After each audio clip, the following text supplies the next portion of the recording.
We're on the phone, and I finally kind of confronted him. Number one, about having a twin. That's when he tells me, you know, I don't know why I lied, but I don't want to talk about it.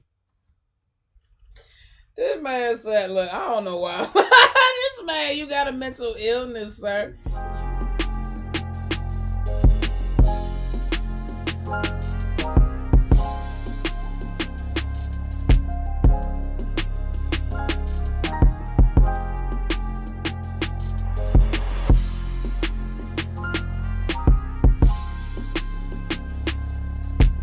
We gotta finish this one. We on part 21, y'all. It gets better, I promise. Yeah. Ain't enough understanding in the world. She claims she not done with all those flags. So to me, she chose the co-star of this movie. I'm with you, Nikki. Okay, because I was just wondering if I was judging too harshly. But again, there's a lot of story apparently left. So, yeah. So I'm not going to hold this up. Let's get to it. All right, part 21. Damn, hold on. Let me go and, let me go change. Hold on. Let me go. This is, Jesus, you're the Santa. Well, I mean, I can leave it the way it is because I was going to change the title, but just in case. If we end up having to do 3, I think I can get through this. I think I can. I'm going to try not to interrupt it. I'm going to try to kind of like talk over her as opposed to like pausing and having my diatribes because y'all know I'm going to have shit to say. I can't stop that, especially on some stupid stuff like this. But anyway, let me stop pontificating. Let's hurry up and get into it. So with this being said, we are getting into Who the F Did I Marry? This is supposed to be part 21 through 50. We're going to go as far as we can today because my throat already feeling a little sore from yesterday. So we're going to see, okay? We're going to see how far we get. With that being said, let's get straight to the video. Who the fuck did I marry? Girl, we trying to figure it out. And this is where he's saying that he keeps the company car. So when we get to part 21, I'll kind of go into detail. Oh yeah, so real quick, if you are confused, she's just talking about when he was telling her that his company, the condiment company he worked for, had bought the building behind the NCR building, the tall NCR building in downtown Atlanta, and how that's where the corporate headquarters was going to be now. And so that's where he was going to be working now. And that's where he's keeping the company car. And when she said, oh, okay, well, let's drive over there and see. I want to see. He called Mr. Willie. I don't know. He called Mr. Willie on the way. And Mr. Willie said he wasn't there. And then he said, but Mr. Justin should have been there. But Mr. Justin called out too, child. So nobody from security was watching that building. That under construction building had absolutely no security on it at all over the weekend, apparently. And he had a special badge that even though he was VP of the company, you know, he was an executive in the company, his badge wouldn't let him in the building on the weekends because he didn't have that. He a VP, but he's not like weekend badge level VP. Apparently, there's levels to the shit, like, you know, like how you got generals, 1-star, 2-star, 3-star. Apparently, you know, you got the weekend badge mofos, and they just he won one of them, so they couldn't go without Willie or Mr. Justin being there. So I just want to get y'all caught up. So that's what. So she's now saying that he said that he did get the company car. You know, unbeknownst to us, he did get the company car, but he keeps the company car at work because it's a $90,000 vehicle. He don't want to have it parked out in Clayco. You know what I'm saying? Because somebody might skedaddle with it. So let's go. The whole company car a little bit more. Part 21, Who the Fuck Did I Marry? Child. So, the company car apparently was a charcoal gray BMW. I believe it was a 5 Series. It was a 5 Series. Sedan? I don't know much about the sedans. Y'all know I wanted the X5, dark blue with the cognac interior. Okay. He got the BMW 5 Series, charcoal gray. He sent me a picture of the car. So I did see... Because you can't find that online. A picture of the car. Okay. After this whole NCR building, take me to your office, that is what he's claiming, is that he leaves the company car at that location. Okay, good. He's saying that he drives from Riverdale to Midtown. Right. Switches out cars. Right. And then drives from Midtown to Duluth. That's why he getting home at 7. Those that don't know how Metro Atlanta is, basically Midtown would be in between where we live and Duluth. I only know that he left the house every day at 6:15. Right. I know that I never physically saw the company car come to our home. Okay, good. Saw a picture. Okay. Pictures, good. Plural. So when he told me, no spoilers, guys, that he got a BMW 5 Series. Right. Keep in mind, this is after I had been promised a dark blue X5. Right. And a Q8. So I was a bit salty. I don't care. He had them. I had my mama cackling when I said, "Mommy," he had them people in the Audi dealership giving him wire transfer information. He sat there and wasted both of them people's time. That was ridiculous.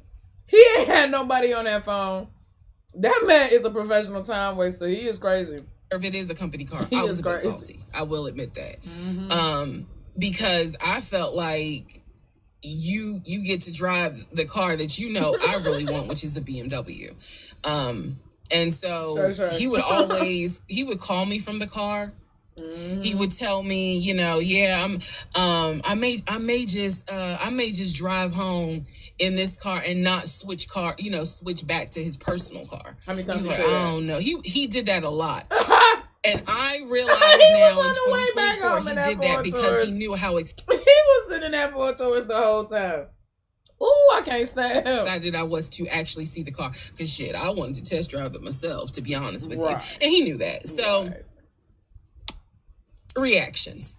So he would say stuff like that, like, man, I'm so tired. I might just drive the company car, go ahead and go home.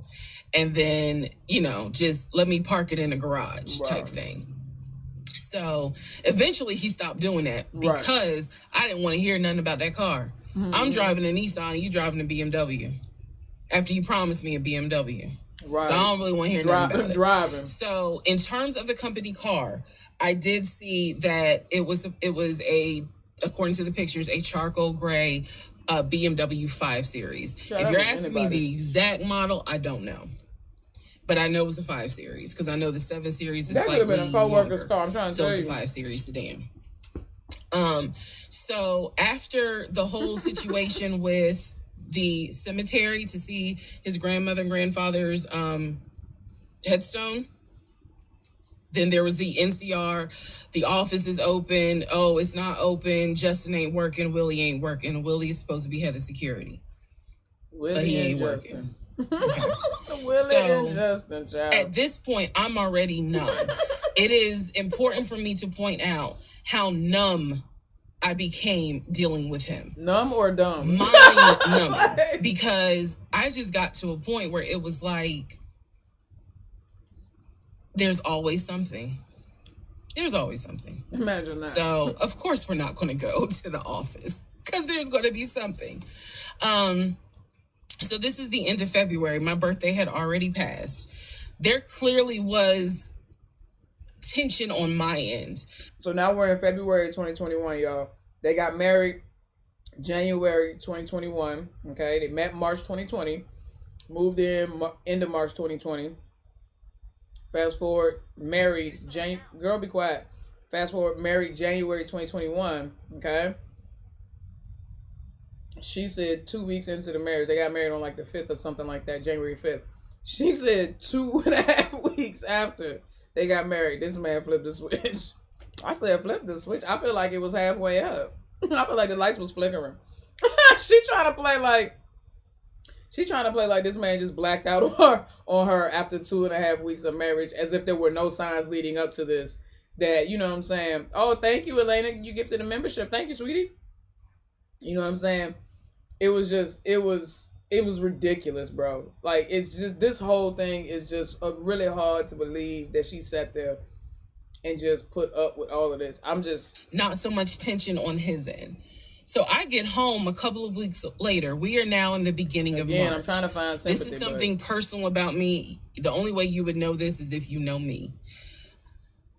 I have been dying to go to London and Paris. I had a layover in London when I did a study abroad, but it's not the same. I want to go to London and be a whole tourist. I don't care. I want to see Buckingham Palace. I want to see the Tower of London. I want to see Paris. I want to see the Palace of Versailles. This is something, if you know me, you know, she wants to see Paris. She wants to see London. So I get home from work. This is the beginning of March. I get home from work. And on the counter is a folder with like a little bow on it. And I'm like, oh, what is this? Is this like mail? Like, was this something that you got at work? He's like, nah, it's a surprise for you. I know this finna be stupid. I know this is about to be stupid. I know it. Inside the folder is like a trip itinerary. It is not an actual booked trip. It's like an itinerary. A trip for two to go from Atlanta to London. The trip should have happened, and it was the month on there was like July, so it was a summer trip. So he tells me, I'm gonna take you to London. He was like, I wanted to take you for your birthday. This dude was cruel. Nah, because she's stupid. Granted, she's stupid. But this man was cruel. Because with all the effort that he was putting into deceiving her along the way, like, you could have really just been doing this shit, bro. Like, I'm done with him. I am done with Legion. I am done with this man. I ain't never met him, and I am done. I don't like to be like that. Because I like to give everybody they chance to speak, but... Child, but certain things fell through. He was like, so this summer in July, we're going to go to London. Ooh. He was like, I've already made a reservation for us to stay at the Savoy. Again, there are certain things that my brain just was like, remember that. He said, I've already made a reservation for us to stay at the Savoy. I didn't know, as much as I want to go to London, y'all, I didn't know anything about the Savoy. And so I remember going to look it up because I was like, what is the Savoy? Well, apparently the Savoy is bougie. Mm-hmm. Very bougie. He looked it up. So I was so excited. He looked it up. I cannot tell y'all how fucking excited I was when I saw that he had printed out British Airways. Like, he was speaking my language. I am one of those people, I'm a planner. So when he's saying, I'm going to take you to London, and he took the time to research flights and print it out, and research the Savoy and print it out. Diabolical there were different excursions, but there were different things that you could do. You could go see the Tower of London. You could go see Buckingham Palace, changing of the guard. We could go have high tea at certain places. He was like, I don't really want to go, but I know you're dying to go. So he was like, you know I love you, and I would do anything for you. Blah, blah, black sheep, have you any wool? And so he was like, I'm going to take you to London in July. The trip did not include Paris. That's fine. But I was so excited. So excited. And so this is the beginning of March. I was like, this is great. Hopefully this happens. I knew I needed to renew my passport, and he was saying that he had to renew his passport as well because his passport had expired. So both of us were like, okay, we need to get on this if we're going to try to make it to London in July, and it's now March. Bro. Me being the planner I am, I think I went to work the next day and printed out the passport applications so that we could fill it out and go ahead and get that process going. Oh, shut up. Needless to say, Siri. So, needless to say, something must have happened, and I don't remember what it was. We just simply didn't fill out the application for the passport. So, fast forward, we're now at mid-March. Mid-March, the decision was made that my mom, who lived in Arkansas, was coming to visit us. She would be coming, I believe, the second week of April, and she was going to stay a week and then a few days. So, like, maybe a total of 9 days. Okay. Not quite 2 weeks, but a little over a week. Okay. So she was coming in April, and I was excited. Legion was excited because he was excited to physically meet my mom. He had talked to her on Zoom. He had talked to her on the phone. Right. He was excited to physically meet my mom. And my mom was excited to physically meet her son-in-law. So this is mid-March. Okay. I'm going to go into part 22 where I explain what happened with Facebook Messenger. That's a waste of paper, waste of real time and the coffee. Part 22, who the fuck did I marry? So now we are in March. This is right after he had surprised me with the announcement of we're going to go to London for a trip in July. Because we definitely didn't do a honeymoon.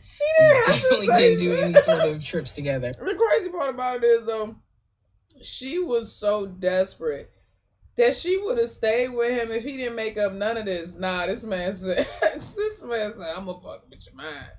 He really, like, this man, like, he's Squid Game. Like, this man really was messing with her mind, dog. Like, what is the matter with you? He didn't have to do none of this. That's what's crazy. He didn't have to do none of this. So the idea was we're going to do a trip in July together. One thing about Legion was that he was the guy who was like, I have nothing to hide. I don't lie. I don't like liars. If we're in a relationship, then everything should be out in the open. So I've always had his cell phone passcode. Never felt the need to look through his cell phone. You did it. And funny enough, I can tell y'all right now. I don't even believe in that, but with this dude, I would have been looking, because what? Because either he's conning you or he's a serial killer. Like, I mean, what are your options for this behavior? Either he's conning you or he's a serial killer. And you're just his alibi, bro. Like, what the F? Disclaimer, I will never go through a cell phone again. You cheating piece. So anyway, so one day, this is mid-March, going like around March 20th. So we're heading towards the end of the month. He was in the shower. Keep in mind, my mom is coming for a visit in April. So he was in the shower and he received a text message on his phone from a woman. The text message, because it was a preview. So the text message was something where if you didn't know the context of the text thread, you could either go left or you could go right with it. Oh, Lord. So me being just curious, I opened up the phone, put the passcode in, read the text, then read the thread. Come to find out, it was a text from his aunt. Okay. His aunt and his ex share the same name. That's why I say it could go left or it could go right. Text was from the aunt. Gotcha. So I looked at the text, went through the thread, nothing in there. So I went ahead, X out of the messages. I see that he has Facebook Messenger downloaded. And obviously it shows you the number of unread messages in the icon. Right. So it showed that he had like 5 unread messages. So I clicked on it, just being nosy. Right. Now that you went there. And what do my wondering astigmatism eyes see? So in his Facebook Messenger is about 7 women. I can see their profile picture and I see their names. Some of them had a preview. The ones that he had not read, I could see the preview of the message. One in particular said, when are you going to come get this? Y'all know what I'm talking about. So I clicked on that one first. And I'm reading through the thread. And so she's saying, when are you going to come get this? But earlier in the thread, or further back in the thread, he had asked her, when are you going to give me? And she said, when lockdown is over. So from what I could piece together, wow. I mean, he had not yet physically gotten with her. But this seemed like yeah. Like, this is right in line with everything else, right? Like, I just feel like it makes sense that if he would lie about a house and a car and a job, why wouldn't he lie about multiple women? there been no COVID, oh, he would have smashed all day, every day. The other messages were innuendos, meaning the other messages from the other women were innuendos. They were not as graphic as the one between him and her. So I'm reading these messages, and what is interesting is that the person I am married to is not the person in these messages. Like, this man was on some nasty shit. And I say nasty not in a judgmental way, but in a, with me, he seemed to act as if I was damn near virginal white. And I clearly see evidence that you into some shit that with me, you acting like, nah, I ain't really into that. Oh, so, he wasn't attracted to you, boo. I confronted him. I absolutely confronted him. And was like, what the fuck is this? If 2 + 2 is 4 and 5 + 5 is 10, what the fuck is this? Girl, now you want to do that? You know, oh, that ain't what happened, blah, blah, blah. Ooh. Instead, what he hit me with is, man, I was just playing around. Like, ain't nothing happened. I was just playing around. You know, I shouldn't have said all that, but I was just flirting. It ain't mean nothing. I don't even know that girl. I was just flirting. And so I'm like, is this what you into? And so he was like, no, it's not what I'm into. It was just stupid. It was stupid because I shouldn't have done it. Okay. So I'm going to be honest with y'all, because I've been honest all this time. You shouldn't. What you should lie pissed me off the most you should lie a little bit. Was that here I am as a woman behaving, trying to do the right thing by him and this marriage. And you mean to tell me you out here offering your ding-a-ling to random chicks that you don't even know? Apparently. I was more angry at the fact that I'm like, dude, do you know how much I have turned down? I know that's right. In order to be faithful to your dumb ass? Look at you. And I'm seeing that you basically are out here acting like you got Skittles taste the rainbow. Mm-hmm. I was hurt. I was angry. These are amazing. I thought about getting my lick back. I'm just being honest. I did. And he played it off like it ain't nothing serious. It ain't nothing serious. Don't overreact. Don't get emotional. It was just dumb. He was like, I will delete the messages. I'll even delete Messenger. And I told him, I was like, that's really not good enough, because that's not gonna fix the root of the issue. Right. So this is where I introduced that we need to do marriage counseling. Okay. He didn't have any issue doing marriage counseling. We did not do premarital counseling, but he was like, that's fine. He was like, I don't have no problem doing marriage counseling because if anything, it can help us. Right. So I thought that, okay, he may not have physically cheated from what I could see on the messenger. He may not have physically cheated, but he damn sure got caught, you know, doing a little something, because they had exchanged pictures. So y'all know what pictures he sent. And I was disappointed because I don't like men that send those type of pictures. That's my immature. Anyway, that's another issue. So we agreed that we would start marriage counseling. We also agreed that we would put on a united front when my mom got there. In other words, we were not going to argue.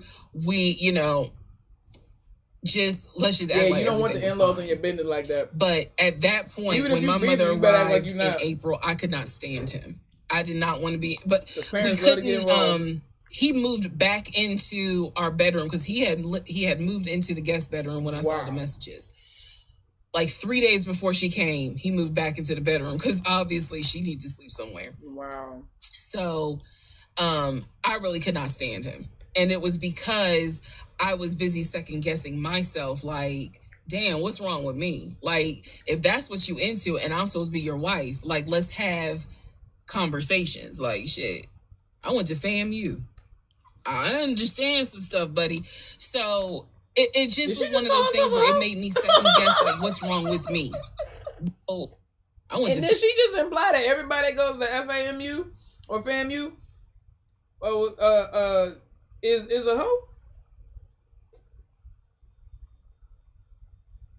That was weird, wasn't it? That was strange. FAMU. I understand some stuff, buddy. So it just was one of those things where it made me second guess, like, what's wrong with me? What did I do wrong? What is it that she got that I don't? She definitely called herself a hoe. because you all out here willy-nilly, messaging her all hours of the night, because the thread went back quite a few weeks. I saw it in March. There were messages from December, November. Damn. So again, I'm just second guessing all kinds of stuff. Self-esteem taking a hit. So no, I did not want to be around him. I did not want. I didn't like him. Period. I did not like him. I left and I would just go for a drive because driving clears my mind. I called my aunt, told her what happened. I don't recommend that. I don't recommend calling family to tell them what's going on in your marriage. But I called my aunt, and my aunt lovingly was like, what do you want me to say? You married him. Right. He ain't your boyfriend. Y'all can't just break up. Well, that's the hard part about marriage is like, I mean, yeah, I guess you could leave him, but at the same time, you married him. So, honey, you going to have to go back home. No, you don't. And y'all are going to have to figure this out. She was like, I can't give you advice on what you should do. Send me some more of those shares, Sean. I'm sorry that this happened. Damn, those are amazing. Those big foods are crazy. But you married him. So, even though it was just one drive, I went back home. And that's when the discussion was, we need to do marriage counseling. Part 23. Okay, here we go. We in another outfit, right? This different? So, we agreed to do marriage counseling. I had found a pastor and his wife who agreed to do our counseling, basically. Our counseling was going to be on Zoom, and it was going to be every other week. Okay, every other Tuesday. Initially, Legion was... participating in it. Is hilarious. His body language seemed to be that he was open and receptive to the marriage counseling. Yeah, he's a sociopath. Now, the pastor and his wife were deeply concerned at the fact that we had only been married 3 months and we were already dealing with some form of infidelity. We were in marriage counseling and as the pastor would put it, there seems to not be any sort of intimacy. They were concerned. Rightfully so. I think any person would be if they knew what was going on within those 3 months. So the pastor and his wife, it is fair to note, we started counseling with them in the spring. Okay. We continued counseling with them up until a week before I found out what I found out and he got kicked out. Oh, so, okay, good. There's more. One of the first things that the pastor kind of talked to us about was, what was the deal with the Facebook Messenger stuff? Okay. And Legion was like, it was stupid. I shouldn't have done it. It really was just attention, and I got carried away. Right, he felt like he was not going to, he kept saying, I'm not going to keep apologizing. I'm not going to keep getting persecuted. After I told you, I'm sorry, I told you I wouldn't do it again. And I want us to move forward. You're either going to forgive me or you're not. I'm not. Pastor and his wife were like, wow, the audacity is real on this one. Right. So needless to say, we started moving slowly forward. It was always in the back of my mind, just like it was in the back of my mind with that black Dodge Charger. It was one of those things where, okay, I see how you kind of are moving and operating. Yeah, I feel like you've seen it from the jump. A few days after we started our first counseling session. No, because wait a second, you started doing video diaries. She started doing video or voice diaries 2 days after y'all's first date. Because their first date was March 7th. Didn't the date for the first video note say March 9th, bruh? It was like March 9th. It was like, we should get a joint bank account. She stayed with this man, so she got what he wanted to do was to each one of us have our own account and to get a joint account for our money to go in there for joint expenses. Now, up until this point, he had been paying the rent, the utilities, and I really was just paying for my stuff. So now he's suggesting, look, we're married now. Let's go ahead and get a joint account. Oh. I wasn't necessarily against it because I knew that I would still have my own account. I would still have my own savings. So what I countered with was, okay, let's take a look and see what we're working with. Show me your checking. Let's look at each other's accounts. Look at what we have currently. He was cool with that. So he shows me his checking account. His checking account available balance was just over $9,600. Mine was just over $1,500. So there was a huge disparity in the amounts. And so when she said that she saw what was in his bank accounts before, and then she said that convinced her that he had, for some reason, over $750,000 or $900,000 in cash. I'm surprised by that amount. That's a relatively low amount. I thought that she was gonna say he had something. I thought she was gonna say something like he had a little under like 96,000, and I'd have been like, oh, okay, you know what I'm saying? But 9,600, so 10,000, a little under 10,000, and you think that this man had $750,000 laying around somewhere?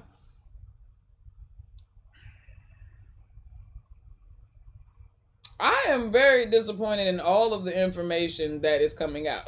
Like I'm very disappointed in the way she deduced the information that she received and how she applied that in thought and in action and still ended up staying there for a year. Like I just logged in on the phone and turned it towards me, and I could see available checking, available balance, just over $9,600. I logged into my savings. I showed him how much I had in savings. He picked up his phone, logged into his Chase savings, turned the phone towards me. In the Chase savings, it was roughly about $15,000. Okay. But I also knew that he told me he had a U.S. bank savings and he had an offshore savings. So at this point in time, I asked him, show me the U.S. bank savings. Right. Show me the other two accounts. Let me see them. He would not do it. Because they don't exist. This became and that money that was in that account probably belonged to his wife. Bone of contention.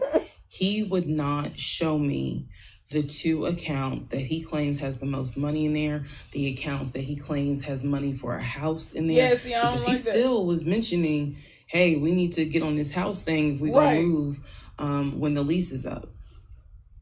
So I'm just adamant on, why don't you want to show me your savings account? Basically showed got me about the Chase one, like, what is the big deal? And he trying to act and so he kept saying, he was like, there's a lot of money in there. And he was like, and my uncle always taught me, this is not the uncle that died, another uncle.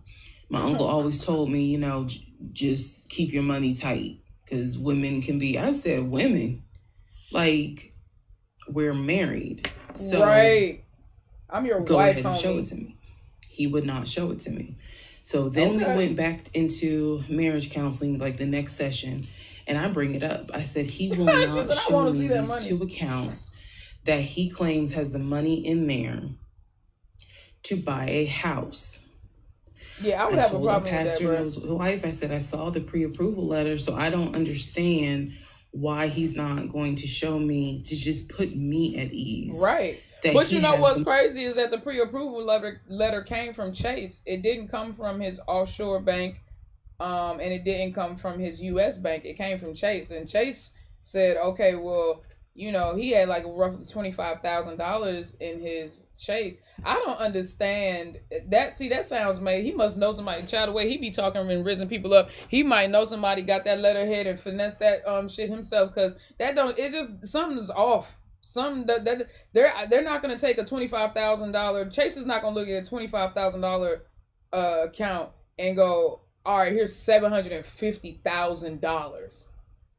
They might clear you for like a $350,000, maybe a $400,000 loan if you got 25. You know what I'm saying? They might clear you for that.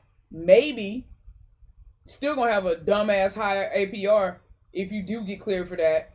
But $25,000 is not gonna give you $750,000. $25,000, bro. Man, please. $250,000 and they might be looking at you like, all right. You know what I'm saying? $300,000, $400,000, they be like, all right, okay, yeah, we can clear you for that. But you're out of your mind if you think that they're gonna look at his $25,000 account, those $25,000 in his account, and be like, oh, here you go, my guy. Here's almost, he said, here's $750,000. Man, the money in there. I had never questioned it before because, again, you tell me, girl, you needed to question everything. Who in This is their right crazy. You need to mind question. signs their name to a legally binding offer, an all cash offer on a house, and they just do it willy nilly. I don't know anyone that does that. They don't. So I actually never questioned what was in the savings because I clearly saw him sign his name to a $699,000 all cash offer on a house. Mm-hmm. If you don't know what I'm talking about, please go back to the parts in this playlist where I talk about what he did when we were looking for a house. So the pastor and his wife were like, Legion, that's not his name, y'all, that's a nickname. Legion, why would you not show your wife your savings account? Right. Like, what's going on here? And so he made up some bullshit. And I remember the pastor's wife was like, something ain't right. Mm-hmm. And so at this point, Legion kind of shuts down. Yeah. He's just like, look, y'all are not going to tell me when, where I can open up my accounts to show anybody the money I earned. I earned that money. Mm-hmm. I earned that money by playing football, blood, sweat, and tears. He went into this whole Denzel Washington monologue about how he earned that money. And no one is going to come in and tell him that he needs to open up the account. So then he starts talking about the ex-wife and how she tried to get money from him in the divorce back when they were in California. So now the pastor and his wife, their red flags are just like, whoa. Yeah. So much so that the pastor's wife said, and I will never forget this. And you ignored she it. said, I don't think you all are going to make it to January. What she was talking about is, I don't think y'all are going to make it a year. Yeah.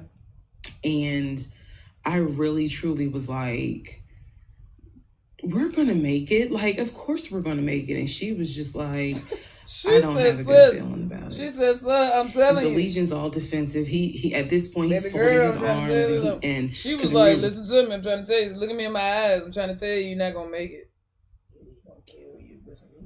Kill you, or he's gonna rob you blind and leave you. But either way, y'all. She was letting her know this man is not.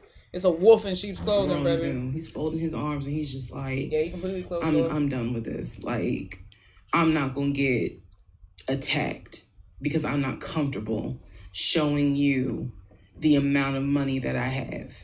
Lean into the boundaries, boy, when they're convenient for you. Lean into the boundaries. I'm not comfortable. So he's playing that victim card. Yeah. And so the pastor and his wife were like, we're still going to help y'all as much as we can. But so we don't see the he was like, I'm not comfortable. Oh. And basically the pastor and his wife were like, look, we'll help y'all as much as we can. But there's some deep issues here. Yeah. And, this is what they advised us. Had the two of you came to us for premarital counseling, we would have told you, do not get married. Damn. Y'all should not even be together. Damn. That is what the pastor and his wife told us in marriage counseling. If you two had come to us for premarital counseling, we would have told you, y'all should not even be together. That'll do it. But here we are. So we will help you guys as much as we can. But the pastor's wife was like, I don't have a good feeling that y'all are going to make it a year. Damn.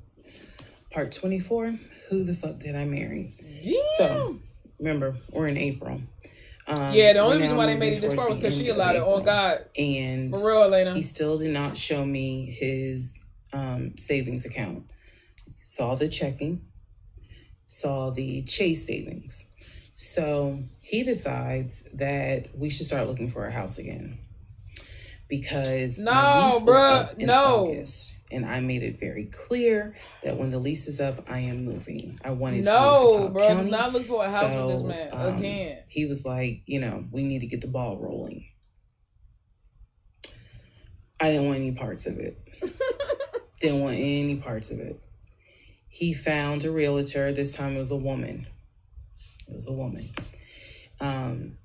And I believe her name was Amber.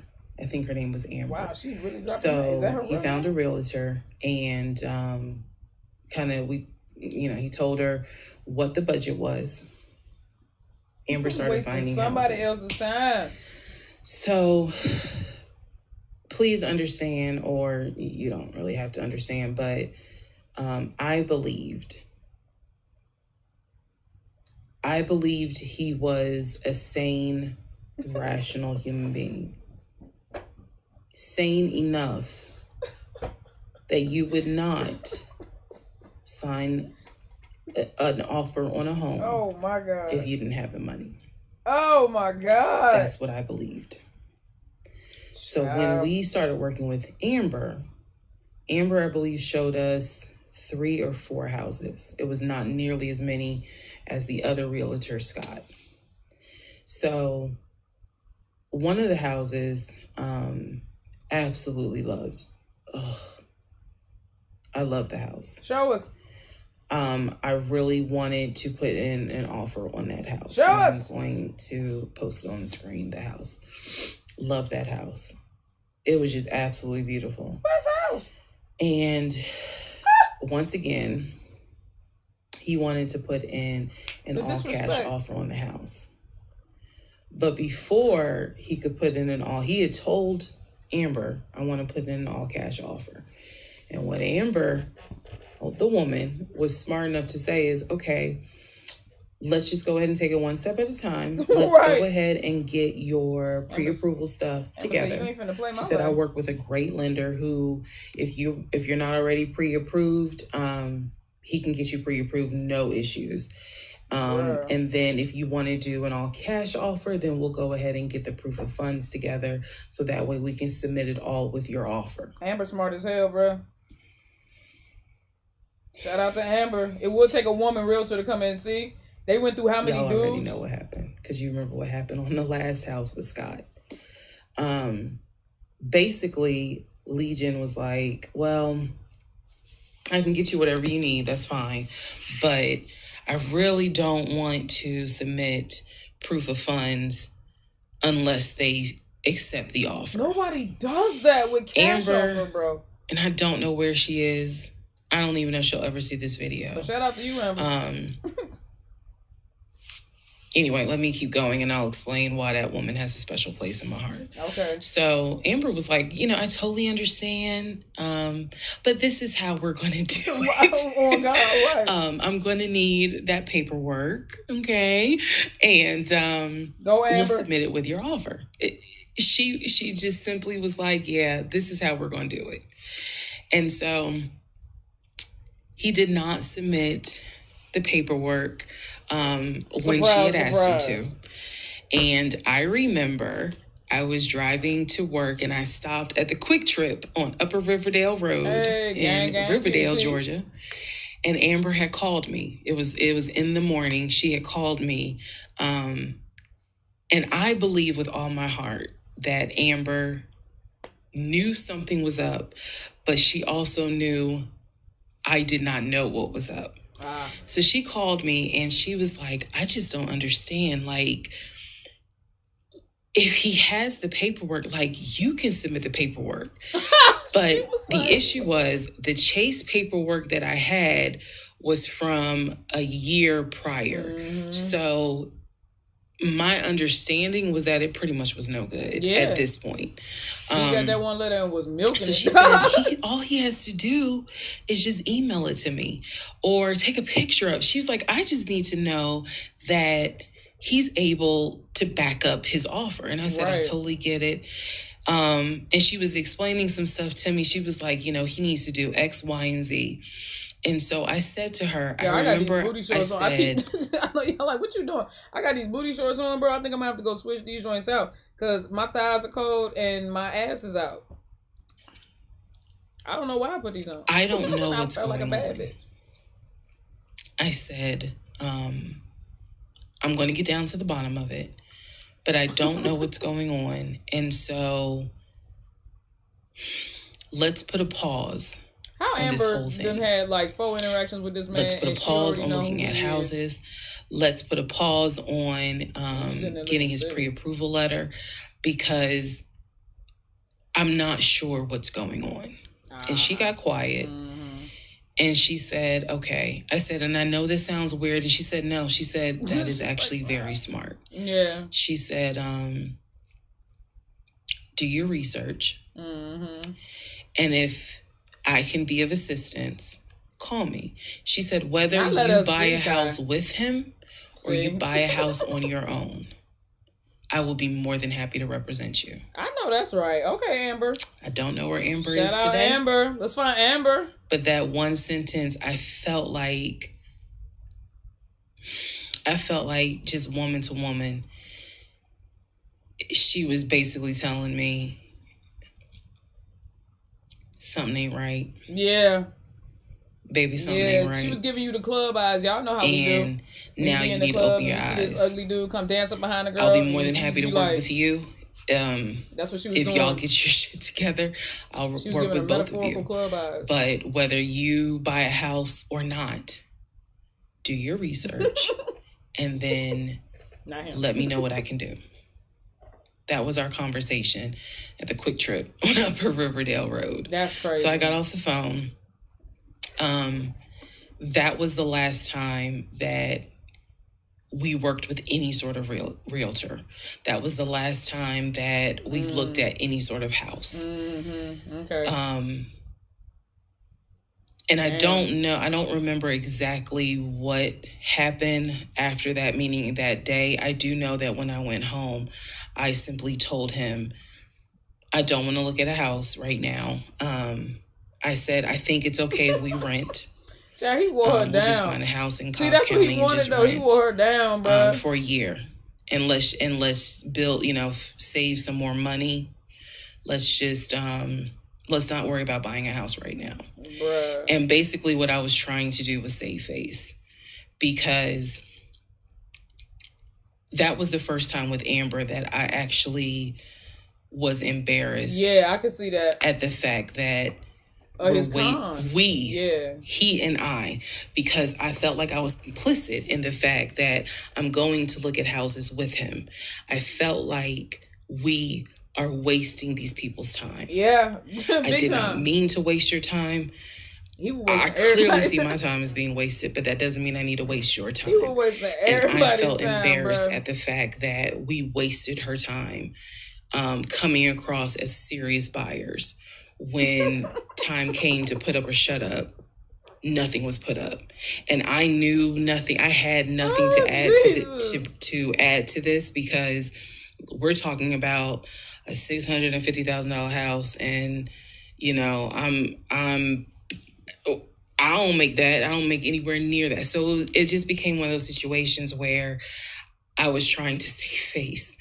Damn. I was trying to save face with my husband, and I was trying to save face with Amber. Why was you trying to save face with him? He didn't want it. All right, whatever. Let's just rent for another year. Yeah. And then let's see at that time where we are, if we should go ahead and buy.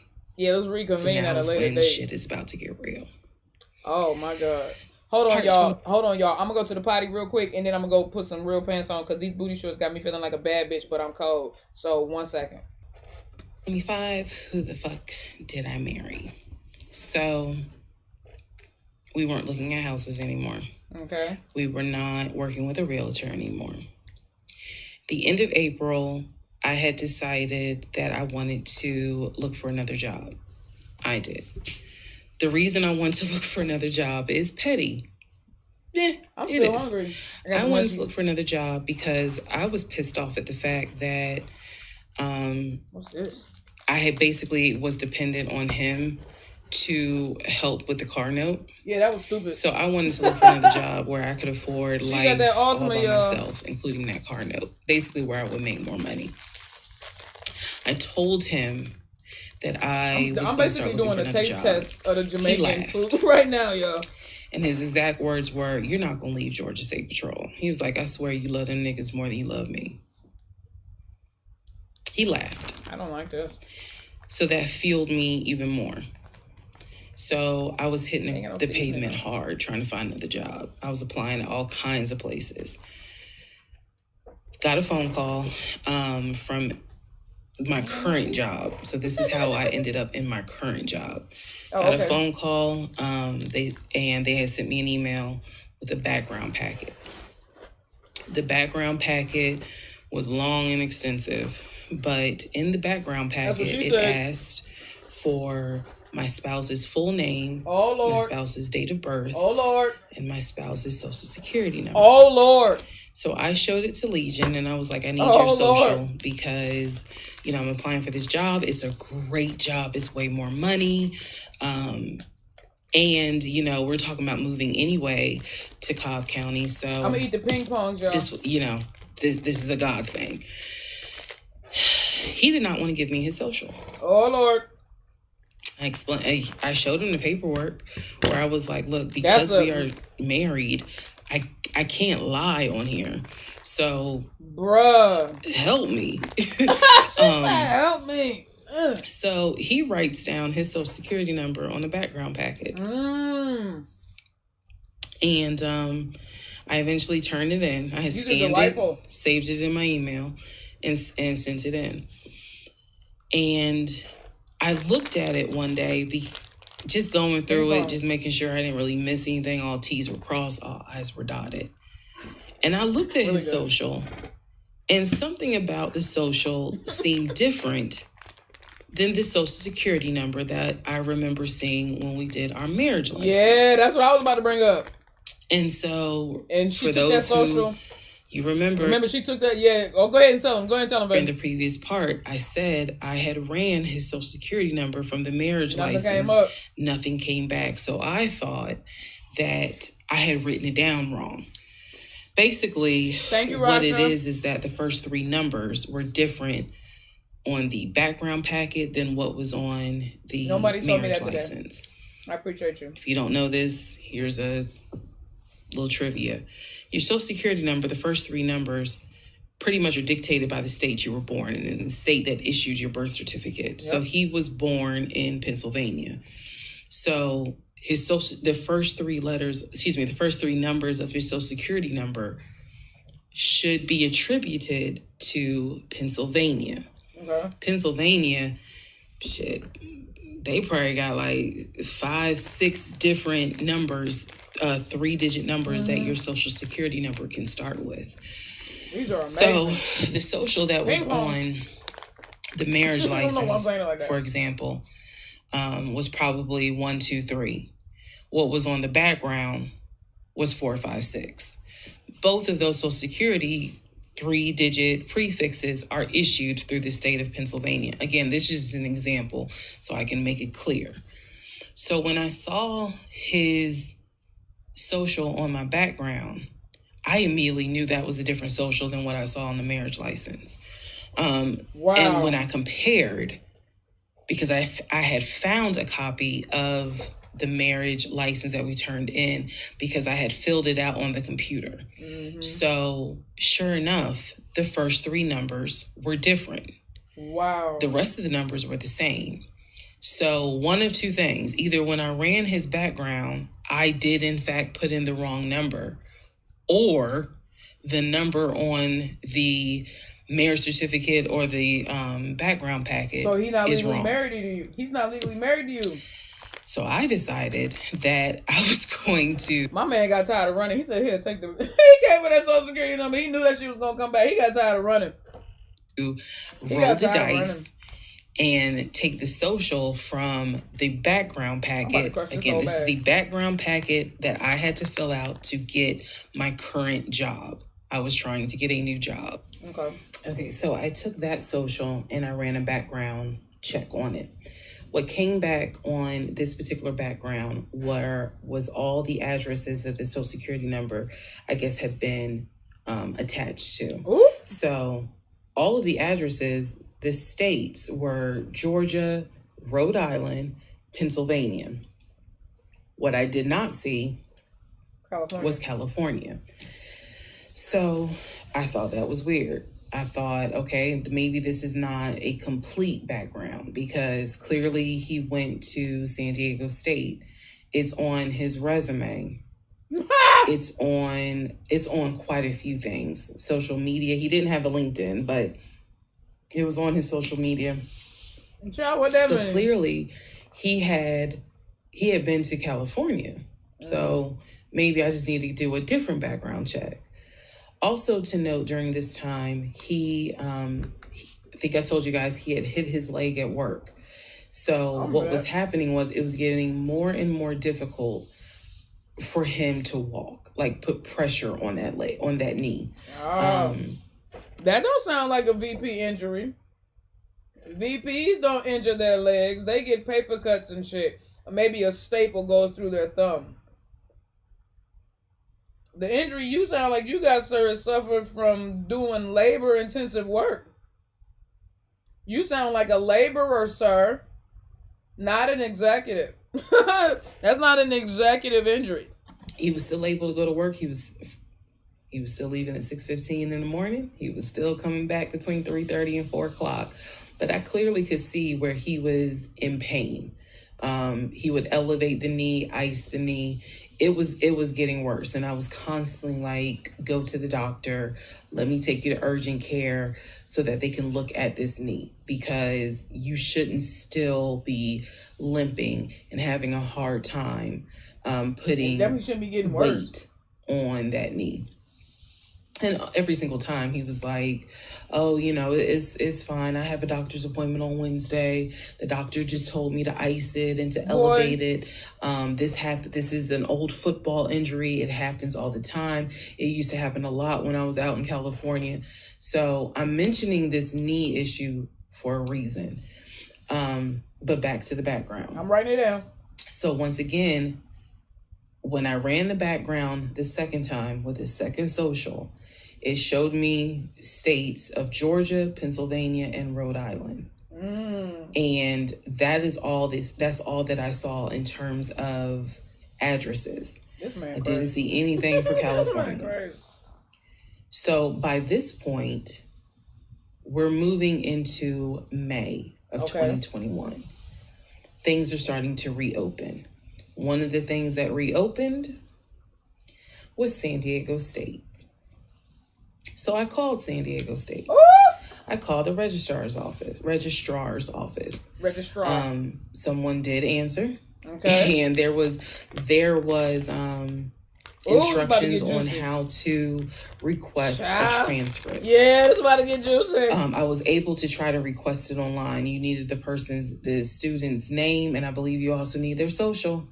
And when I typed it in, it said no results found. When she got that social. I believe that I sent an email asking, this person is saying that they were a student there. Can you verify it? The response I got was there were no records found with that social security number. So I'm like, okay. Girl, you knew that before you sent that email. I asked him about it. And in part 26... I'm not going to hold you, though. I know she's getting ready to go to part 26, but I'm not going to hold you. It's actually dangerous to confront somebody who's a pathological liar, because a lot of crimes of passion happen with like narcissists and sociopaths, in the sense that when they get confronted with their lie and they can't keep up the facade anymore, it can cause them to fracture. And they can lash out violently. And a lot of times when you hear stories of women being murdered or killed by their husband or their spouses or significant others, or even women to men, men being killed by their significant others, it's because the lie, the is shattered, right? The sociopathy, the screen, the smoke screen, all of it's gone. And so now all you're left with is reality. And when they don't want to deal with that, it can cause them to literally just like snap. And so it's actually pretty dangerous not knowing him, because she doesn't know him at all. Not knowing who he is and how he could really respond if confronted with this. It's actually really dangerous for her to confront him with these lies. I would have been doing that shit over the phone and from another state over, like. And then I found out you don't go to San Diego State, mama. response was. Part 26. Oh, we over the halfway mark, y'all. So, I asked Legion, what's the deal about San Diego State? He was like, what are you talking about? And I said, they don't know you. Why is there no records of you there? It just came right out and said it. Without missing a beat, this man said, well, I was a private citizen. What the fuck does that mean? And what he said is that when he started at San Diego State, his father paid money so that, okay, it's important I say this with a straight face. Okay. His father paid money so that his name and social would not be publicized and he would be considered a private student, a private citizen. He said that he had a card where all he had to do was show the card. He does not have to give his name. He does not have to give any information. Now, I know I'm not a person who is wealthy. I've never experienced or grew up with an exorbitant amount of wealth. Me and my family live comfortably now, but we're not wealthy. But I know some things as far as like, I have never in my life heard of a private citizen that you can pay somebody so you can go to a school privately and nobody knows that you attended. You can make it so that your transcripts can be sealed and no one but you could access them, right? You can do that. But just record of you going to that school, like your attendance at that, you can't. What? A private citizen? I can't stand. Night, Rasha. Good night. I can't stand. I can't stand him. I really cannot stand him. I cannot stand him. He said so San Diego State would not have any record of him, but he was in fact a student there. Okay. I said, and you claim that you played football. Okay. He was like, I did play football. Okay. I said, so you're saying that the school did not publish your name anywhere and they were in violation of NCAA rules? And he was like, why are you asking all these questions? And I said, I'm just curious. He got the audacity. I'm just curious. He got the You're saying that you were a private citizen. Backed him into a corner. But yet, how were you in compliance with NCAA if you were a private citizen? Come on now. And they did not publish your name. Now you asking all the right questions. Any it's roster. Too late though. You married him. So that was his excuse. He was like, all I can tell you is that I was a private citizen. My dad paid for it. Boy. Okay. So now I know that San Diego State has no record of him. Now I know that his social security number, at least the one that's on my background packet, only shows that he lived in Georgia, Rhode Island, and Pennsylvania. Yeah. Okay. So at this point, the pain in his knee is getting worse. Got the audacity to get angry right with. It's getting to the point where when he would come home from work, he would take a shower and immediately get in bed, elevate his knee. He was not even eating the way that he used to eat. Damn. It was getting to the point where at times, if you remember when I told you all about the miscarriage, they gave me pain meds because I had taken that pill. But the pain meds I was allergic to, so I couldn't take them. But I still had them. So the pain in his knee was getting to the point where he would take one of those pain meds just to get through the night. Damn. He was constantly in agony, constantly kind of tossing and turning. So much so that in May, he moved into the guest bedroom because I couldn't deal with the tossing and turning thing. Damn. And he just said he was more comfortable there. So what at first was a oh, I hit my knee at work, turned into, no, it was an old football injury. This has happened before. Turned into, oh my God. It's painful for me to walk on it. You can't even tell the truth about your injury, dog. Just go to the hospital. Turned this is ridiculous. It's actually this man hard for me to lying. work on it. I never but seen he was still going to work at 6:15 every morning and coming home between 3:30 and 4. So the focus and dedication it is to keep up all these lies. Again, I'm just giving you guys the chronological order of how all this happened. So at this point, this is crazy. We're not looking for a house. Okay, good. I still have not seen the 2 savings account. I'm pretty sure Thank you, OG. There's no money in those savings accounts. Love you. But again, he was going to put in an all-cash offer with Amber, the realtor. So I really didn't know what to believe, but I believed what I saw, which is I saw that background is not showing where he went to California.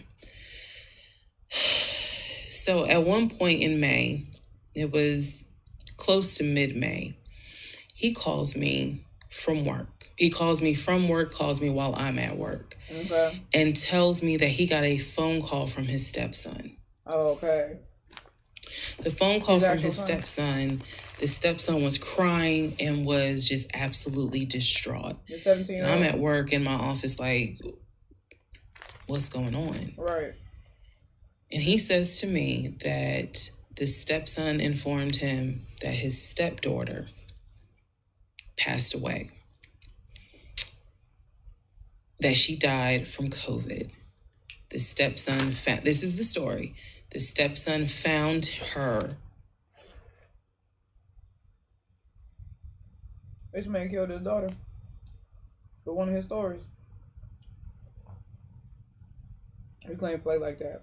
This man killed his daughter with one of his stories. But I don't care what nobody say. That's his child. Why is COVID killing everybody? You know what? In her apartment, because they had not heard from her for a couple of days. And she was unresponsive. He called the ambulance. They pronounced her dead when she got to the hospital. Because of COVID. So he was calling to tell me that she had died. This man had more people die from COVID than how many people died in this country total. Him personally. So his whole family was the ones keeping the numbers up. Because the way he is lying. He is lying. And he was also calling to ask me if I would object to him giving his ex-wife $2,000 towards the funeral. As I've stated before, and I still am this way to this day.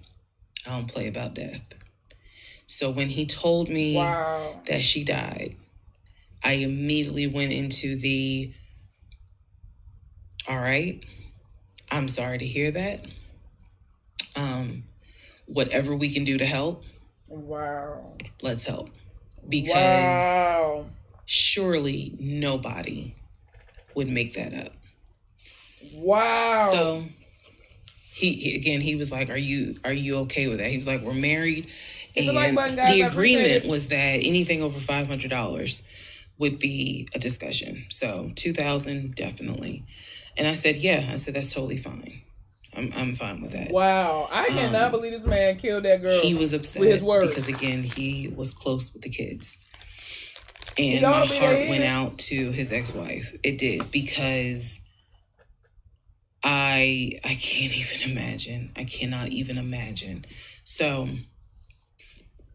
part 27, who the fuck did I marry? She got she got to ease me out them wigs, dog. She got to ease me out them wigs, bro. Oh man. She got to ease me out them wigs, bro. that caught me completely off guard, because who is this young fella here?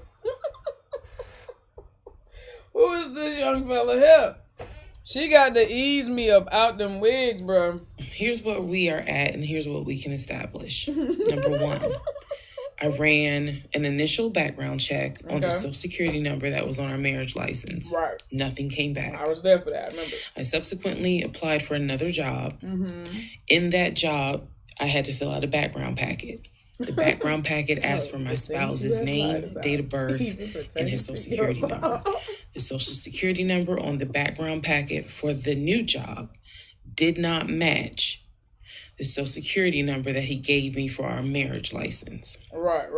If you are confused, I believe it's in part 25 or part 26 that I explain that. Cherry Sean, hey, baby. So we can establish that I then ran a background check on the new social security number that was on my background packet. I love everything so far. It came back with I love everything so far. States that the social security number apparently had lived in. Those states were confused. I believe it's in part 25 or part 26 that I explain that. Mm-hmm. So we can establish that I then ran a background check on the new social security number that was on my background packet. Right. It came back with states that the social security number apparently had lived in. Right. Those states were Georgia, Pennsylvania, Rhode Island. Okay. Right. We tracking, baby. I decided, this is now around May 20th, I decided to do another background check. And I paid to do another background check. This time, I did it with a different company, and not only did it give me the addresses, not only did it give me the states, it gave me addresses, and it also gave me names of people who were like associated with Legion and that address. One of those names was his ex-wife. I've always known, he's always told me the name of the ex-wife. Okay, good. But now I see it when I ran his background. Okay, good. I did a search for her on social media. She was not there. Okay. So the address that it showed that she was associated with him, because remember, his story is we got married in San Diego, we lived in San Diego, we divorced in San Diego. Yeah. Men lie, women lie. Numbers don't lie. The U.S. federal government, with your social security number, does not. So, period. He's saying he was always in California. His social security number never showed that he was in California, according to the background check. It did show that he had lived in Georgia at an address associated with the ex-wife. Enjoy work. So, tried to find the ex-wife, could not find her on social media. Thank you, Leah. So I looked in the metro counties to protect her identity. This, I am going to not divulge a lot on this part. That's fine. I looked in the metro counties, in the open record courts. So typically, you can look in like Superior Court or Magistrate Court or Probate Court. Right. So I looked in open records for the different counties, metro Atlanta counties. Let me be clear, metro Atlanta counties. And I looked under her name. Mm-hmm. And I found where they had filed for divorce in a metro Atlanta county. So when he said that he filed for divorce in San Diego and that he was married in San Diego, I was able to find, no, according to the state of Georgia, you were married here. You were divorced here. So but we knew this though. I looked under her name, found a record for divorce, and it did show his name. So now I clearly see on my computer that there is a metro Atlanta County Court that has a divorce record in the state of Georgia between him and his ex-wife. So I did what any rational person would do. When did the divorce? Because this is still kind of COVID time. Well, not really. It had nothing to do with COVID. Let me take that back. Because of the parameters of the court, you can only do the open records request in person. I did what anybody would do. I told my boss I had to go.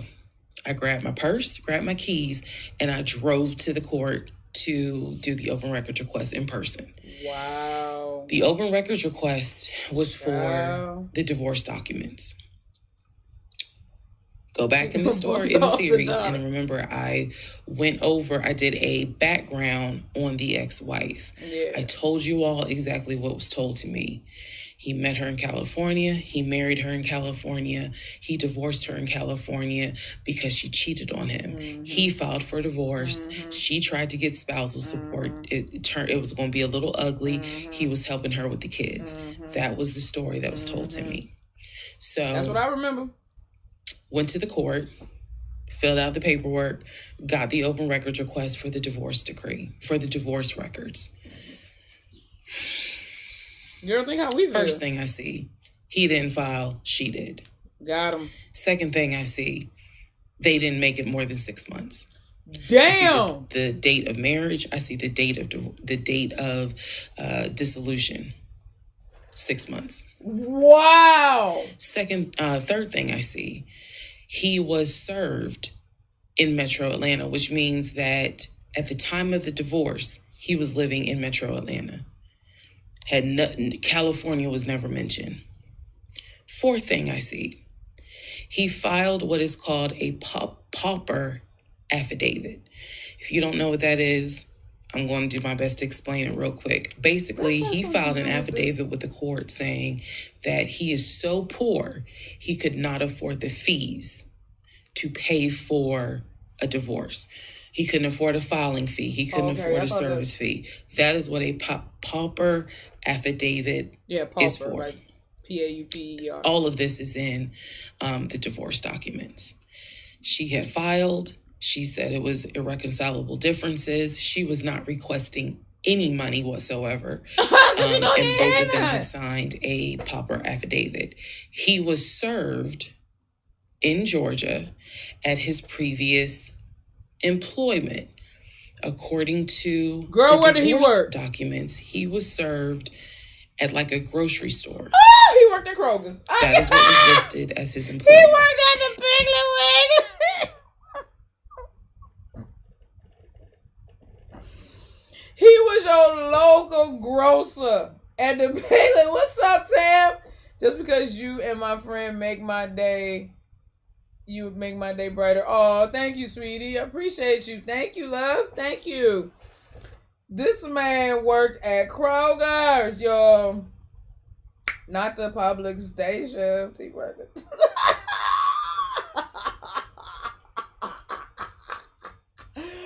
Oh, that's stupid. That's so stupid, y'all. That's but he approved for $700,000. Come on, but he got $7. But Chase said, "I'm gonna get." But I will say this: if he really did work at a grocery store, how did he get the little $25,000? Because she said she saw the 96. Unless that wasn't his account, y'all. He could be logging into anybody's account. That might have been his ex-wife account. I don't know. But he logged into one account, into his Chase account, and she said she saw $15,000 in the savings and $9,600, a little over $9,600 in the checking. So roughly, maybe close to 25 stacks, 25K. I mean, Kroger's is doing him okay, I guess, but this is crazy, bro. And it had a date of when he was served. Okay, when was it? So I see all of this in one day. I also see where on the divorce documents, she listed her name, her address, and her phone number. Bitches, you gonna call her? So I did what any rational person would do. Don't do that. I wrote down the phone number. There was a 50-50 chance that the number was already disconnected. Yo! She could be like me. I'm one of those people. Honey, you can sneeze at a 27-degree angle. I will change my number so quick, you ain't even know what hit you. Bruh. You can talk to me at 5 o'clock, and at 5:05, my number has been changed. So she could have been like me, and the number is not even active. Or she could be like some people I know who have kept their number since kindergarten. This man crazy. Either way, I wrote the number down. I left the court, and I immediately went back to work. And the same friend who helped me when I had my miscarriage, I told her, I was like, I got this phone number. This is the ex-wife. She was like, girl, you better call. You better call and find out from her. Because I think she said to me, can't nobody tell you what is going on quite like the ex-wife. Yeah, 6 months is a red fucking flag, bro. Part 28. Okay. Is the phone call that I had with the ex-wife. Woo, child, let's do it. Come on.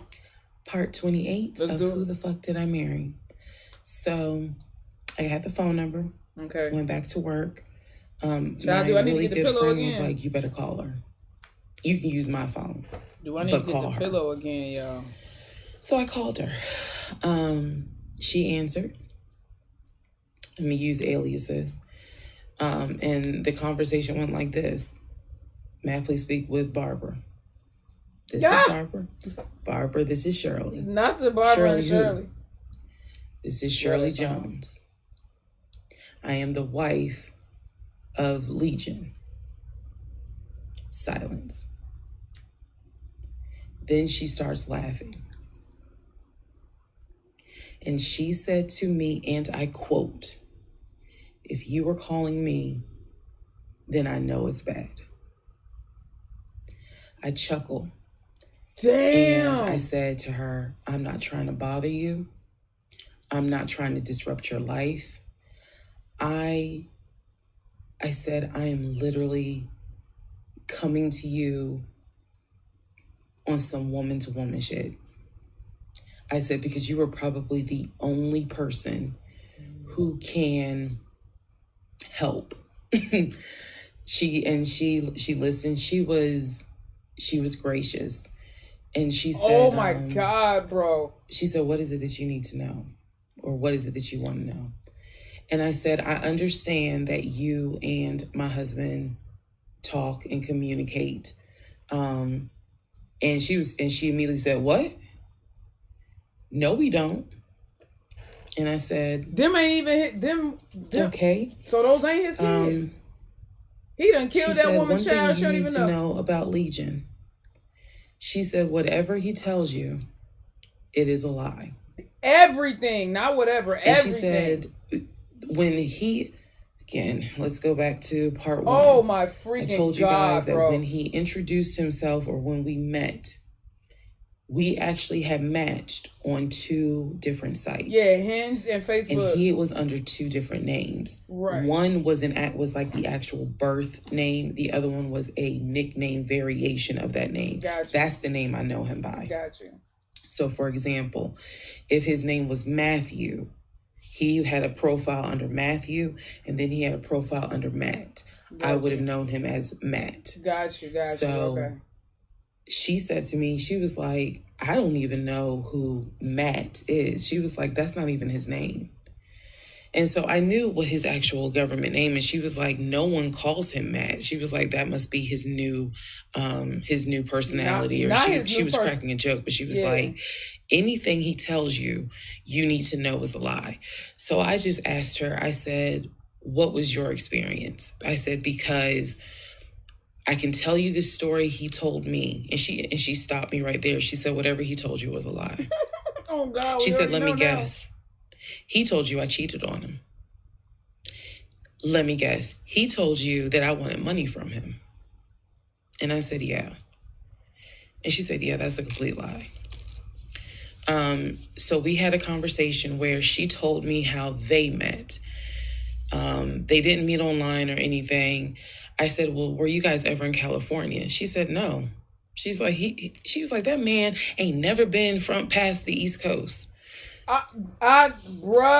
So I said, okay. He ain't even been off the East Coast. So you guys have always been in Georgia. And she said, yeah. She's like, we got married in Georgia and we got divorced in Georgia. And that's when she asked me, how did you even get my number? She said, because I want nothing to do with him. So how did you get my number? I said, I'm going to tell you the truth. It ain't going to make me look good. I told her, I said, this is what happened. And this is what led to me doing research. And this is how I got your number. I got to see this. And she laughed. She was like, wow. She was like, normally I would be freaked out. She said, but under the circumstances, she was like, wow, okay. She said, yeah, if you're calling me, then it must have gotten pretty bad. She said, so what did he promise you? Oh, my God. And we talked for about 35 minutes. She asked me in that phone call, she said, look, I want nothing to do with him.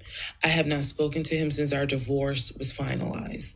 She said, so I would just appreciate if you keep me out of whatever's going on with y'all. And I told her, I said, I give you my word, I will never tell him I spoke to you. Damn. Well, I mean, now you. I said, I give you my word. Now you kind of telling him. I said, this conversation is for me. It is not for me to use in any sort of legal litigation, nothing. This is for me. And he said he gonna sue. I said, I don't plan to call you again. I don't plan to be a disruption in your life. I just needed to know, how bad is it? And she paused and she said, it's bad. She said, I don't know what all y'all got going on. She said, but if it's anything like what it was for me, it's bad. What was it for you? So we talked a little bit more. She was very encouraging. She was like, girl, do not blame yourself. She said, I went through that and I had blamed myself. She was like, this is not on us. This is on him. Okay. She was like, he is a master liar. A master manipulator. She said, I guess. But to say not to blame yourselves at all would be a little disingenuous, would it not be? Because I can't speak for the other lady, you know what I'm saying? But she saw the signs, and she has said several times that she saw the signs, saw the red flags. It's the United Nations of red flags, and that she completely ignored them, that she was scared and she was desperate. So she said these things. So, like, again, I don't care about you saying don't blame yourself and the other lady saying don't blame yourself. I can't speak to the other lady's situation because she's not talking about her situation. But from what you done broke down in these 28 parts that I've seen thus far, I'm not seeing a victim. I see one fool who got lied to and one fool who did the lying. That's what I see. I see one fool who got lied to and one fool who did the lying. Call me insensitive. You can... I done already told y'all, bro. Y'all be... Maybe I'm just not... I don't process the emotions the same way the rest of y'all are doing it. Or I'm not processing the story the same way the rest of y'all are doing it. But I don't see a victim here. I don't see a victim, bro. Ignore the red flags. So she was like, do not feel as though this is on you. Okay. You gotta we take, talked about, it's not all on you, but you gotta take some of the... There's an ex-girlfriend that shares the name, that shares the same name as his aunt. She and I talked about her. She said the reason why they broke up, because the ex-girlfriend, I didn't know this, the ex-girlfriend had reached out to her about 6 months before he met me. And so...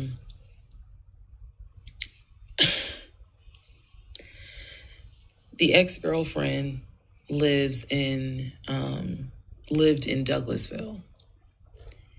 Thank you, on Eddie. Legion's driver's license. He had a Georgia driver's license with the Douglasville address. What he told me was that it was the address that his sister, because remember I told y'all his sister Shantae. Oh yeah, that's why they could never go to the cookout. She's a nurse, married with 2 kids.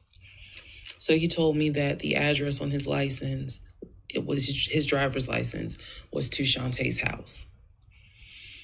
The ex-wife is telling me, no, that's the address for the girlfriend, the ex-girlfriend. Wow. He had moved in with her. Wow. And he created this whole narrative with her. Wow.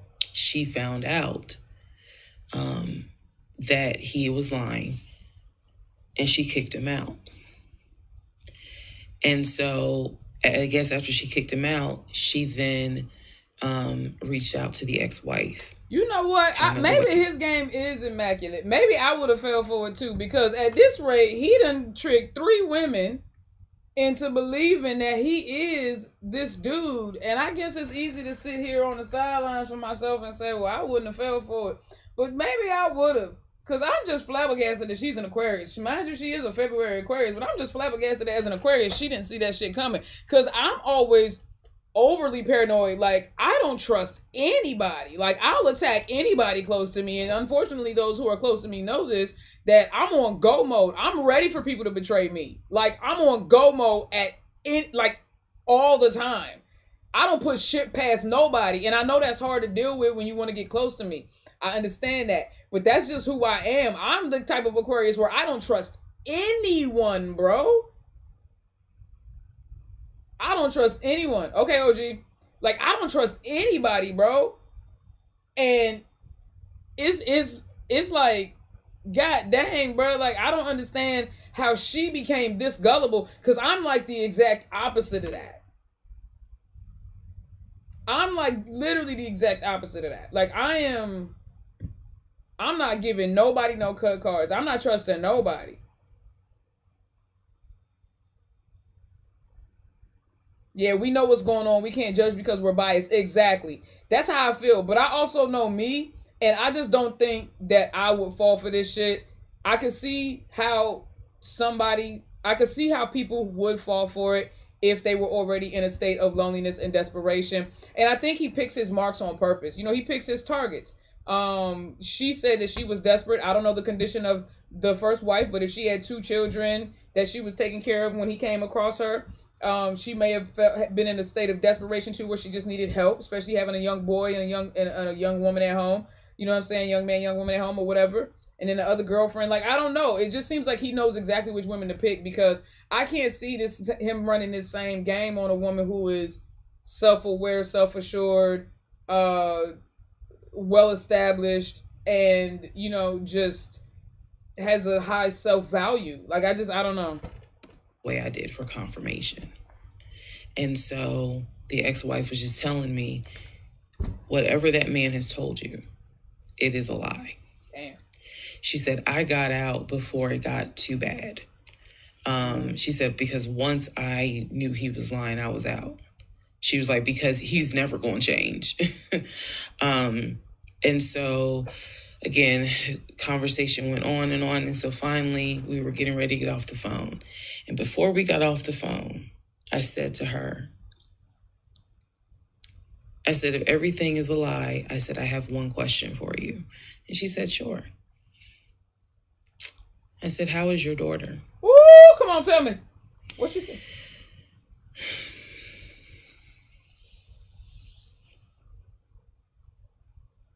I said, how is your daughter? Next part coming up. Part 29. Who the fuck did I marry? She said, come on. She said, how? Oh, God. Oh, it's about to get stupid. Her, I mean, it's been dumb, but it's about to get stupid. She said, my daughter's fine. And I said, okay. She said, what did he say about my daughter? Yo. And I will be honest with y'all, I didn't have the heart to tell her. So what I said instead was, oh, no, it was, you know, with everything with COVID, I think he mentioned that she might have, I would have told her, bro. Or was exposed to it. But I wouldn't have. Why traumatize that that woman all over again with this fool? You right. I wasn't going to tell that woman. Yeah, that would have been traumatizing her all over again. He said her daughter passed away. Oh my God. So I said, you know, obviously I'm glad to hear that. No, she has a daughter. Her daughter's just fine. She's perfectly fine. Whether you stay with him or not, it's your choice. She said, he ain't gonna change. Damn. He ain't gonna change at all. Damn. She said, this is what he does. She said, you're not the first. You're not gonna be the last. She said, he did it to me. She was very, very encouraging, because she was just like, you do not blame yourself. Oh, God, you gotta stop saying that, because that's pissing me off. You need to blame yourself a little flags. bit. No, you need to blame yourself a little bit. Your fault. Oh, she said, this is on him. And so we, once again, I thanked her for her time, got off the phone. I took the long way home that night. I could not be around him. I could not be around him. I had to figure something out. I had to figure some things out. So I took the long way home. What does that mean? It means that I probably could have taken 75 to 285, but I probably took 20 to 75 to 285. Girl, don't nobody else out there know what you're talking 675 kind of like I just took the long way home. A couple of days later, because my mind was spinning. A couple of days later, at this point, I'm turning into the FBI, CIA, and Homeland Security. What for? You done found out everything you need. See, literally. I'm not like that. Let me tell you, I'm not like that. I don't need a whole bunch of proof. If I have any signs or thoughts or inclinations that you are doing something derogatory towards me or discriminatory towards me, and then I catch you in the act, I don't need the whole picture. I just need to see you doing one thing against me, and that's enough for me. I don't need to know everything you did against me. I just need to see the one. I don't need to know every betrayal. Why that just traumatized you. Once you see that they could betray you and they're possible of betrayal, then just let that be the reason. You don't need to know all the ways they betrayed you. That's just like getting stabbed in the same wound over and over and over again. You making it worse, dog. Once you get stabbed, take that shit up, run away, and go to the doctor and treat yourself. Don't sit there and let them stab you in the same spot over and over again because you want to know how many ways and how many times and who with and all that. Man, fuck that. I don't need to know everything. I just need to know one. I'm trying to find everything. I just need once upon a. And he's carrying on his business as usual. Story. Nothing changed with him. He had no idea that I had spoken to the ex-wife. He had no idea I had gone to the court and saw his divorce documents. He had no idea. So a couple of days later, I decided to look up his mother's obituary. Look up the mother's obituary. She ain't dead either. And down at the bottom where it talks about, she's preceded in death by, and it lists all the people, the family members that died before. And then it says, leaving behind to cherish her memory. It lists the husband, her husband, excuse me. Mm-hmm. Let me start over. It lists her husband, which is Legion's dad. Mm-hmm. It lists Legion's brother that lives in Philly and his wife, because again, this is she passed away in 2015. Okay. So it lists Legion, the brother in Philly, and his wife and daughter. Thank you, her granddaughter. I feel you, baby. It lists Legion and his wife. I think it was like Latoya or La something. It did not list the ex-wife I just spoke to. And it clearly said Legion, his wife, Latoya. Then it listed the brother in Nashville, his wife, Jane, or whatever. So this man got another wife out there. So I'm thinking to myself, there's two things I was thinking immediately. Number one, who is Latoya? Never heard that name before. So I was thinking, who was Latoya? And then number two, where are the two sisters? Shantae and Kim. Shantae lives in Douglasville, married with 2 kids. Kim lives in Augusta, and I believe he told me she worked at like Procter & Gamble. Right. So why aren't they listed on here? Because apparently, go back to the video. I posted it on there. I gave y'all background on the family. Mm-hmm. He apparently was one of 5 through both parents. Brother in Philly, older brother, younger brother in Nashville, an older sister in Douglasville, and a baby sister in Augusta. So why is it on his mother's obituary there's only 3 children named? He made up siblings. Where the 2 sisters? People that didn't die. Like, so I'm even more like, what in the hell? Why? That's what I'm saying. And then I started thinking to myself, why wouldn't they list Shantae? Like, they talk all the time, so I know that they're close because he talks to Shantae all the time. So I really was confused. again, keep in mind, I'm trying to give y'all insight into how I was thinking May of 2021, because I still didn't find out a lot of stuff at that time. I found out enough to figure out, okay, it's not a question of if he's lying. That was over. It's not a question of if he's lying. The question now is becoming, what else is he lying about? Yeah. But see, this is the part where I'm saying, like, I wouldn't care. So we have the phone call with the ex-wife. Now I see an obituary that apparently there's another wife. All the answers. I know on our marriage certificate, it only states he had one previous marriage. I had 0, he had 1. So this is how I'm thinking in my head, which is, okay, what am I missing here? I know we've established that he's lying, but who the fuck is LaToya? Like, I'm really trying to understand who is LaToya. And again, he's hobbling around the house, limping, and I'm in our in the bedroom, just.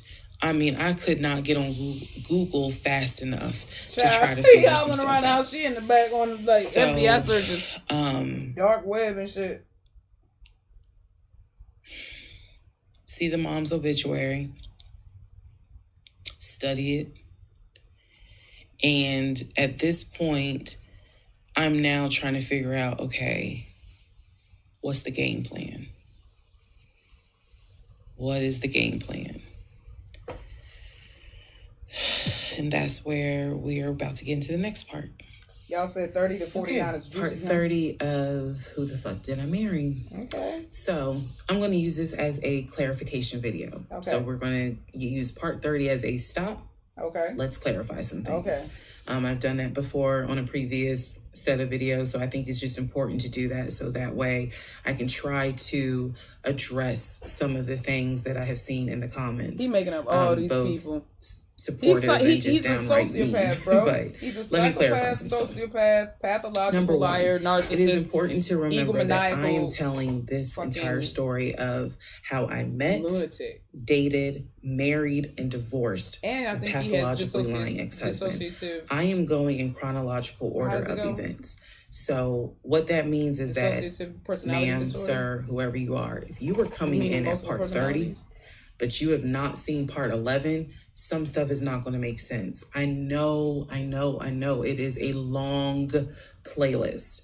And don't worry about watching the video as soon as it comes out, because everything, I'm trying to do this responsibly, of telling the story in the order of which things happen. So I say that to say, please, if you're able to, start at the introduction disclaimer video. We did. Start with part 1. We did. And then just watch each video. We did. Because a lot of the questions people are having that I'm seeing in the comments, and I say this respectfully, is just because you did not go to the other videos and watch them in order. Yeah.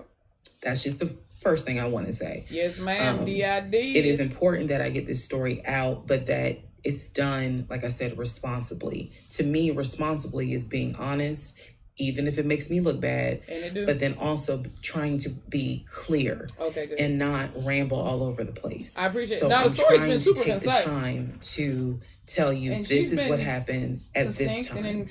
This is what happened at that time. That's why there's so many parts. And we're not even to the part of the divorce yet. We're almost there, but we're not there yet. Second thing I want to clarify. I cannot stress this enough. My family and my friends did not know. I thought y'all were saying and did. What was going on between Legion and I. Yeah, you said you didn't tell nobody. My family only knew, we've met this guy. He's dating our daughter, our niece, our cousin, our granddaughter. He seems to be a really nice guy. He seems to really love her. From what he has told us, he's done well for himself. He played football. And he has worked at this company 6-7 years. Condiment company. And financially, he is in a good place. From what we understand, he just moved. And he was playing. She always leaves this part out, which I find hilarious. That he was working at Apple during the off seasons of his arena football career. here from California. That is what they knew. I guess he just needed something to do. They did not know about the red flags I had. They did not know what was going on in my head. They did not know what was going on in my heart, because I did not want to look stupid. I'm fully aware that when I tell this story, I look stupid. Oh, okay, I'm aware. Good. Okay, and I made my peace fine. with that. But at the time, self-awareness I did not want to look stupid. Okay, good. So it was important to me to put on everything's great. We're really happy. We're looking for a house. I don't know how everything's to do that. Going well. That should kill you. Bro. Knowing full well that behind the scenes, I couldn't figure out why he wasn't showing proof of funds. Right. They did not know. Right. So I say that to say, I see the comments about how my aunt gave me horrible advice when I called her about the sexting on Facebook. Yes, she did. And I want to clarify something. She did not tell me to stay with him. Okay, good. She did not tell me to leave him. That's not her place, and that's not what she would do. Okay, good. She simply was in shock that any of this had happened. Oh, okay, good, because that's not what we heard. We heard you say specifically that my aunt said, well, you married him. She did not have to. Come on, bro. Like, let's stop playing us like you're playing us like you're Legion and we're you. Don't do that. Now you're implying that we're not supposed to deduce that from her saying, well, you married him, that literally implies stay the fuck there and deal with it. Or was she saying that facetiously and being like, well, you never should have married him in the first place? Either way, she is falling on either side of that coin. Don't try to sit there and say that she didn't say, well, she didn't tell me to leave him.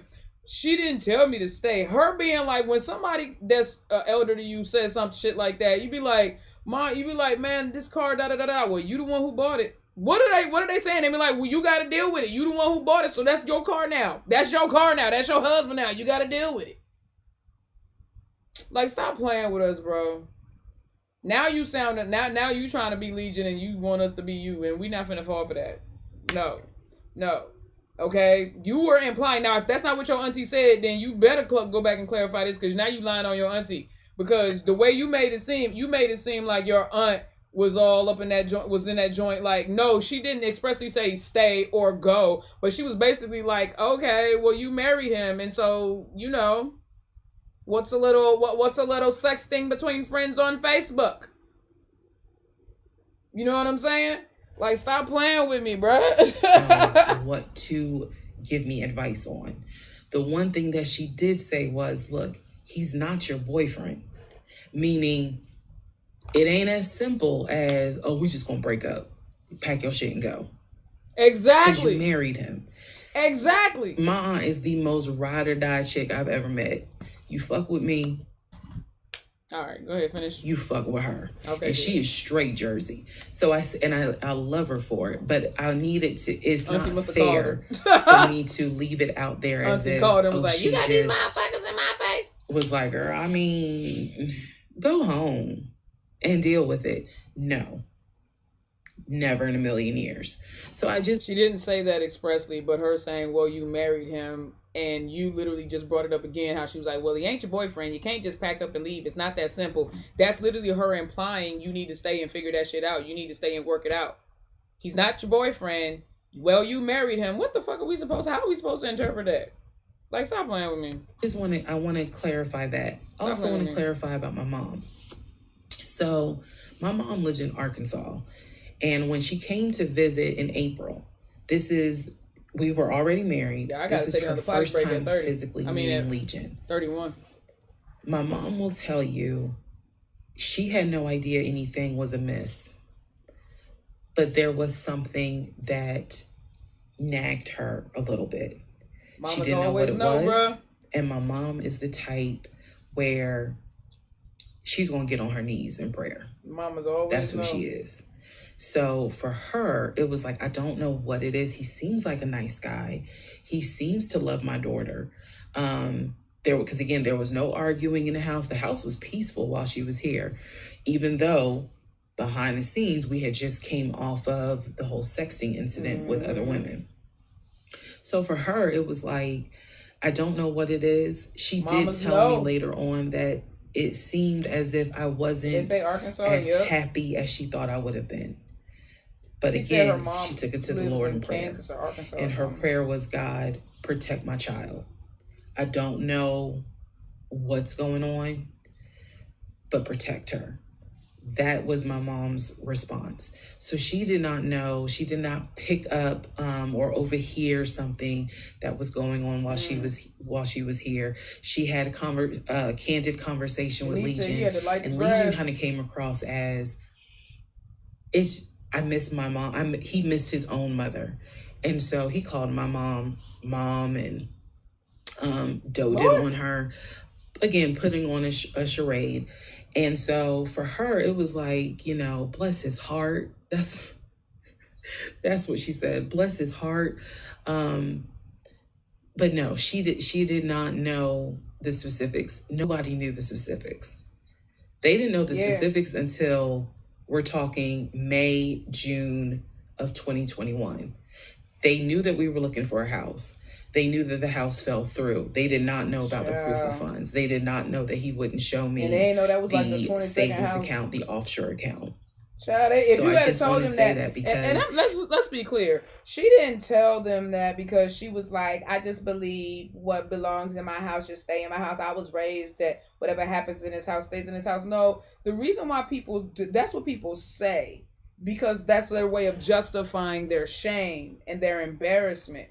That that what's going on in your house is fucked up, whether subconsciously, inherently, or consciously. What's going on in your house is not something that you would readily share with people because you would be ashamed or embarrassed by it. So therefore you go, I'm just going to keep this to myself, because you knew you were getting played. You did not tell nobody because you wanted to keep what was going on in your house and you don't believe in nobody being in your business. You didn't want to tell nobody because you knew that your ass was going to be embarrassed and you were going to be shamed because of the way that you let this man snow you in so many ways before you even got married. The way that he treated you during your miscarriage would have been more than enough. But we can go all the way back to March 7th, okay, or March 9th March 7th when your tire blew, and March 9th, 2 days after your date with that man, where you started all of a sudden recording voice diaries because you just got the unction to do so. Are you kidding me? Child, please. God put the Kevlar vest on you because he knew you was going to put yourself in front of the fire range. At the end of the fire, you stood in this man's firing path and then complaining about getting hit by the bullets. To me, it would be irresponsible to not clarify what family and friends knew. Because these people have always been supportive of me, always had my back.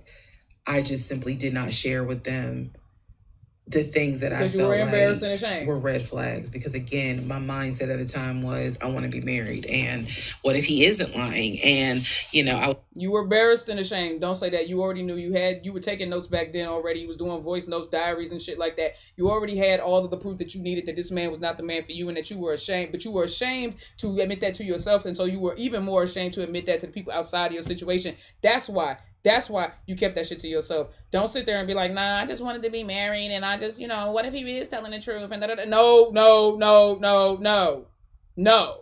No. You're not an idiot. I can tell that she's not an unintelligent woman. She's not a dumb woman. Like, this is by far the dumbest thing she's probably ever done in her life, but she's not a dumb woman. You saw everything. But you, like you said, I wanted to be married. You were afraid to be alone. You were desperate. I'm using words that you use for yourself, so don't try to flip it on me and be like I'm bashing her. These are words that she used to describe herself, bruh. And then you want to sit there and play and be like, but it's not my fault. And the ex-wife was so encouraging. And she told me, don't you blame yourself a little bit. What the fuck? Blame yourself a little bit. Because somebody else was sitting out there looking at what he did to you, and he looking like, you know what I'm saying? They looking like, oh, she an easy mark. I'm finna go. You better blame yourself a little bit so you can stay on your goddamn P's and Q's. I was making excuses for him to myself, so and I definitely would have made excuses. You were making excuses for the both of y'all because you saw all of this. Another thing I need to clarify. She's not a dumb woman at all. And I saw the comments on this about how a VP would never date someone that looked like me. And to the person that wrote it, that wasn't very nice. I need you all to understand the relationship started in March of 2020. He came into my life as regional manager. Okay. That is how he came into my life. Then eventually he got promoted to VP of production or operations, some VP of something. That was later on in the relationship. He showed me the paperwork where it was basically a memo from HR. You know, your new position title will be VP and of. And it's like I will give her credit because she does it, but then she backs off of it at the same time. Like she acknowledges, I know this makes me look dumb, but I feel that still plays into the victim role. This makes me look dumb. I know I saw the red flag, but it's like she can acknowledge it. You know what I'm saying? Just like Monique, it's like you can acknowledge where you fucked up, but you're not doing anything applicable to change. You know what I'm saying? Or to accept your responsibility and your actionable accountability. You know what I'm saying? Like I need something to go with them words. Like what is your actionable accountability in this situation? Aside from being like, I was stupid. That's a cop out for me. No, there's more to the story.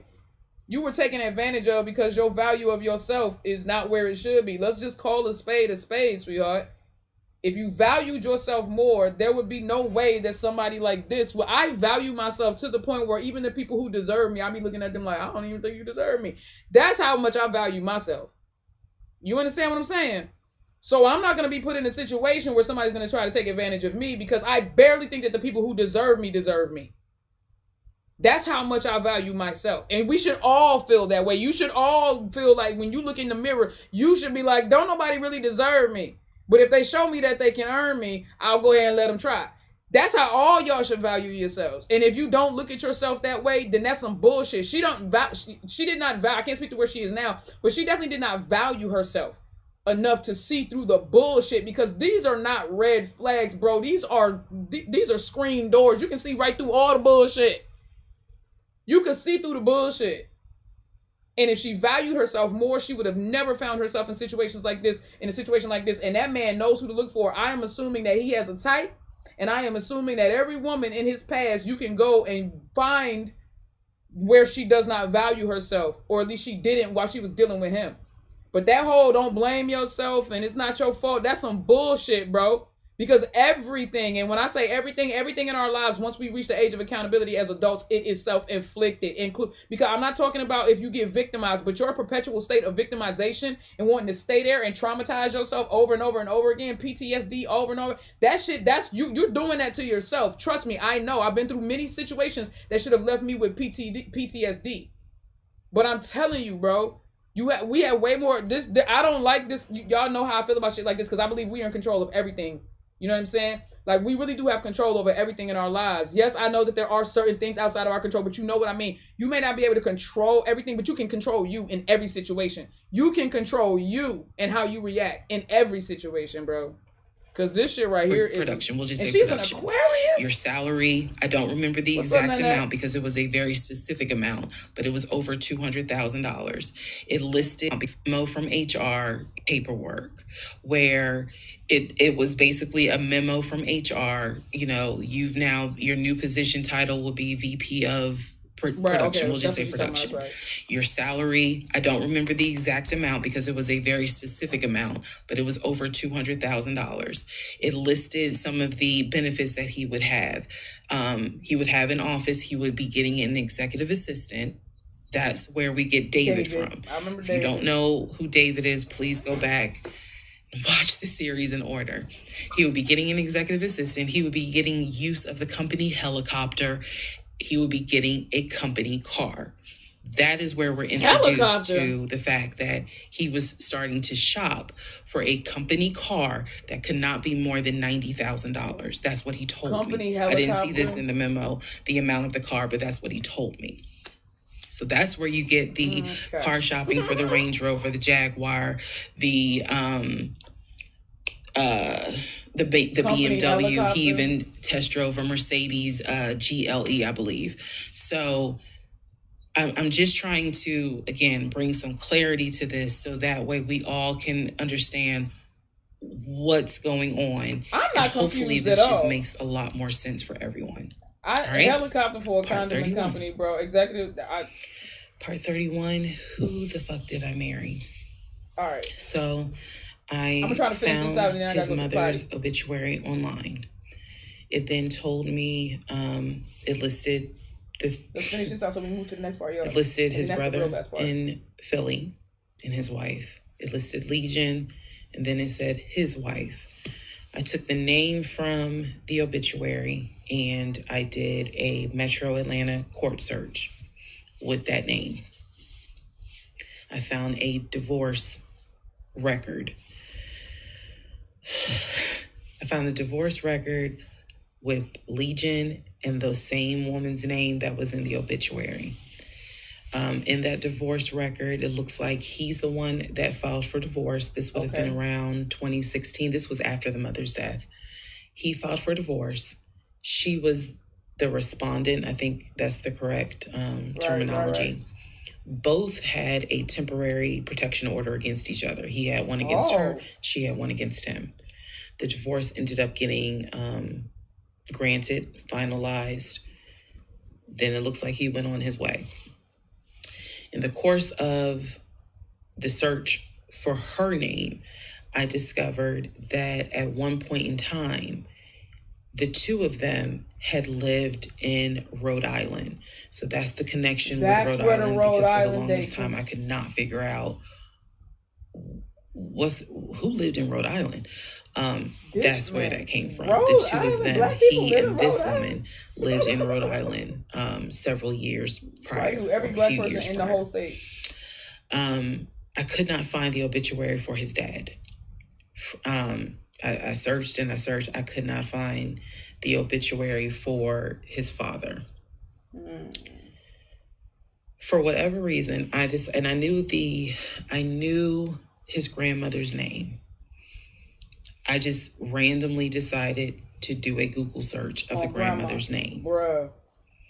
Initially, nothing came up because I was looking for the grandmother's name in Philly. Nothing came up. I looked for the grandmother's name down here in Georgia.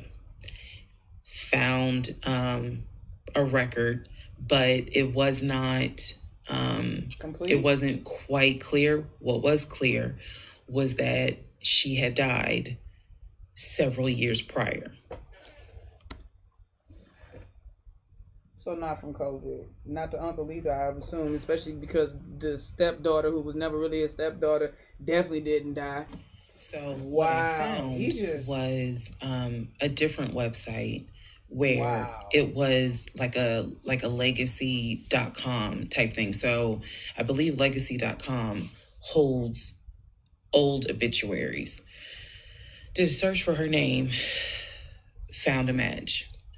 Damn. That is when I discovered that she actually had passed away in July of 2008. Read the caption of the obituary and verified that in fact it was his grandmother. He killed his grandmama twice. Because at the bottom of it, again, obituaries tell you a lot. He killed his grandmama twice. It names why who she used to cherish her memory. So it lists all the different family members. It lists the brother in Philly. It lists Legion, no spouse, and then a brother in Nashville. Once again, it did not list the two sisters, Shantae and Kim. Ooh. So I'm even more like, okay, clearly, all she wanted was a kid. All she wanted was to tell you right, is up when it comes to Shantae and Kim. How did it turn into this? What I do know is that he has talked to them multiple times in front of me. So I'm not sure what I'm missing. Maybe some family feud happened. I don't know. So that is how I discovered that when he told me the grandmother died from COVID and he was crying, boo-hooing and all that shit, she actually had died in July of 2008. I found this out the same time that I found out about allegedly, and I say allegedly because I'll explain, allegedly the first wife. or at least what I think is the first wife. What you think is the first wife? Yeah, because at this point, with her and Cootie, he's been married 3 times. Legion is almost bedridden from what happened with his knee. And I need to take a moment to address this issue with the knee. Again, the story started, he hit his knee. Right. Then it turned into... football injury. It was an old football injury. Remember that? And this has happened before. Yeah. He's going to the doctor. The doctor's telling him to ice it and to elevate it. He eventually moves into the guest bedroom to be more comfortable. I'm going to make this statement. This is probably the only time I will make this statement. He was not lying about the injury that he had. I don't know where the injury came from, but what I do know was he was not lying in the fact that he was in pain. You can't even tell the truth about the... You could clearly see that he was in pain. And the pain was becoming debilitating. He was being punished. Please understand what I'm saying. The pain was debilitating enough to where he was taking my pain meds from when I had he could just be the miscarriage. And then also, it was hard for him to walk. He was not eating. So this is what made me believe whatever was going on with the knee, there was more to it, because he was not eating. When I met this man, he was a size 3X. At this point in time in May, he's down to a 2X. He is not exercising. He is not doing anything mobile. He's simply not eating. So there definitely was something going on, something concerning. Honestly, I thought it might have been cancer. Damn. But he kept saying, no, it's not that. It's from a football injury. It's from a football injury. I said to him, the next time you have a doctor's appointment, I want to go. I know that's right. It was that bad. And he kept making excuses like, okay, fine, I'll make the appointment. I'll let you know what it is. Cool, I will take off work. I want to be at that doctor's appointment, because whatever is going on with you is serious, to the point where you are losing weight rapidly within a 2-week span. He killed folks. So now we can go ahead and enter into June.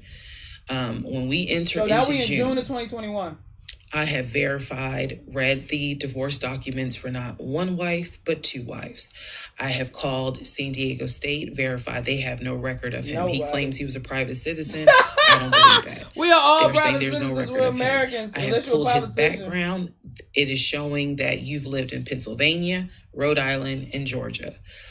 When I look at the addresses, it is tied to at least 2 women, both of whom I'm showing divorce records on file that you had.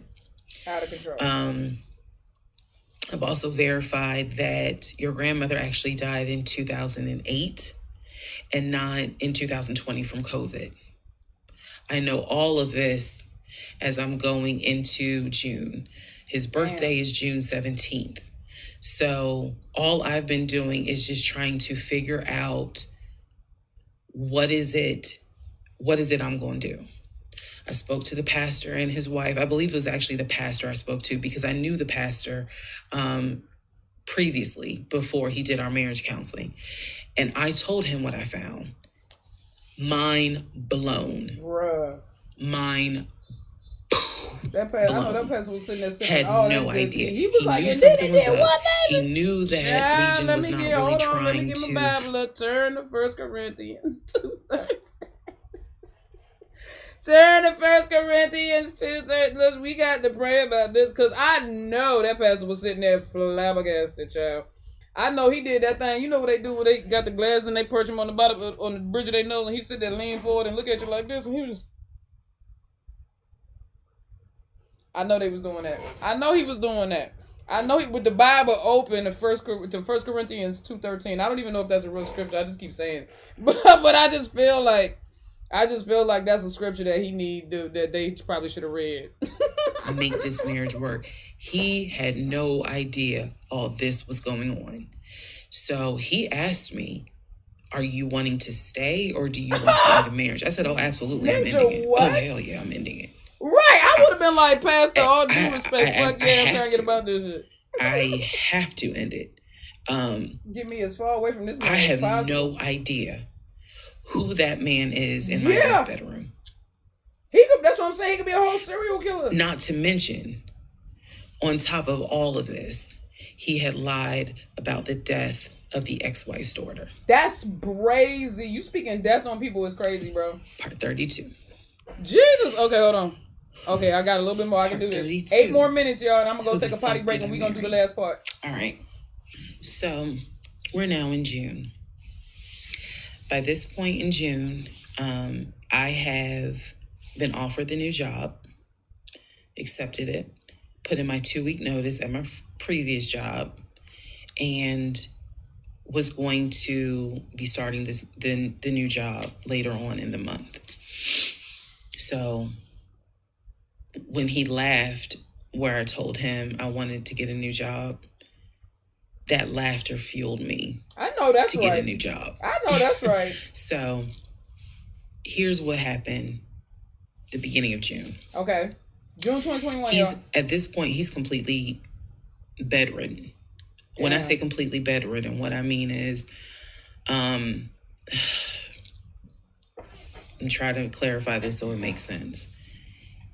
From what I see, he is going to work, but he's calling out a lot more. Okay? So he had already left the condiment company and was working for Apple. So he's calling out quite a bit because the pain is pretty. Oh, and what year was this? Because let me tell you something. Apple don't play that. What year was this? Because I worked at Apple from 28. Well, technically I worked at Apple from 2013 to 2016. And then I came back 2017 to 2020. Dog. When? Who? Calling out who? Apple be ready to fire you if you tardy. And they used to give us a 5 to 10 minute grace period. They stopped doing that. So you can be you could clock in 1 second after you supposed to clock in, and that'll be a tardy. And if you get like what it used to be like three of them joints, you go on probation or something like that in a pay period or something like that. 5 of them joints, and you looking at like getting fired. Like this, he is lying. This man is lying. Apple don't play that about them call outs. You Apple does not play. I was on probation a lot because I used to call out a lot. And I'm telling you, there's no way you can do that and not be, unless, well, if he's out on injury. That's how I was able to skate. I was out for a month and a half, and they wasn't gonna let me come back into my store, but they had to because I had the medical coverage, and I got injured at work. Pretty bad. So he's hardly eating at this point. Hardly. But for example, if I were to say, "Oh, I ordered a 10-piece wings," he's eating 2. But I'm not gonna hold you. That's all I would see him eat. As narcissistic as he is, he could have been starving himself to just make the story look good. I believe he's crazy enough to have done that. Place that it was when I left. Nothing in the kitchen had been moved. Nothing in the refrigerator had been moved. He got Munchausen syndrome. Which led me to believe that he. Because I think it's like Munchausen, and then it's Munchausen by proxy. If you have Munchausen by proxy, that's like when a mother makes their child sick so that they can get attention. But if you have Munchausen, you make yourself sick for your attention. Y'all, somebody could correct me if I'm wrong about that, but I think it's Munchausen, and then it's Munchausen by proxy. Munchausen by proxy is when somebody makes somebody else sick so that they can get the attention. It's like a mother making her child sick so that people feel bad for the mom having a sick child. And then it's like the Munchausen is like you do it to yourself, like you make yourself sick so that so you can get sympathy and attention. Somebody please tell me if I'm wrong, because I don't want to be wrong about that. But it sounds like he could have had Munchausen where he could have really been making himself sick and been a hypochondriac, you know what I'm saying? And really doing that to himself just so he could get attention and people could believe the shit. And I left the bed from the time I left to go to work until the time I came home. Jesus. At this point in time, he's drinking Powerades like it's water. I mean, I'm buying cases of Powerades. And that seemed to be the only thing that he was taking in. So if he was a 3X when I met him, he's probably at a 1X, maybe a 2X, depending on the clothes. Damn. He's lost a lot of weight because he's not eating. Damn. So that's the reason why I say he wasn't faking whatever was going on. No, he still could have been faking. I don't think you know how deep that shit can go. The issue with his knee was a symptom. That was not some football injury. That was not... I hit it at work. It wasn't that. Something else was going on. Damn. asking him to, let me know when you have a doctor's appointment. I'm going to go with you. And he just kept saying the doctor, he's calling the doctor, and the doctor told him to just keep icing the knee. But I knew better. What was happening was I didn't care because of all the stuff I was finding out. So, beginning of June, he is in the bed, sleep, and I get his phone. Why do you even care anymore to dig around, bro? He had a work phone and he had a personal phone. It was the work phone that he had from the condiment company that apparently was never turned in. Okay. Follow me. Okay. It'll all come out. Okay. So he still had the work phone. It was deactivated. But he did not wipe the phone, if y'all know what I mean. Yeah. Take all the data off. He just didn't have no cell service with all the stuff. So I looked through the phone, and I see this would have been text messages. Text messages between him and a woman named Peaches. I know that's right. I go back to the beginning of the text messages. Right. This is on the work phone. This is the beginning of June of 2021. I go back to the text messages the beginning of the text messages between him and Peaches. Yes, that was her name, Peaches. I'm reading the thread because he's knocked out sleep. So I'm in the bathroom with the door locked, reading the thread. And what I can tell is that he met Peaches on POF. If you don't know what POF is, it is Plenty of Fish, a dating website. I've never heard of that. He met Peaches. I saw the messages in June, so he met Peaches around February. Dang. Met Peaches from POF. Peaches a month after they were married. Apparently Peaches was, there's no nice way to say it. Apparently Peaches was a prostitute. So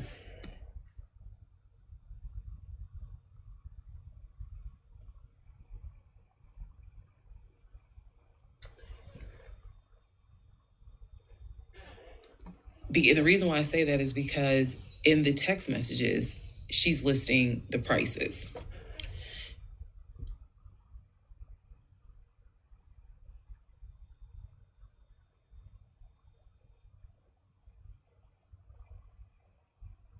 So you can get hoes off of Plenty of Fish. That's what you're saying.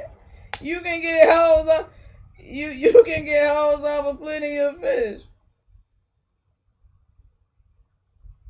You can damn. So Peaches was listening to. So that's what. That's why I ain't never heard of pieces.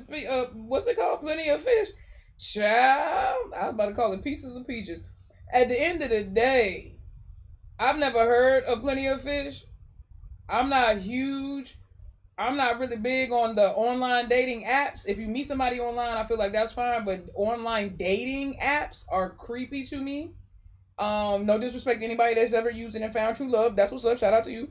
You know what I'm saying? You're the exception, not the standard. But most people get killed or raped on those kind of on those kinds. So she actually looked up and meeting him through Facebook, wherever, and the Hinge app, and I never heard of Hinge till she just mentioned it too earlier. And then so Hinge, and then Plenty of Fish. Oh, that's why people say that there's penalty fishes in the sea. I'm done. Penalty or plenty? I don't know. Were you trying to make a joke? Either way. So this is a mess. He asked for a hand job. This is in the text messages. She told him it would be like $40. He asked how much would it be for oral. She said it would be $60. Because it was $60 and $80. One was the price with the condom, one was the price without one. So no messages after that. She sent a picture, he sent a picture. No messages after that. So in other words, these messages were not back to back every single day. There's breaks in between the messages. So like a message was in March, the next message is in April. A message in April, next message is like 2 weeks later. So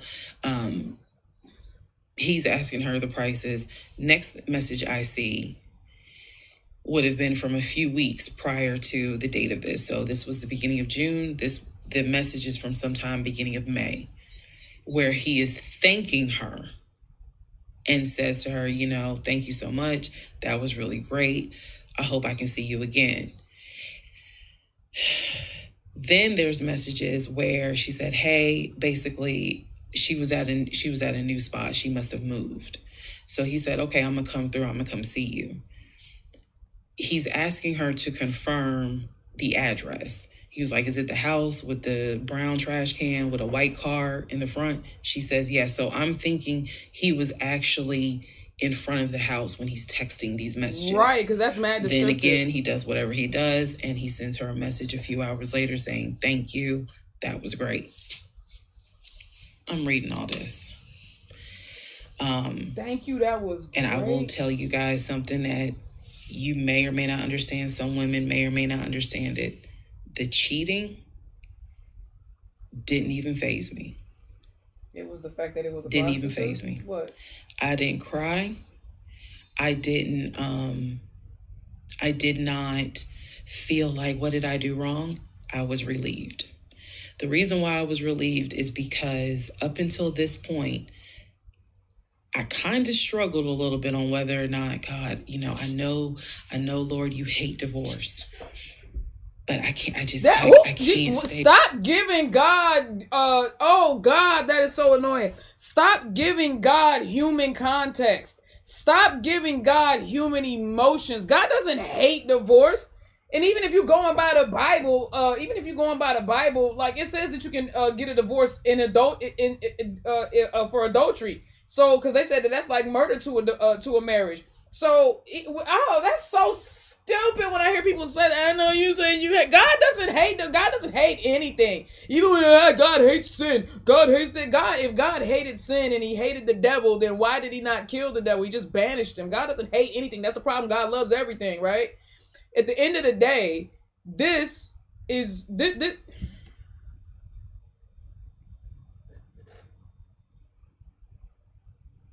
Every time somebody mess up, first thing they want to do is bring God into it and talk to you about how they making it right with God. If it's really between you and God, why the hell are you telling us? I don't give a good goddamn what you're doing and why you're doing it or who you're repenting to, because that has nothing to do with me. All I know is if you commit a crime or you hurt somebody that I love or you hurt anybody that's innocent, you should be punished for that. That's all I care about. I don't care about no mercy. I don't care about your God. I don't care about you praying. I don't care about none of that, dog. And I believe in God. Don't ever get it twisted. I believe in God. I probably don't believe in the God you believe in, because my God is not a God that has human context and human emotions and can be jealous and picks and chooses who to love because they're making him uncomfortable. I'm sorry, that's just not the kind of God that I serve. You know what I'm saying? So with that being said, when people be sitting here and they be like, I know you hate marriage, and it literally says in the Bible that you can get divorced because of adultery, half these people just be talking out their ass, bruh. You don't know what God loves or hates, because what you say he hates, he really loves, and what you say he hates, and what you say he loves, he really hates. So shut up. Damn, bro. With a guy that lies. So when I saw the cheating stuff, I was like, oh, shoot, thank you, Jesus. Okay. Because I know my Father in heaven is going to forgive the fact that I'm going to divorce him for infidelity. It's not even nothing to forgive. You don't have to ask for forgiveness for doing that. Jesus will forgive me. That's your get out of jail free card. What are you asking for? That's what I'm saying. People do not interpret scripture, faith, religion, or God correctly. They put God in a box of their own design, and most people's version of God is a reflection of who they think God is and who they would be if they were a God. That's why God, the God of the church these days, all religions, is so jacked up and judgmental and evil and condescending and hateful and divisive, because it's a reflection of the people that are conjuring this image of God. Instead of you being made in God's image, people have redesigned their God to be in their image. That's why every God you see these days is so daggone hateful, bro. To be honest with you, like all of them. I don't care what your religion is, all of them. I got grounds now, bitch. That's how I felt. So you sound stupid. Saw the messages, forwarded the messages to my phone. I don't see no victim in this show. I'm sorry. Or excuse me, I took I had to take my phone because the phone was deactivated. So I kind of had to do a little ghetto. Hold the phone up, take my phone, and take pictures of what I see on the phone so that I would have proof on my phone. Then I put the phone back and continued on.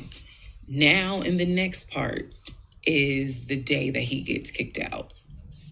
All right, y'all. I'm about to take a potty break, and we about to end this joint. We in it for the long haul, y'all. We finna do this. We got like 17 more chapters. If this is 33, we got 17 more chapters, y'all. We got it. She is a great storyteller. I love. That's why we all intrigued.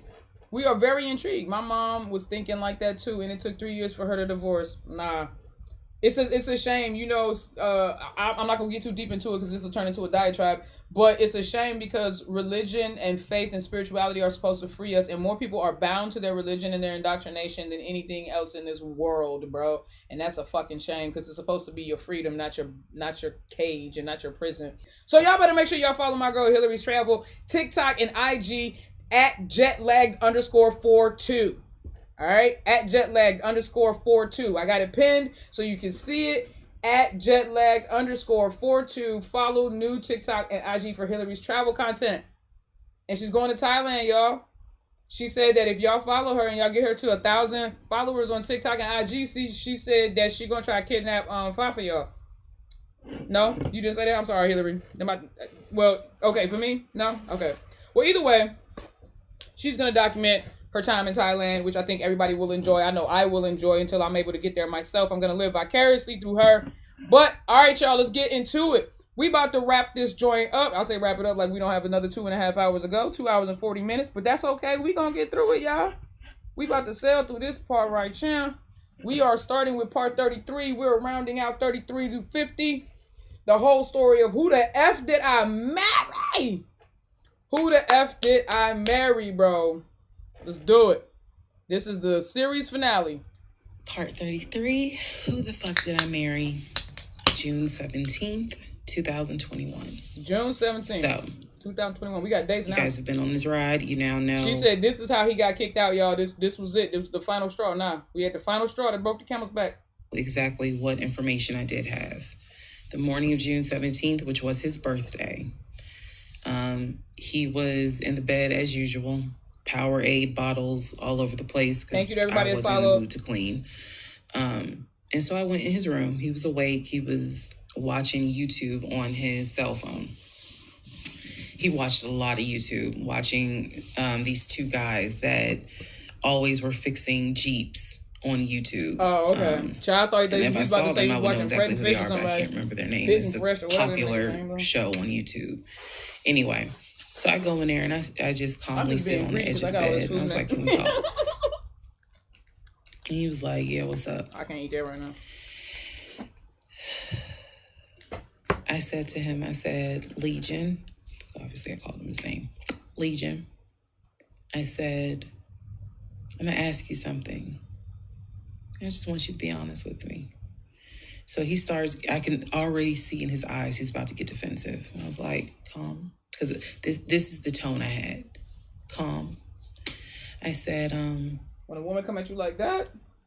You never went to San Diego State, did you? Oh, nah, see? You still doing it wrong. Why are you putting question marks at the end of it? I would have just read down to him everything he didn't do, didn't have, you know what I'm saying, behind a plexiglass and preferably with a pistol pointed at him, cocked after the safety off. Because I don't trust his responses or his reaction. But if you're going to read him, read him. He rolls his eyes and he's like, I said, calm down. Watch your tone. Oh, you talking like you never went to San Diego State. I said, you never lived in California, did you? And he said, of course I lived in California. He's like, I fucking showed you the house I had in California. He said, I told you about San Diego State. I was a private citizen. My dad paid for me to be a private citizen. And I said, boy, you lying. Okay. Why are you still even letting him explain? State. And he looked at me. His eyes were like empty. Like he wasn't shocked. He wasn't like, oh my God. He was just more like, Straight sociopath. That's why. I said they have no record of you. He ain't had to put the front up no more. He was done. I said, they have no record because you never went. You never been to California. So at this point, I'm very calm. Yeah, there you I'm go. just Take stating, the I said, questions you on never been to question marks off. California. Right. I said, I bet you've only lived in Georgia, Pennsylvania, and Rhode Island. Yeah. At this point, now there's a little emotion behind the eyes. Oh, okay. And I said, I don't think that this is going to work. That rat starting to panic. And he said, what, the marriage? He was like, so what you saying? You don't want to be married to me anymore? And I said, I don't want to be married to you anymore. I said, we need to go our separate ways. Oh, God. We tried, but we need to go our separate ways. The way that I am talking to you all is exactly how I was talking to him. And so he was like, that's not what marriage is.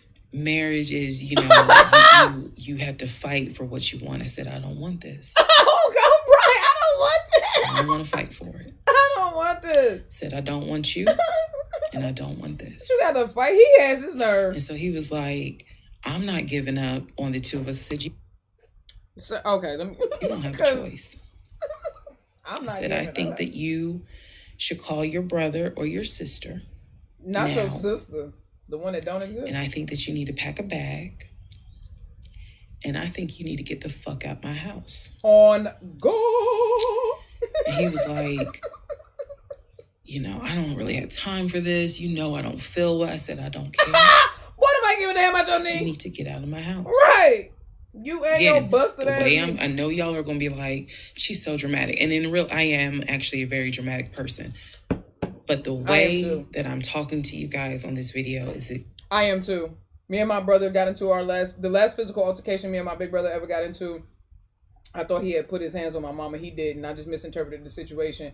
And so I attacked him and I shoved him and he flew back on our dining room table and it had these beautiful gold brass legs and a glass tabletop and he fell through it and it shattered.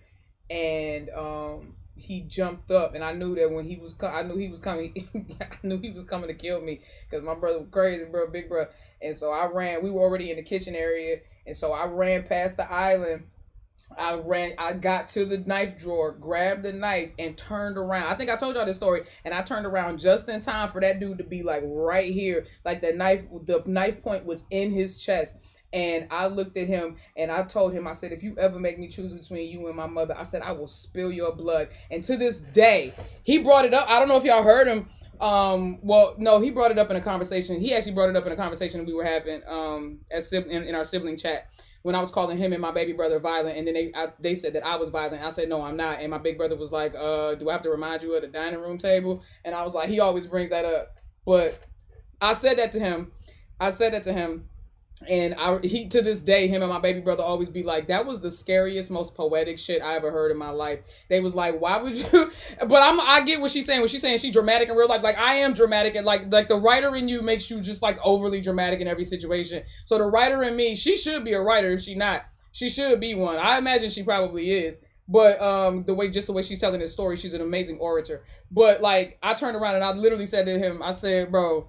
I said, yo, if you ever make me choose between you and my mother, I said, I will spill your blood. And I said it just like that. That man looked at me like, yo, you crazy. But that was the last physical altercation we got into because I think he knew then I was about that life. I was about that. He was 18 and I was 16. Exactly how I was talking. That was the last time we physically fought each other. The beginning of how this started. So I said, you need to call your brother or call your sister because she's in Douglasville. The sister that don't exist. Stay there. You need to get out this house today. Oh God. Get out, basically bro. What happened was at first, what did your mama do? She sat there and watched this. My mother never got into when me and my big brother got too big, like when we became like teenagers, my mother stopped breaking up our fights because we would fuck the house up. She would get injured. So she used to just wait. My mother had to wait for us to like wear each other out. Like dead ass. Like my mom couldn't get involved in our fights. When me and my big brother started fighting, my mother never got. And we used to tell her that. We used to tell her don't get involved because me and my brother had blind rage. And God knew to make us siblings, dog. Because if it had been anybody else, it was always King Kong versus Godzilla. Because if it had been anybody else, it would have just been straight abuse. But me and him were both so like the way we were that Nah, my mom never, when we were kids, she would separate us, but when we became teenagers, my mother never got involved in our physical fights because we were reckless to the point my mother, she would, one time me and my brother fought so bad, it made my mom cry. She was like, y'all not gonna be happy till you kill each other. Why do y'all act like y'all hate each other? Like, it was bad. But that's why I got squabbles now. My brother say that all the time. He's like, "Boy, I made you hard as shit." I was like, "You did." And that's so I got squabbles he called now. His aunt, and his aunt was on speakerphone. Oh Lord! Let me preface that she was on speakerphone. This is a ginger ale. And so she was like, "You know, I don't drink that Canada Dry bullshit." And he was like, "My wife don't want me no more. She claimed that I'd be lying to her. I ain't never lied to her." When I heard this. What? What's the analogy I can give y'all? When I heard him say to his aunt, I ain't never lied to her before. Something in me snapped. The best analogy I can give you. Do y'all remember that movie, Carrie? Yeah. When she was at the prom? Yeah, and they poured the pig's blood on her. Everyone was laughing because of the pig's blood. Yeah, the blood had fallen down on her. Yeah, and there was a moment where her eyes just went wild. Yeah, and you knew something was about to happen. You just didn't know what. But y'all had pushed her too far. When he said to his aunt, "I ain't never lied to her." Woo! I would have took that phone. From across the room, dog. From across the room, I would have had a cast iron skillet just. It'd been like an anime. I've been that motherfucker. Wow! That motherfucker had him like. The way, nah, bruh. No. The way I would have tore off on him in that house. The calmness left. Yeah.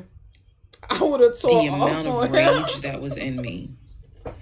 I could have fought every member of the Kansas City Chiefs and beat every last one of their asses. I could have fought every member on the Atlanta Falcons and beat every last one of their asses. I'm not a violent person. Oh, yeah. But I was there. Yeah. That statement, I ain't never lied to her. Oh, I would have took off on him. Oh my God. I would have been throwing everything. I went off. I went off so bad that first of all, every part of me was shaking. Yeah. I called my mom. My mom was on speakerphone. I would have been losing it. She's in Arkansas. My mom's a praying woman. No, my mom was on the phone praying in tongues. Sister Mary, aka Mama Truth, ain't built that way. Mama Truth would have been praying and driving and loading up gats. My mom built different. She got faith, but she also has a Second Amendment right too. Mom, just like the rest of us. Mama Truth ain't praying for if somebody taking off on me. If my mama hears somebody trying to, like a sailor. My mom finally said, put him on the phone. So I gave him the phone, and I'm standing there, and I'm looking around the room.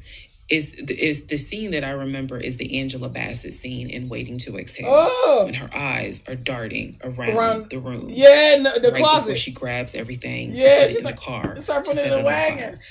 I was more so looking at what weapons were in the room. The lamp, the TV, the dresser. Women are crazy. I was looking more, while she was talking to him, my eyes were darting around the room. Women are crazy. If he did not get his ass up. Yeah. And get his shit. Yeah. And get up out of my house. Yeah. It was going to be bad. World War VIII.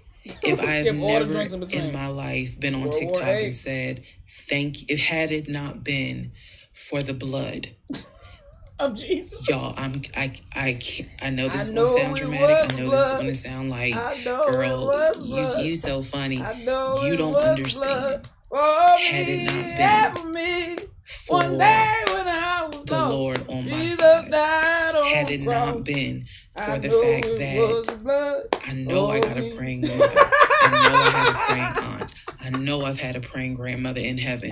I'm telling you, I clearly saw what was getting ready to happen. Yeah. Had he not It wouldn't have been just Jesus' blood. Got out of my house. Yeah.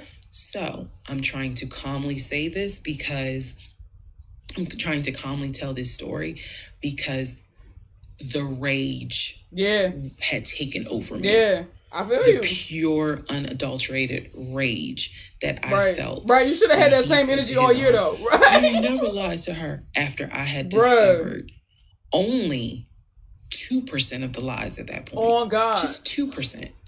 So it was enough for me to be like, you need to get your stuff and go. You got to get. So my mother gets on the phone and she says to him, Legion, she called him by name. She said, I am not there to control my daughter. Go. She said, in the name of Jesus, get your stuff and get out that house because I think she might kill you. Get out of the house. She's on my phone. His aunt is on his phone. In the name of Jesus. Nah, bruh. In the name of Jesus, get out of the house. Bro, in the name of Jesus, bro, you better say in the name of Smith and what Sister Mary would have, Mama Truth would have been doing something different. She said in the name of Jesus.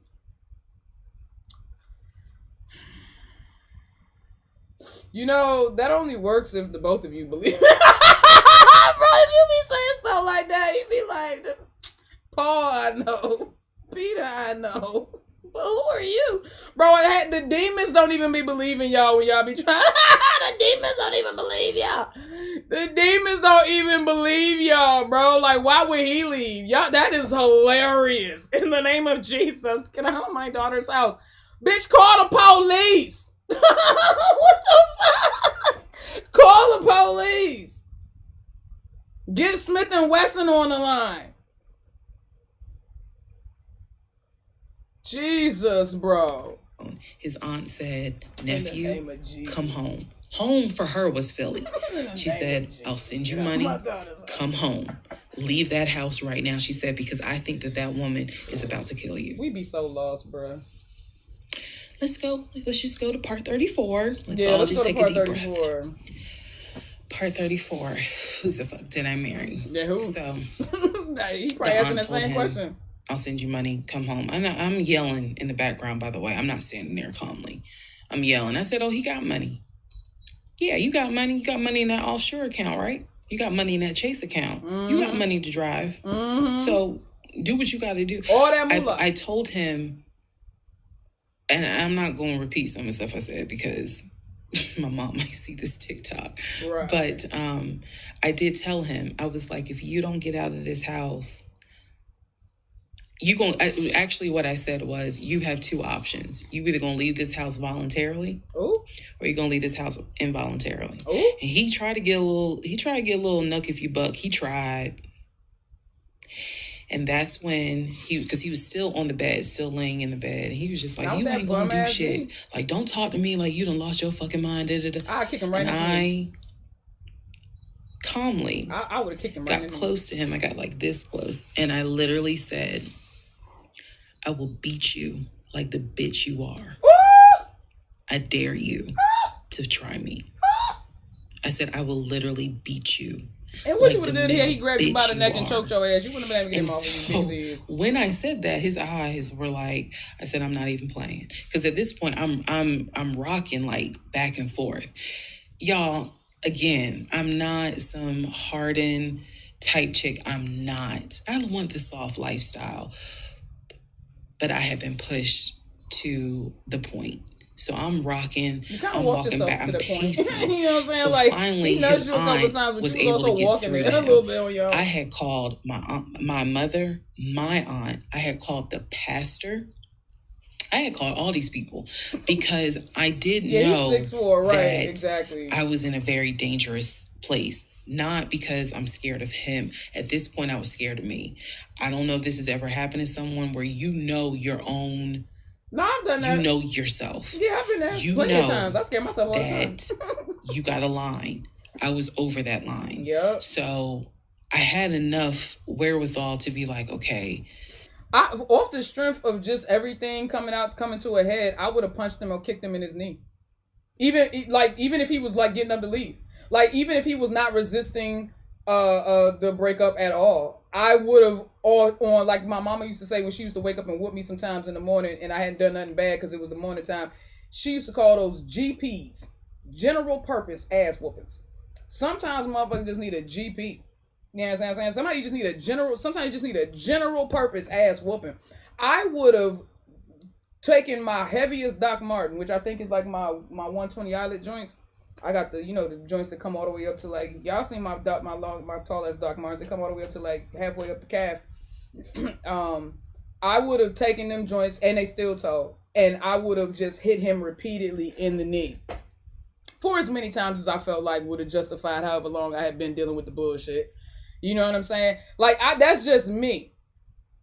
He could have been getting up to go, and I still would have been still toe to the knee. Just you're probably gonna go to jail today. Yeah, you're probably gonna go to jail for no reason. For all the reasons. You're probably gonna have that job in the morning. Like I was there. I'm going for the knee. And again, this is not to sound bragging at all. Yeah, nobody cares about that. I'm going for the knee. This was a woman who I could not believe that even with the attempt of me trying to give him one last opportunity to tell me the truth, he still lied in my face. I was at my edge.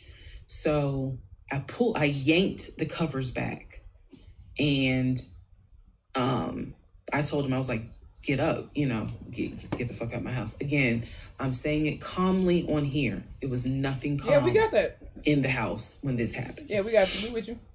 So I'm throwing stuff. Yeah, I would too. Throwing stuff up against the wall. No, at his knee. I remember I looked at the lamp. Yep. He looked at me looking at the lamp. Right. And I think something in him realized, okay, I'm in pain, but if I don't get up, she's gonna do something with that lamp. Yeah, hit you in the knee, bro. I'm going for the knee. He does get up. He is still on the phone with the aunt, because the aunt was pretty much like, keep me on the phone. Yeah. She did not want him to hang up. He throws some stuff together. Again, keep in mind, he has all his stuff in the house. Okay. So he basically packed like 2 bags worth of clothes.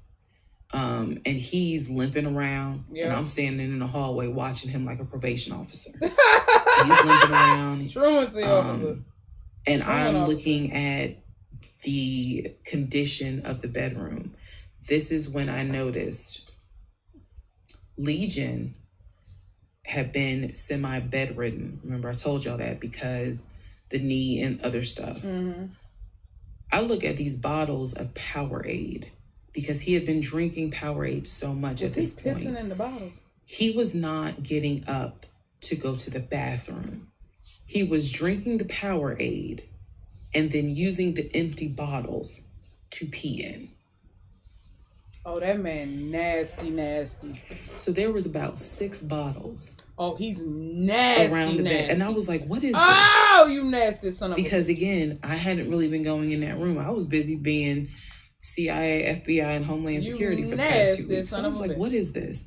He was like, I'm going to throw it out. He grabbed a trash bag, put the bottles in there. And I said, what are in those bottles? I said, tell me. And I think I started like twitching. Like, tell me. That is not piss in those bottles.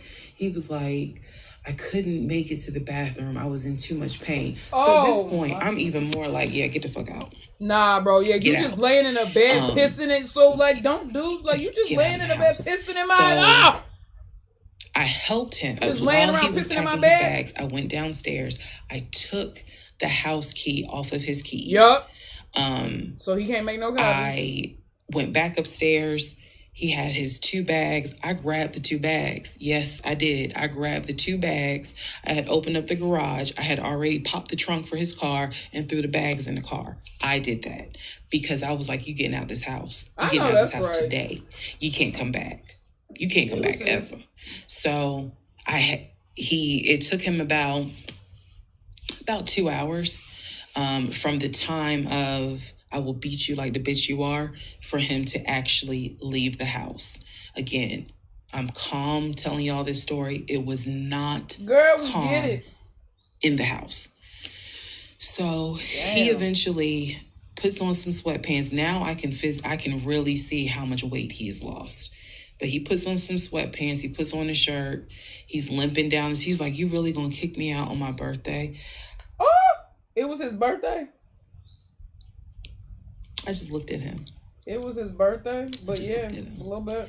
A little bit.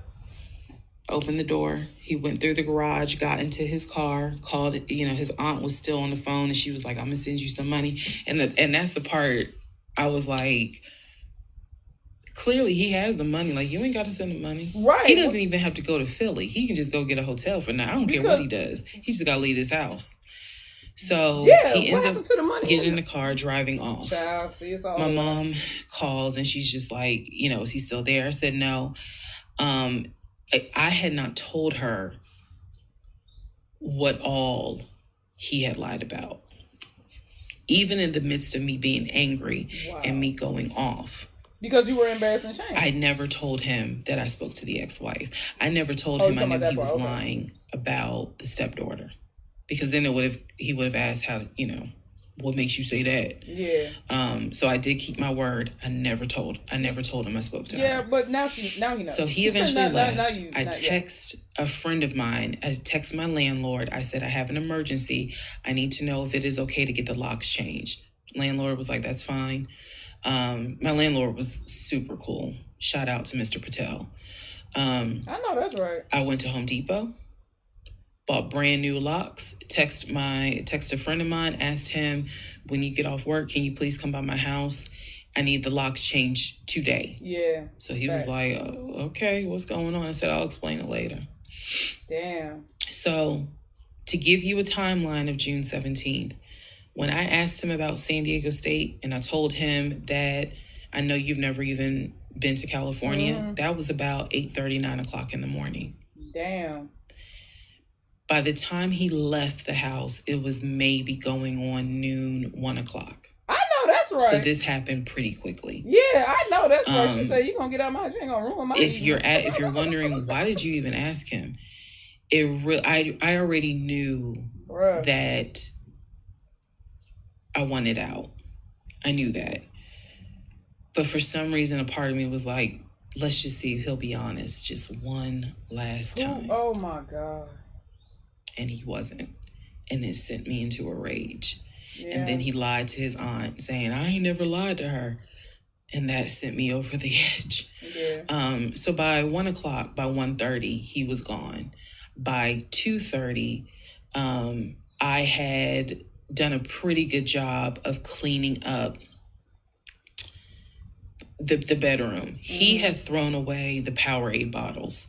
So I didn't have to touch those. Yeah. I stripped the sheets. Anything that he touched in that bedroom, I stripped the sheets, threw them in the trash bag, threw them out in the trash can. Good. And so most of this was adrenaline. Adrenaline was pushed because I hate packing. I hate doing all that stuff. I went on Amazon. I ordered oversized, large tote bags because I was packing up all his shit. I know that's right. Part 35. Okay. Who the fuck did I marry? Okay. So I packed up all his stuff. Okay.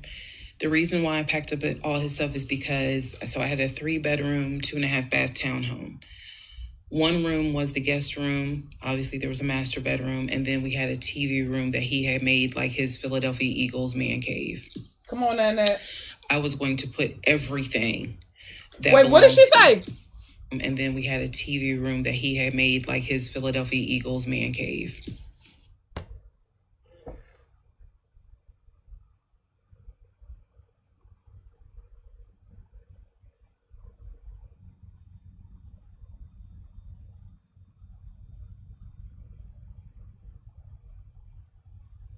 I feel like I honestly have heard everything. And he can't be that bad. I mean, he is an Eagles fan. I'm not making no excuses for him just because all of a sudden. I mean, I didn't put 2 and 2 together because she said she Georgia and stuff. So I didn't know but she's a Dogs fan. So he's an Eagles fan and she's a Dogs fan. I need one of them to be a Warriors fan so I can decide whose side I'm on. Because right now they both just look like fools. She looked like a fool who got lied to. He looked like the fool who did the lying. I need one of them to be, so he a Philadelphia fan. Okay, that's what's up. She a Georgia Bulldog fan.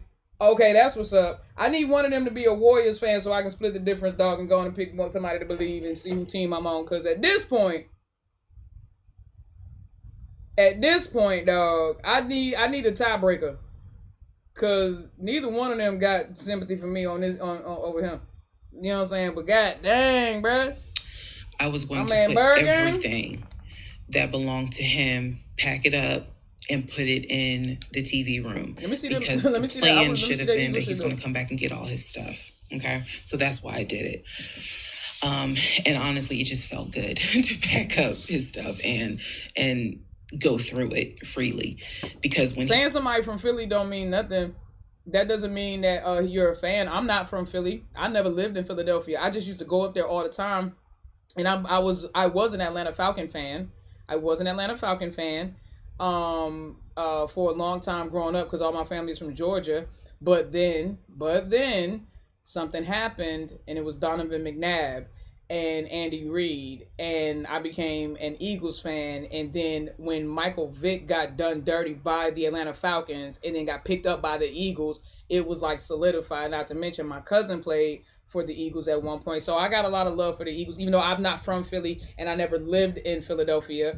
Never lived in Pennsylvania, but I used to go there all the time. Very familiar with the area, but I'm a diehard Philly fan. So that's why you can't just assume that. I wasn't just assuming he was a Philly fan. I waited for her to say it because he could have been a Falcons fan because since he had spent so much time in Georgia, you know what I'm saying? So I wasn't trying to assume because a lot of people assume I'm either a Falcons fan or a Commanders fan because I live in the DMV and my family is all in Georgia. But it's like, nah, I'm a Philly fan. He packed in a hurry. He left obviously really important things. He left all his Invicta watches. He left all his WWE championship belts. And if you know anything about WWE championship belts, you know those things are expensive. Yeah, he left all his Jordans. He left suits. He left Cole Haan shoes. He left all that because it was such a hurry for him to leave. So all that was still in my house. So around 2:30, Andy Reid is. I think I wasn't even at a place where I could start crying. I was just too angry, still shaking, packing everything up. One of the things that he left is a photo album with all the pictures of his mom and dad and his siblings growing up. Okay. Now, I had the thought of I was going to have a burn party. And I was going to put it on Facebook Live. Oh, no, don't do that. I was going to burn it. Don't do that. With my friends and drink and dance and play music. Don't do that. But it's his deceased parents. Yeah. I do have a heart. Yeah. So I put that somewhere special, meaning I put it up in the closet. He had told me that he was going to come back and get his stuff. And so I just did not, I didn't throw anything out unless it was like something I knew was trash. Mm-hmm. Other than that, I put everything up and kept it, in the TV room. So that's June 17th. Okay. Also on June 17th, I had already ordered his birthday cake. I had ordered the birthday cake like the end of May because it was like a special birthday cake. So I also had to go get the birthday cake from the bakery in East Point. And I would have ate that shit too. And I took it to my family's house and we ate it. I know that's right. Yes, I had left the house, went to my family's house, filled them in, my aunt, my little cousin, and my grandfather, because my mom was in Arkansas. So went over to their house, filled them in on what was going on. They could not believe it. Although my grandfather then told me, he said, he ain't look like he was a football player. Ooh. He was like, I ain't want to say nothing, but he ain't look like he was a football player. Granddaddy was like, I knew. Oh, people always want to act like they knew. Birthday I cake. knew. Went back home. The friend that I had called came, changed all the locks, I changed the security codes. I know that's right. Everything. Effectively, he would not have been able to get in that house. Unless he literally broke in. That is what happened on June 17th. Okay. So now we can fast forward. He would text me and he would call me that he got to Philly. Apparently he left Georgia and immediately went to Philly. So he immediately went to Philly. Okay. And he did text me and said that he made it to Philly and he was staying at his aunt's house. I know that this is a short part. That's okay, because what we're doing now is I went through how we met. I went through how we dated. I went through how we got married. Now I'm taking you all to June 17th. The week after June 17th, he's in Philly. Okay. He still would call me. Right. He still would text me. The conversations we were having the week after June 17th, so this would be June 18th up to the 24th. Okay. The conversations we are having had to do with divorce. So who's going to file? Oh, God. And right, because who files pays, divorce, right? I'm going to fight you on it. Isn't it who files pays? Are you? Really? Are you going to fight me on the divorce? I didn't know anything. Yeah, he drove with that bad leg all the way from Philly from the A. So, but I refused to stay in a place of ignorance.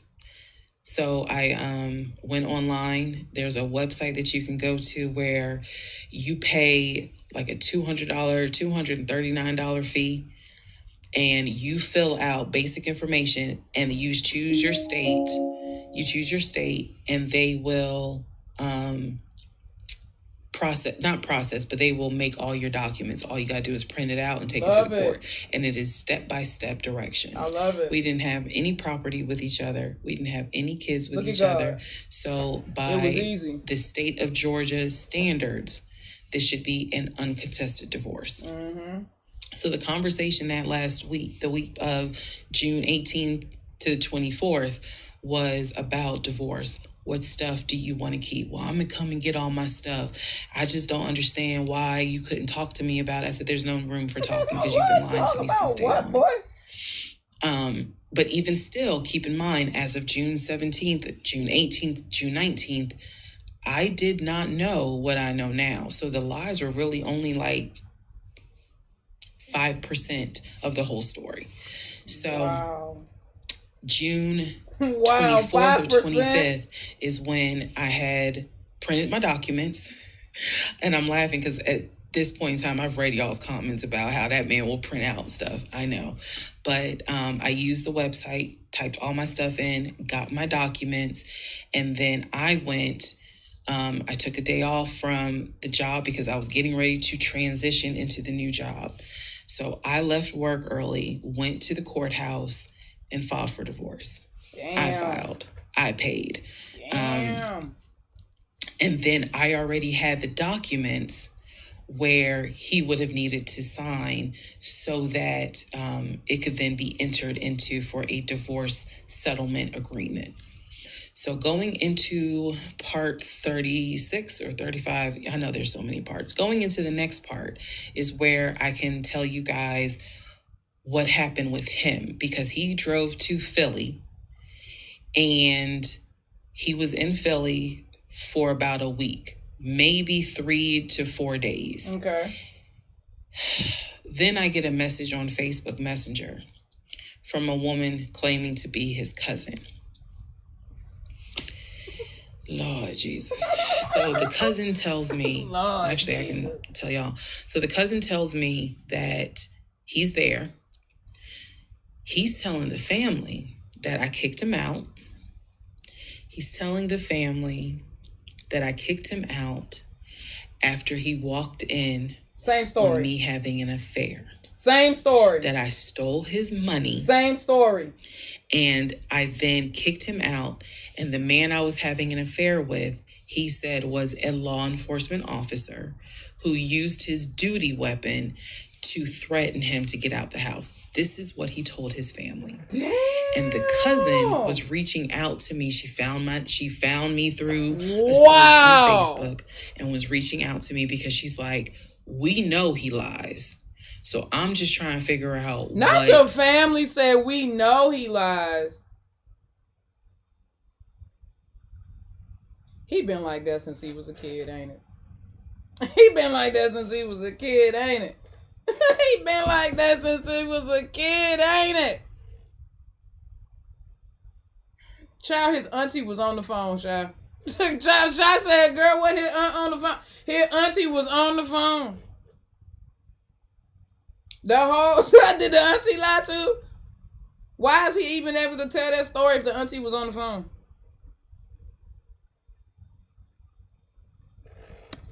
Like, is this true? Because he's up here asking us for money, asking to stay on our couches. Like, what's going on? Bro, then she explained to me, we didn't even know he got married. So this is the first time we're hearing about you. What do you mean you didn't know he got married? Wow. He talks to his brother every day. Wow. She said, who told you that? Oh, my God. I said, I've heard him talk to his brother every day. All his brothers. She said, all his brothers? How many brothers do you think he has? I said, he has 4 brothers. I named them. She said, he has 2 brothers. She said, he has the twin and he has the older brother. I said, twin. Twin? He's a twin? Who is the twin? Welcome to the next part where we discover the real family tree. Part 36. Who the fuck? Did I marry? He a twin? Tree? Please fasten your seatbelts and put the tray tables in the upright position. Let's go. All right.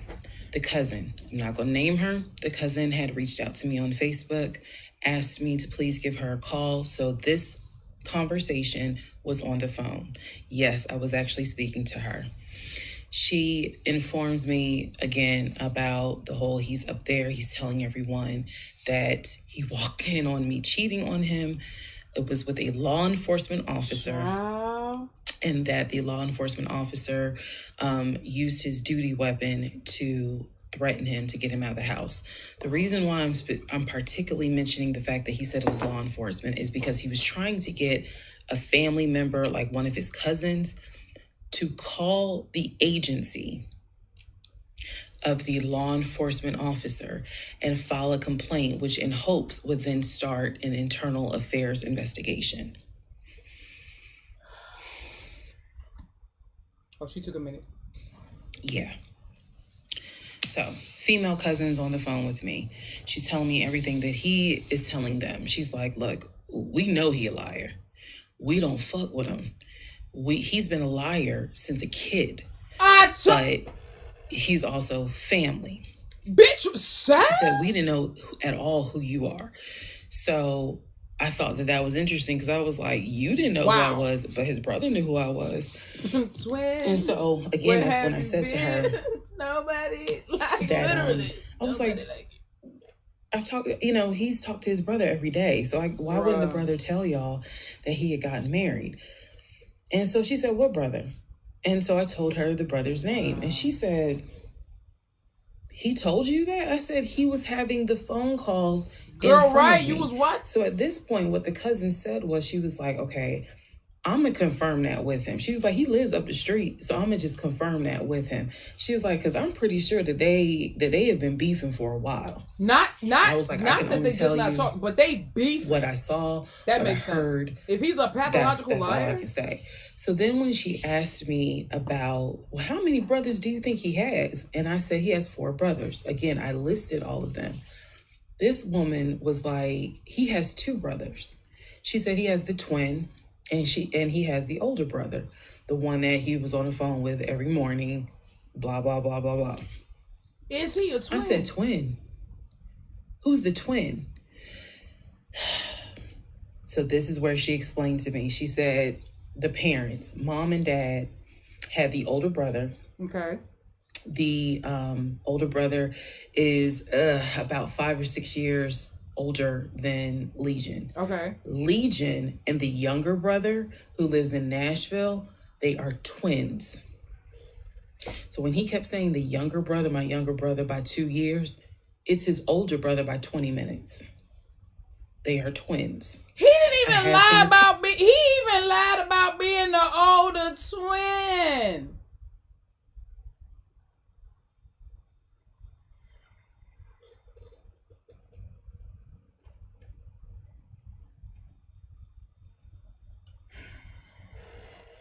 picture of this brother. Yes, they do very much look alike, but they're fraternal twins. I didn't know they were twins. They're it fraternal. Doesn't even matter. I didn't know they're they were fraternal. Twins. But definitely they had the same mom and dad. So she was like, no, that he's older than Legion by 20 minutes. They're twins. My man lied about everything. So the parents had 3 boys. Brother in Philly, the older brother, and the twins. She was like, who the hell are these sisters that you're talking about? Oh, so God. I tell her. I was like, Shantae and Kim. Shantae and Kim. She said, I don't know who Shantae is. She said, Kim is my daughter. Kim is not his sister. Kim is my daughter. And she said, that's his cousin. We on part 36. Like, and they haven't spoken in about 20 years. Oh, my God. So, no, that's not his sister. He does not have any sisters. And I said, well, then what about the other 2 brothers? She was like, what other 2 brothers? Bruh. I said, the brothers from his dad. She was like, you mean to tell me this man is going around telling people, I know somebody's going to quote Nicki Minaj, lying on your dead mama. But bruh. Try not to.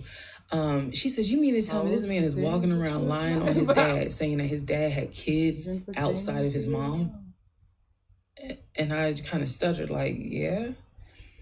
She was like, he does not. She said, I have no idea who those 2 men are. Wow. She said, those are not his brothers. But if y'all remember, his lies be so unnecessary. I've met those 2. And he introduced them as, you know, man, this is my brother John. This is my brother Matt. He did. She did me, thing. Girl. And so they both were like, oh, my sister, is good to meet you. It's good to meet you. Remember that, because obviously I do eventually talk to those 2 men again. So she says to me, the family tree is mom and dad, the 3 sons. This is like Will Smith's character in Focus, dog. Like, this man had a network. You don't know who with him and who against him. This man had a network of criminals. So here's my thing. I'm not going to hold you. Everything that happened in their relationship, during their relationship, I credit to the both of them. I do a credit to the both of them. But him going up there and just completely telling stories and making up shit, and then and like to the point where you bringing like the police and a firearm into it and everything like that. It's like, bro, you really need to relax. Like, he did. All of this is on him. All of this is on him. Like, this ain't her fault. This man crazy. She did. Now she gone. She did her part. Okay, she put him out. So she's now blameless from everything forward. She's blameless in the sense that she got rid of him. She did her part. She terminated the marriage. She's working on that. That's fine. So all of this is just him. This must be where he just went completely insane. Like, there are no sisters. She said, I don't have a clue who Shantae is. She said, Kim is my daughter, so that's just their cousin. But again, they ain't spoken 20 years. I said, okay. And then there was the grandmother. She said, yeah. She named the grandmother. She was like, yeah, she died in like 2008. I said, yeah, he told me that she died in 2020 from COVID. In 2020. And that, you know, all of you were coming down for the memorial service. And she's just like, she died in 2008. I said, then there was the uncle who also died from COVID. She was like, which uncle is that? I told her the name. She said, he's been dead since, 2010. He died right after the grandma did. But I said, okay. 10 years ago. What about the cousin nicknamed Junebug? Not Junebug. Everybody got a Junebug. Everybody got a cousin. If you're not African American, we all know what Junebug is. We all got a Junebug. And she just was like, oh yeah, you know, cousin Junebug.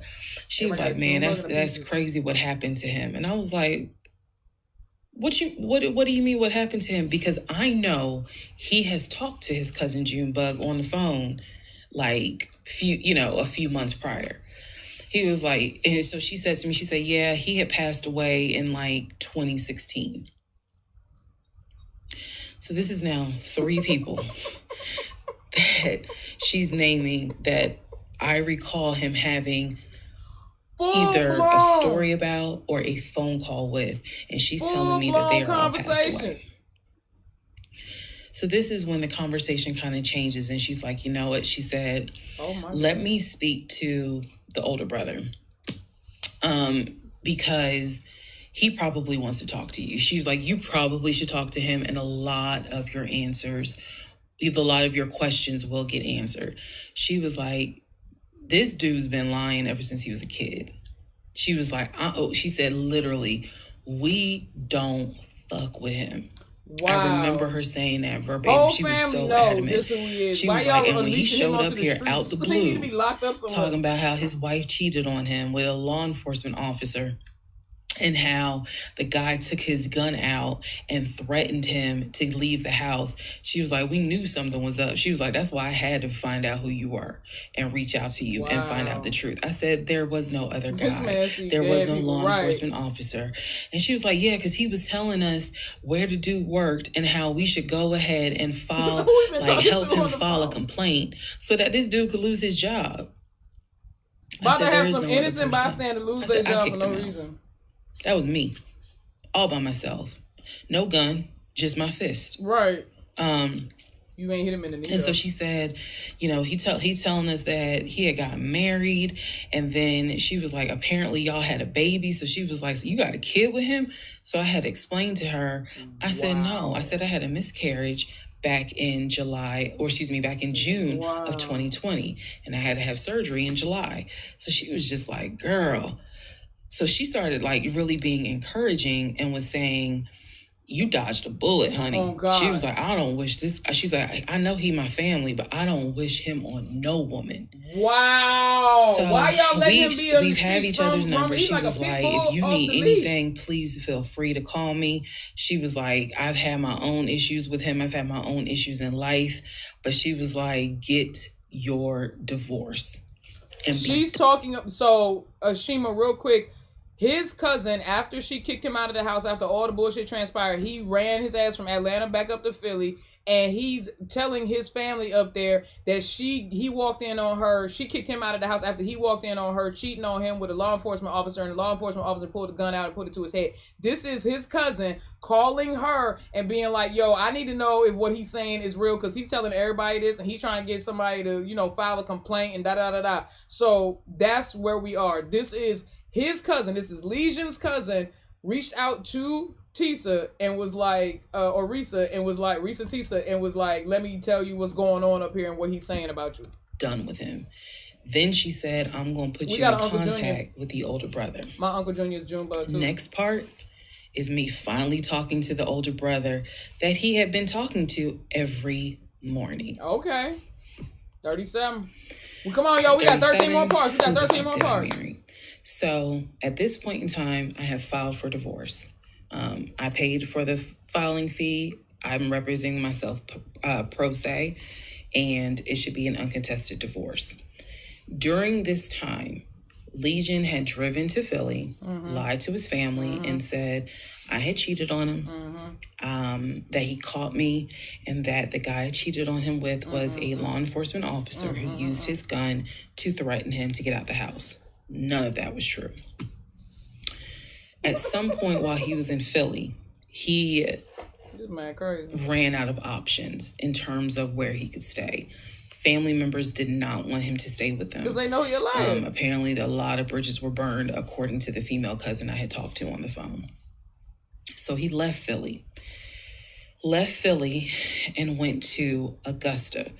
Yes, what you were hearing is correct. He drove from Georgia to Philly, stayed in Philly for about 3-4 days, left Philly, drove back to Georgia, went to Augusta.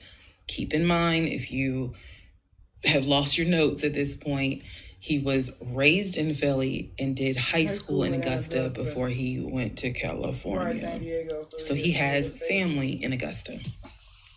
So at this point, he's on his way to Augusta to stay with a new set of people.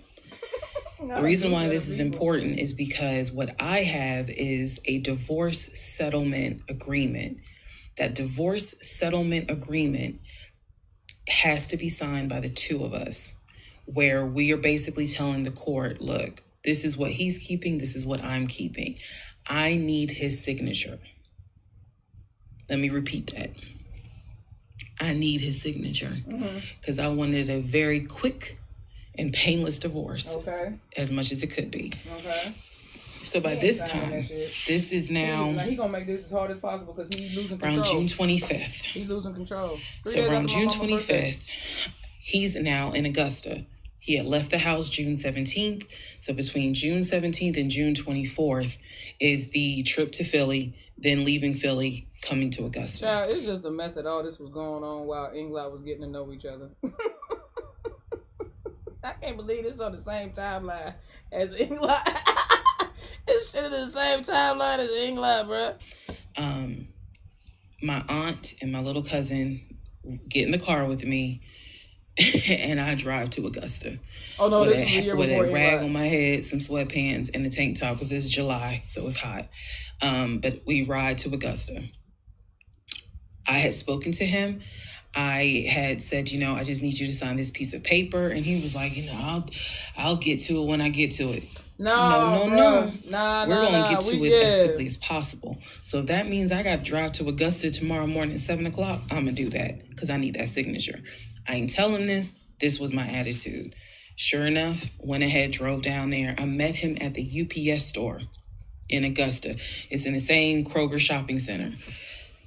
They had a notary there because I needed the papers to be notarized. So he pulls up.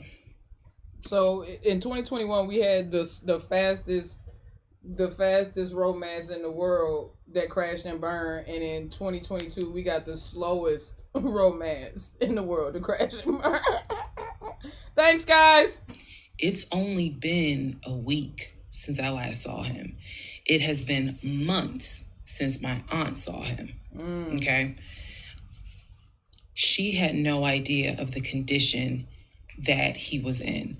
Again, I'm telling y'all, when I met him, when he met my family, he was like a size 3X. Mm-hmm. In just a short span of time for a week, he easily could have been in an extra large, maybe even a large, but was wearing 3X clothes. Right. So he has told me this whole time, he didn't know I had spoken to his family. Okay? Probably need to put that in there. He did not know I had spoken to his cousin. So he was telling me that he had a place to stay. He was staying with some family members, and everything was cool. He told me he was going back to Augusta because he had a job. That's what he told me. Yeah. The family member, the cousin, told me, no, it's not that he had a job. We kicked his ass out because he's still lying, and we don't want anything to do with him. Yeah. So when I saw him get out the car, I immediately knew, you probably have not washed in 3 days. I'm not overreacting. His nails had not been cut, so his nails were a bit long. He smelled like the Chattahoochee dump on a hot... Chattahoochee is a river that runs between Columbus, Georgia, and Phoenix City, Alabama, and it's dirty as fuck, and it's funky. Hot summer Georgia day. He stunk so bad. Columbus, Georgia. And for a moment, I did not recognize the man that I was legally married to. Bruh. I did not recognize him. He almost looked, what's the word? Emaciated. He looked emaciated. I may be mispronouncing you said it right there. But the way someone looks when they've lost so much weight, and it's almost like your skin and bones. He looked homeless. Mm-hmm. He smelled homeless. Mm-hmm. And my heart just kind of broke. It kind of did. I'll be honest, it kind of broke.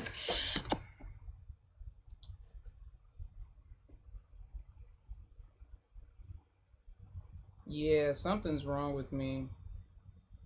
My pity and my sympathy and my heart ain't set up the same way. I don't care how bad he looked. I would not have given a fuck. But that's just me. I would have saw that man on the side of the road. It did not break enough for me to not get that signature, though. So when he walked into the UPS store, you clearly could see that some of the people were like, let me get away from him. Me, I just was like, okay, so I just need you to sign right here. And I just need you to homeless. sign right there. Okay. And then a woman named Lauren came over and notarized the papers. And then we were done because he signed a divorce agreement. He didn't even read it. Yeah, that man was beat down. At that point, he was defeated. Reason why I'm pointing that out is because he didn't read the part where what's left in the house now belongs to me. Where he took technically what he was going to take. Everything else in that home belongs to me. Remember, I told y'all he had left all his Invicta watches. He had left all his WWE championship belts, his Jordans, he was defeated. A lot of his clothes, his Cole Haans. He had left all that stuff. He never even read the divorce. The way my new man would have been styling that profile. So he signed it. I signed it. Baby, I got all Lauren that shit. Notarized it. All the men in my family would have got Invicta watches that Christmas. And I said, "Have you eaten?" And he was like, "Yeah, I ate. It's just, my knee." So again, he's talking about the knee, but if you saw him, you would know there's way more to it than the knee. So I said to him, "Look, since you met me here, let me give you some money so you can get you some chicken nuggets." Yeah, that's what I said. You can get you some chicken nuggets. So I believe I gave him like $5 or $6. Go get you some chicken. I think I Zelled it to him, actually. Just go get you some food. Then because where he parked was not far. It was like, okay, I'm parked here. He's parked in front of me in the other row. So there's that aisle that you can drive down. So I walked him to the car. And I saw the condition of the inside of the car. And that's when I knew he's been living in his car. You couldn't smell that? He's been living in his car. You couldn't smell that? And some of y'all sitting here telling me y'all would have gave him 20 or something like that. Y'all, Dark Blue, I don't think you've been here for the whole story. You talking about I get her. I'm concerned for you. And I'm concerned that you may be taken advantage of because your heart is beyond kind, baby. It's borderline naive and low-key stupid. It's okay to be kind and compassionate, but when somebody has done to you what this man has not only did to her but was continuously doing, he was like actively lying as he was homeless. You know what I'm saying? So like, what? I wouldn't have given him shit. See, if we had kids together, it would have been different because I would never want to see the father of my children in that state. So I can understand that and I can relate to that. They don't have no kids together. This is just a grown ass man out there fending for himself. He don't got no kids to take care of. He just has what? Man don't work, don't eat. Man don't work, don't eat. Man don't work, don't eat. I no longer had a question of, so where's this offshore account? Where's the U.S. bank savings account? Right. Where's the checking account? Right. Didn't have that question anymore. Because if you had money, you wouldn't be living in your car. You would not be in the same clothes that you were in when you left my house on June 17th. God. And this is now June 25th. Damn near 10 days later, bro. So he was like, I'm going to be all right. I'm about to start a new job. I'm going to be cool. I got a family member I can stay with. Everything's going to be okay. All right. I said, I will let you know when the divorce is granted. I said, I will send you a copy of the divorce decree. And he was like, okay. He said, well, how long you think that's going to take? I said, I'm not sure. I thought I had to wait 30 days before I could file the divorce agreement settlement form. And then the judge would grant it. Ms. Breezy 12, I can promise you now, sweetheart, our moral compasses will not align because I believe that karma considers and gives people what they deserve. If he needed them nuggets, then he would have got them nuggets from somebody who he had not traumatized and spent the better part of a year and a half giving PTSD and taking her through the ringer and lying to her just for the fucking sake of lying to her and seeing what her reactions could be. Yes, she was complicit in this, but good goddamn, this man knew exactly what he was doing and why he was doing it, and it was all just to be malicious and get a reaction out of her. I'm sorry, but my moral compass will not allow me to have pity for someone who is intentionally malicious to someone else. It just won't. It just won't. So you'll never get me to side on the human being side. Well, he's a human being. You know what? If that's the case, so is Donald Trump, Hitler, Putin, Kim Jong-un, whoever else. You can name any. Everybody's a human. Jeffrey Dahmer was a human. Ted Bundy was a human. These are American serial killers, if you don't know who I'm saying. There are a lot of people who are human, and that does not negate them from the evil or the wicked that's inside of them. I don't give a damn about somebody being a human. I don't care about him being a human. F him. He would have sat right there and starved on that curb, because if karma wanted him to have nuggets, it would have made a way for him to have nuggets, not through me as another victim of his charade. And that's just me, bruh. That's just me, dog. If karma wanted him to have some nuggets, then somebody else would have been taking pity on him. God would have touched somebody else's heart. It wouldn't have been me, though. I would not have been the vessel that would be used. Hell nah, bruh. Hell nah. In 30 days. So basically, this is like June 25th. I'm looking at the end of August. I see why a lot of y'all be ending up in these toxic situations, because hell nah. Assuming there were no hiccups. Assuming he didn't decide he was going to pull a fast one. So I told him, I was like, I'm going to file this, and then once we get the divorce decree, I'll send you a copy. He said, okay. He got in his car. I got in my car. I drove all the way back home, and he went to wherever he went. And where he got gas? Is the next series of lies that I was faced with. See, and this is what I'm saying. Y'all talking about some get this man some nuggets. Oh, okay, because I like that hoodie. Y'all talking about some get this man some nuggets, and he's still lying. Look at this. He's still lying. More Part 38 of Who the Fuck Did I Marry? I'm going to call this housekeeping and missing pieces. Okay. So, housekeeping. First and foremost, as much as I know you all have enjoyed this series, and some of you have told me how entertaining you have found it, the story will be done this weekend. So, in other words, I don't care how many parts I got to film. It will be done this weekend. All right, bet. We're not going to drag it into the new week. So I just want to let everyone know that. So please be sure to tell your sisters, your mamas, your aunties, your cousins, your best friends, hey, y'all, go ahead and watch all the parts, because she's saying she's wrapping it up this weekend. Amen. Please, but I'll leave the playlist up, so don't worry. Also, she's free from him. She says she hasn't had no communication. I'm sorry for the people who were like, I keep talking really slow. I didn't know that I was, and they're like, you're just long-winded. I'm very detailed, so that's probably what you're feeling, is that I'm detailed, and I'm trying to get everything out again in a responsible manner. So, you all have asked me if I will do a live. Yes, I will. I don't have any issue doing a live. I feel like if you're going to put the story out there, you know you're going to get questions. So if you stand on business and you stand on what you said, do the live. So yes, I will do a live. And I will let you all know when I'm going to do a live. So it won't just be some random shit. I will actually do a live and let everyone know. So that way, if you have questions, bring them. The issue with doing a live is that I need moderators. So, because I just anticipate a lot of people have questions and I'm just one person, and I don't want to be accused of she's ignoring my question, which means there's holes in her story. Y'all, we all know how TikTok is. So yeah, people will spend anything. But I will absolutely do a live.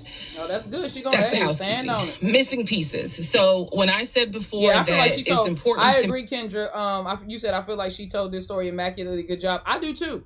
I think she did a great job of telling this story. I think she did a very good job of telling this story unbiasedly too, because it did, like she said from the jump, it wasn't gonna make her look good, and it sure as hell didn't. I find it very hard to find a victim in the parts. I like I said, I find it very hard to find a victim in parts 1 through what was it, like 36 or 37 or whenever he went to Philly. Whenever she kicked him out and he went to Philly, up until that point, I feel like they both were implicit because I feel like she did get to a point even very early on in their relationship where she knew he was lying to her. She knew he was bullying, but she just put up with the bullshit because she didn't want to be alone. And like her own words, she wanted to be married. So, okay, fine. Acknowledge your part in that. Don't give yourself blame. Don't say that you're blameless. Acknowledge your part in that. Fine. That's cool. But then everything that happened after this man left her house and everything like that, like, nah, this is all on him. And he 100% was continuing to victimize her and trying to traumatize her well after she had removed herself from the situation and she was now trying to preserve herself. So everything at this point, in my opinion, pretty much damn near everything we've heard in this video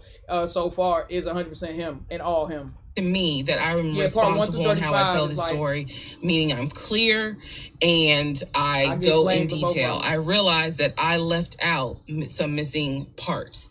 And it was brought to my attention by a number of you. Thank you, because I'm all for accountability. I did not go into how my ex-husband, Legion, left the condiment company and then went to Apple. I also did not go into detail on when my mom came to visit. Mm-hmm. Both of those were in the month of April. I was going to go into detail a little bit more on the Apple situation because, as you probably have figured out, of course something came out later on. But nevertheless, in terms of April of 2021, my mom came for a visit. She lived in Arkansas. She came to visit us. She came to visit us after we had that whole sexting on Facebook incident. Right, I remember that. And just after we had started marital counseling. Right. There were no fireworks during her visit. Nothing was weird. I did talk about how, my family has always been there. And if you spoke with my mom, she would tell you she didn't see anything out of the ordinary. But there was something in her spirit that just didn't sit right. Mamas be known. She didn't talk to me about it at the time. She did not raise her concerns. She simply, when she came to visit, we welcomed her with open arms. Legion was excited to meet her. She was excited to meet him. We took my mom out to eat. It was a typical, very quiet, non-active visit. I didn't know what my mother thought until later on. So she didn't share with me during the visit, something don't seem right. Right. She and I sat in the guest room talking. I never told her anything that was going on. Number one, because again, it goes back to that mindset of what happens in my marriage needs to stay in my marriage. Because I'm embarrassed and ashamed. And I talk about how I didn't think looking back, it was not a good idea that I told my aunt what had happened. My aunt is not the type that's going to tell my mother. That in other words, if you confide in her, she keeps it between you and her. So my mom never knew that there were any issues. And so there was nothing for her to be on mama bear mode. Had she known, this would have been a very different trip. But she did. You say that, but when she was on the phone while y'all was going off, she told him to get out her house, get out your house in the name of Jesus. So I feel like she very much would have just asked y'all to come hold hands and pray. So what good would she have been if you say mama bear mode? I mean, and maybe that's cool, that's fine, but it just seems like her religion was more important to her than, her defense of her child. And stuff like that is what gets me angry. It's like you talking about some pray and leave the house in the name of Jesus. Call the police, bro. Call the police or call family that she has around the area. You say she got uncles, and she said she went over to somebody's house, granddaddy and people's houses to eat some cake. The only one that's in Arkansas is her mom. So you got family in Georgia. Why not call them up and tell them to slide through if he act like he don't want to leave? You get what I'm saying? So yeah, praying mama in mama bear mode has she known, but when she did know, even though in that situation she was like, well, she didn't know everything leading up to it. She didn't know all the lies. It doesn't matter if I hear my child, my niece, my nephew, whoever going off on somebody and it's somebody going off on them in the house, I'm going to be like, yo, I'm sending your uncle or I'm sending your brother or I'm sending somebody over there right now. Like, that's me. Or the police if I ain't got nobody else. Didn't know. So she did come to visit. Everything went fine. He and I put on a united front. Oh, we're so happy. We're so, in love. And yes, behind the scenes was a whole different story. He talked to her about how he was looking to buy a house and how he told her how work was going, you know, how his job, you know, how his job was going, you know, bragging as usual, which I did tell my mom, look, he's going to talk about himself and money a lot. So, just change the subject. Wow. If he brings up a house, change the subject. That was my instructions to her, because I was like, I don't even want to get into the whole house situation. Right. So other than that, uneventful. Now, once my mom left, this is still in April, everything was fine with him at the condiment company. As far as I knew, everything was fine. What ended up happening is he randomly came home one day and starts complaining about changes that are going on at the company. When he started complaining about those changes, it was things like, keep in mind, he is not VP of the company. He was VP of, I keep getting it wrong, but I think it was VP of production is what the memo says. So he was not the second in command for the company. Yeah, he was an executive. He was upset that he was being blamed for production stats, that the production was down. He was upset that his plant manager apparently had resigned. He was upset that some of the policies... Now, here's what's crazy. All of these things could have genuinely been happening at his job. He could have been sitting in on meetings where the actual executives were voicing these concerns and expressing their discontent with the plant manager quitting and what that translated to the team and how the team workload would have to be. You know what I'm saying? Like, those are production meetings. Those are logistics meetings. He could have been in that meeting as a laborer, you know, if they're addressing the workers or the laborers or whatever. And he could have just been, you know, you get what I'm saying? Like, to me, I don't understand how she fell for none of this shit, bro. All this stuff is like so easily discernible to me, but changes that were coming into play that would affect his plant. These are the things that he was coming home and complaining about. Literally, my man good. He would complain. He started complaining Monday. By Friday, he said, you know what, if they continue doing this, then I just need to find another job. He was like, I think I'm going to call my homeboy that I work with at Apple, and I'm going to see, you know, what they have available. You're going to leave an executive job at a corporation for a major brand, condiment or whatever, or otherwise, whatever, it's a major brand, and go work for Apple? Are you going to be a technician? Because I can tell you, those salaries won't translate. Those salaries won't translate. But you never really worked as an executive at the condiment company, did you, bro? That's crazy. I don't know. But it's giving if you're being there. There were red flags going up. Of course there were. At this point, see what I'm saying? We're not. This is what I'm saying. Y'all want me to feel sorry for this, but she goes, yes, there were red flags. Of course they were going up. So your spidey senses were tingling like crazy, but you was just like down for the ride. You was like, fuck it, I'm here now.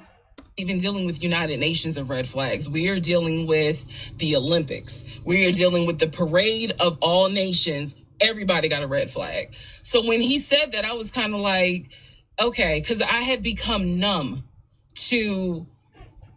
Dumb. You keep putting that in where that D should be.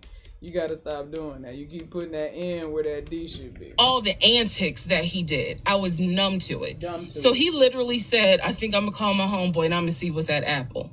My response to him was, well, what about your salary? Oh, God.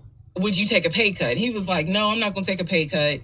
Like, I wouldn't leave unless it's going to be the same amount or more money. 200 and you 200. She said that man made $200,000+. Okay, cool. I can tell you right now that a store leader at Apple. Let's go. Let's see. Store leader at Apple.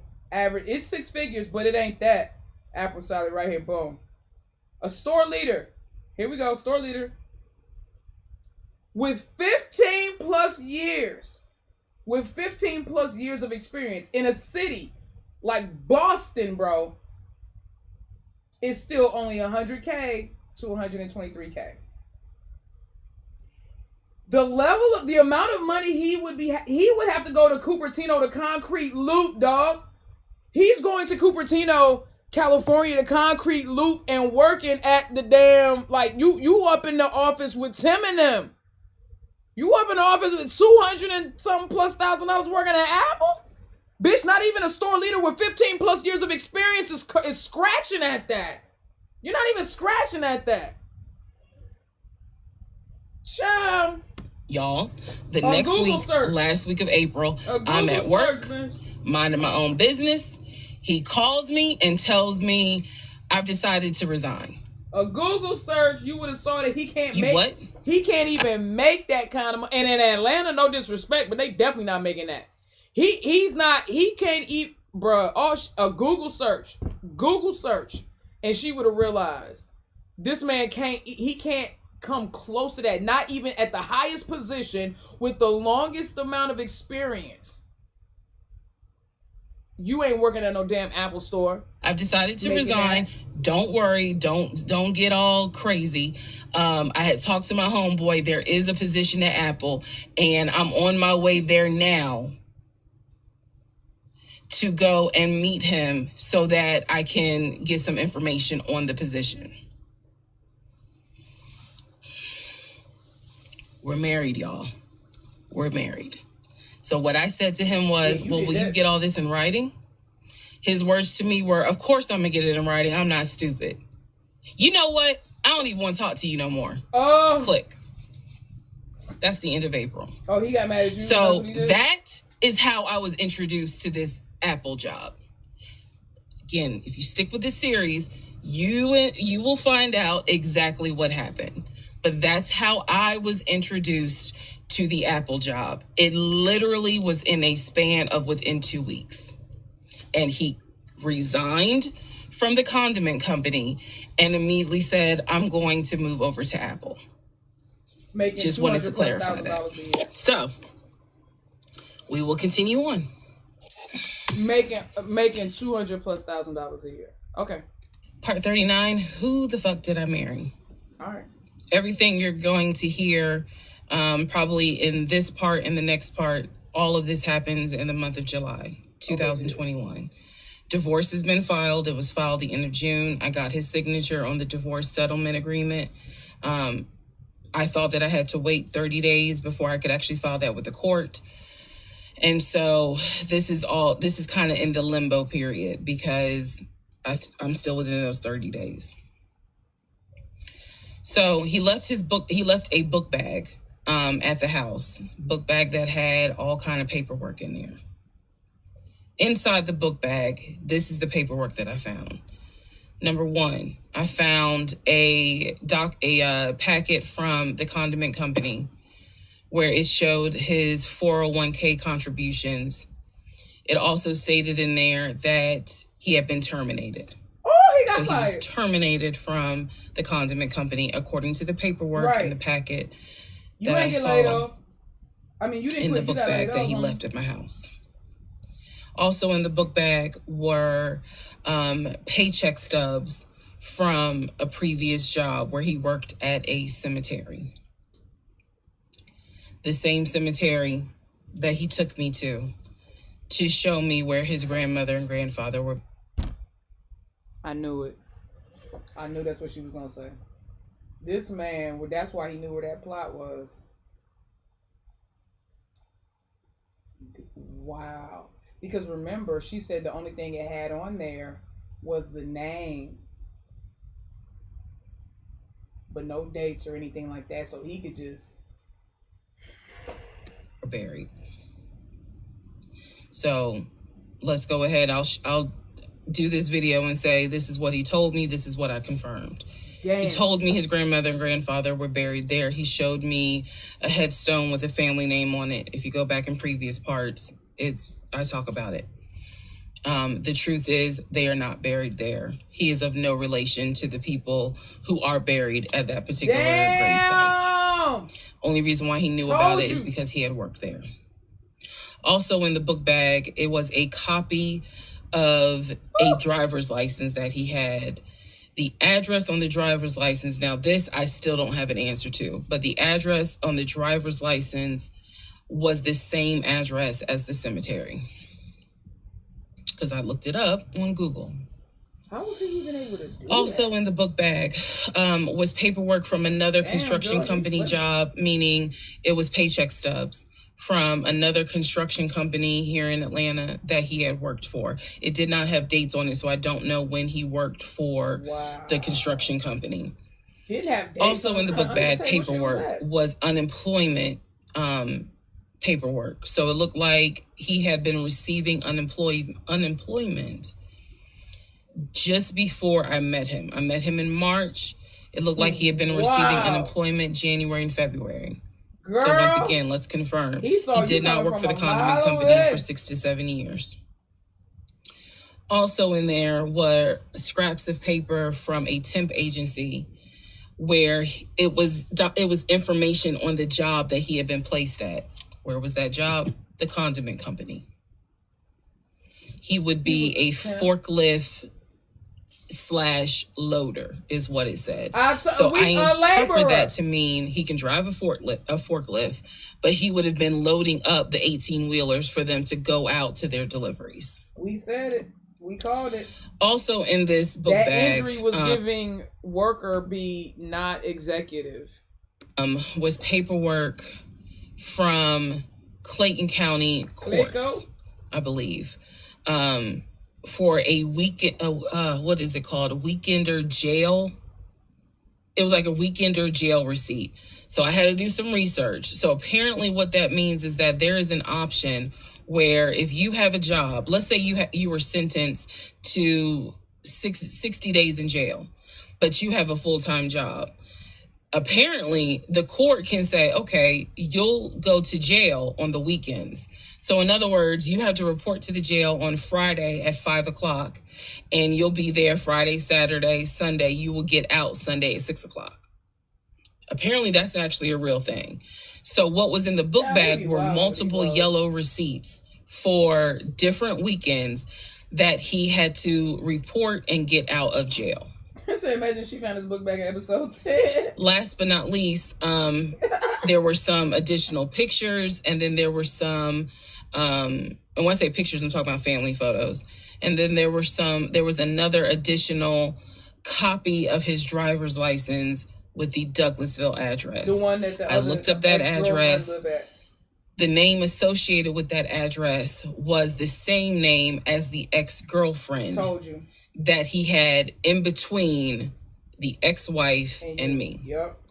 If you go back to the video where I talk about the conversation I had with the ex-wife, she tells me that the address was going to come back to the ex-girlfriend. Yep. I'm simply saying that is correct. So what she told me is true. So because of everything that I found, I decided to go down a new rabbit hole. Girl, you again, just recapping what I said in previous videos. Ex-husband was always a stickler about law enforcement. His dad was Here we go, y'all. Now, y'all remember what I said yesterday. I said anybody who is that pressed about abiding by the law, like they do these little things where they check in their car, make sure the tail light ain't out, make sure that it's because they are doing some serious criminal activity and they don't want to get pulled over on some bullshit and find out they got a bench warrant or some other reason why their name is in the system, you know what I'm saying, due to investigation or something like that. So people who are naturally and like subconsciously law-abiding citizens, you just go out there, you don't have any intent to break the law, you just, you know what I'm saying, if you happen to break the law, you be like, oh, my bad, I mean, you know what I'm saying, it's never a big deal. You're not afraid of an infraction, a legal infraction, because you know, okay, well then just, you know, hit me up with that. You don't have no worries. You're not sitting there like, oh, I got a bench warrant out, somebody going to arrest me. You're not worried about that. But this right here, when you that pressed, and you that detailed when it comes to stuff, nah, bro, you got something else. You got something else you're trying to hide. This officer, I'm just telling y'all the story. His dad was a retired police officer. Mom was a retired teacher. Oh, wait for it. After his dad retired, they moved to Augusta, started a church. He took me to that church in Augusta. The same day that he took me to meet his aunt who lived in Augusta. So these are now things that he actually took me to, just like he took me to the cemetery. So that's what I found in the book bag. The Weekender jail receipts. I went ahead and went online to find out exactly what was the charge? Why did he have to go to jail for the weekend. What was the charge? And I'm going to end this part here. The next part has to do with his criminal history. Child, we finna get into it. We're on the phone, and I finally kind of confronted him, number one, about having a twin. That's when he tells me, you know, I don't know why I lied, but I don't want to talk about it. This man said, look, I don't know why. This man, you got a mental illness, sir. Part 40, who the fuck did I marry? So we're now at the point of July 2021. We're at the point where I've spoken to the female cousin, and she gave me the phone number for the older brother. For the purposes of this video, we're going to call him Chris. Chris was very nice. I called him. He was gracious. He was willing to answer whatever question. Hold on, my joint look a little blurry. Hold on, yeah. There we go. Okay. My bad, I had to get that camera right. I had, and what he said to me was, he said, my brother has always been a liar. Wow. He's always been a liar. He said, but ask me what questions you have, and I'll confirm what's real and what's not. Damn. First question I had was, when was the last time you spoke to him? Without missing a beat, Chris says, 2015, just after our mother's funeral. Wow. I explained to him about the phone calls. The fact that Legion would be on the phone for 30, 35 minutes, laughing, talking to Chris, relaying messages from Chris to me, and relaying messages from me to Chris. Without missing a beat, Chris says he was never talking to me. Wow. And he said, now I am going to say this. Maybe he was on the phone, but he was not on the phone with me. Wow. He said, because he knows that if I ever see him, I'm gonna whoop his ass. Oh my God, what's the beef? And I'm laughing because obviously Legion loves to say I'm gonna whoop somebody's ass. What's the beef? So for the people who are confused, like, wait, what does this mean about the phone calls? What this means is that man wasn't talking to nobody. Every single time that my ex-husband was on the phone, holding his phone like this, he was talking to nobody, talking, laughing, cracking jokes. Hey, my wife said that, you know, we can go later on this evening and all this other stuff. Every time.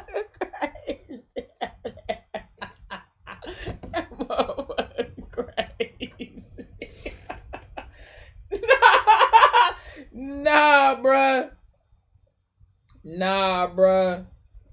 Dang. Yo, okay. Time they were doing things like that. Every time he was having a phone call or conversation that he claims to be with Chris, no one is on the phone. Wow. No one's on the phone. That is what that means. So I'm on the phone with Chris. My mind is spinning. It is blowing up like a volcano. I mean, I'm going crazy. I'm going crazy because what this means is that for the past 4 or 5 months, every morning that he is having a phone call with his brother Chris, I am now understanding in real time that phone call was completely fake. So Chris tells me maybe he was talking to somebody else, but it wasn't me. He said the only family member that Legion actually talks to is the twin. And that's only because, for some reason, I guess it's their twins, he helps him out when he needs it. Legion only calls the twin when he needs money. And they're twins. And That's the twin, that bond is deep. According to Chris, now this is the part that might blow some minds. The twin brother. This is going to blow my mind? Oh, let me really listen. Hold on. Do I need my pillow again? To Chris.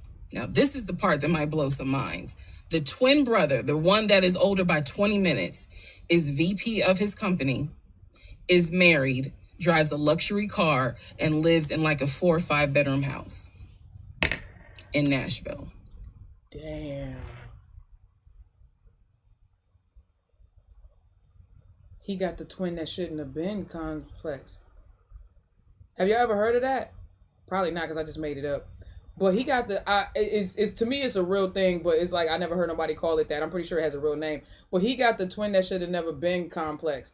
Meaning, like, you know, sometimes when you have twins, have a set of twins, they can both grow to be amazing and great, or they can both crash and burn.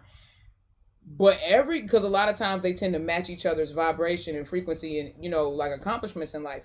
But every once in a while, you get that major imbalance.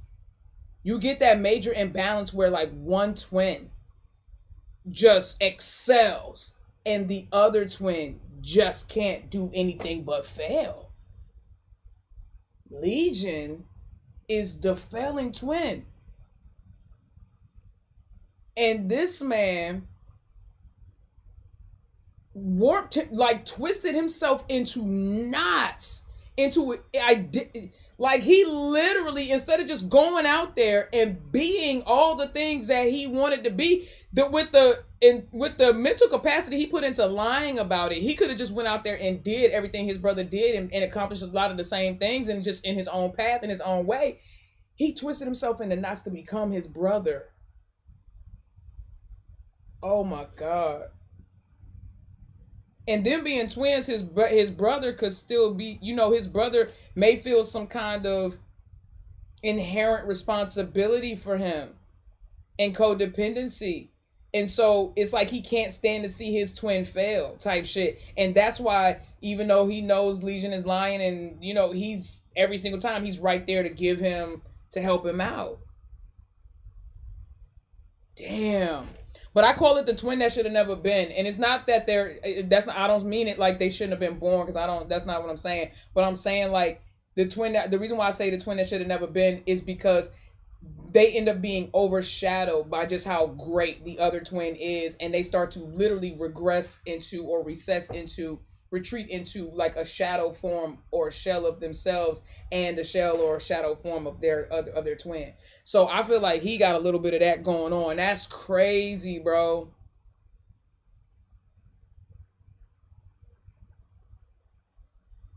Damn. So Chris is saying to me, he was like, it sounds like he took the identity of the twin and was trying to act like that's his life. That's exactly what and it's not. He was like, that nigga ain't never had no money. Ain't never kept a job a long period of time. Damn. And he was like, and you're telling me that he claims he was VP of a company? This sounds like a And so he was like, did you ever see anything? Did you ever meet people like that? Like Chris, I respect the fact that he was asking me the same questions y'all are asking me. Did you ever meet any family members? Because Chris was dead ass trying to figure out how you felt for that shit too. And I told him, I said, I met your aunt. Well, what aunt is that? I told him her name. He said, that ain't our damn aunt. I don't know if y'all have ever dealt with people from Philly. So he was just loud. He was like, that ain't our aunt. He said, that is our mother's best friend. And I don't trust that hoe. I'm sorry. It's the way he said it that it makes me laugh. Anyway, he's like, I don't trust her. I don't trust her at all. She is not our aunt. She was our mother's best friend when our mother was living in Augusta. She's not our aunt. So then I explained to him about the other brothers. No one. The brothers, remember, there were two half brothers from his dad. One lived in Baltimore, one lived in Augusta. Those are the ones she actually met. Chris is on the phone saying, I don't know who them niggas are. They ain't related to us. He said, our dad never had other kids. Right. He was like, so you mean to tell me this nigga going around telling people that our dad had kids on our mom? Your papa was a Rolling Stone. And I said to him, well, the way he actually put it is that the two brothers came before y'all. He was like, hell no. Wow. No. Wow. So, this man and then I explained to him about the sisters. He was like, who the hell is Shantae? And I was like, Shantae, again, I'm just telling you what I was told. Shantae is a sister that lives in Douglasville, married with 2 kids. He was like, no, we don't have a sister. Wow. Told him about Kim. He was like, Kim's not our sister. She's a cousin. Wow. And he said to me, and I know she ain't talked to him in forever in 2 days. Damn. Said 20 years. He said, so everyone, the only people who are his family members is Chris and the twin. Yeah, this He's man like, we got some cousins y'all. up here. I told him about Junebug. I told him about the uncle. I told him about the grandmother. And he's just sitting back like, oh my God. He said, he was like, I realized that every relationship my brother gets in, he gets worse. And it sounds like he is actually worse than what he was in the last relationship. Damn. And I thought he was talking about the ex-wife that I had spoken to. Nah. No, he had no idea there was another wife. Wow. Because again, he hasn't spoken to him since 2015. So he was like, the best thing I can say to you is this. He said, thank God you ain't have kids with him. Amen. He said, get your divorce and forget you ever met this man. Facts. And he That's was what I'm like, saying. and I know God how that saved sounds her. because he's my brother. He said, but if I didn't have to claim him, I wouldn't. Dog. And I said to him something that Imagine that baby made it. Oh God, that pregnancy shit is probably made it said to, in this whole TikTok series. This is not someone that you forget. This is not a situation that, you know, man, I don't even remember him. No. What I don't remember is the version of myself before I met him. Because nothing so far has turned out to be true. The only thing that Chris was able to tell me is true is that, number one, yes, there is a brother in Philly, him. Yes, there is a brother in Nashville, the twin. Yes, both parents are deceased. That is what I was told from the beginning. Those pieces of information are true. Jesus. The grandmother did die in 2008. He was like, no, she didn't. She definitely didn't die in 2020. I told him how I found the obituary. And so he was like, and the uncle, he said, which uncle is he talking about? Because if you guys remember, back in one of the parts, I talk about where he said his uncle was giving him advice on why he should not open up his Cayman and all that. His savings account. Oh, to let me see it. Yeah. Right. He would not let me see it. And so I'm telling Chris about the uncle, and he was like, that uncle been dead for years. I told him about Junebug. He said, Junebug been dead for years. And I said, Chris, he was having conversations with Junebug on the phone in front of me. He was like, it wasn't Junebug. Damn. He said, it sounds like my brother was making up the conversations. Yeah, that's obvious. He said he definitely was making up the conversations with me. He said, hell no, I ain't going to be on the phone at 6 o'clock in the morning. So the conversation with Chris solidified that this is the actual family tree. And no, there were never any conversations with his brother every morning when I was getting ready to go to work.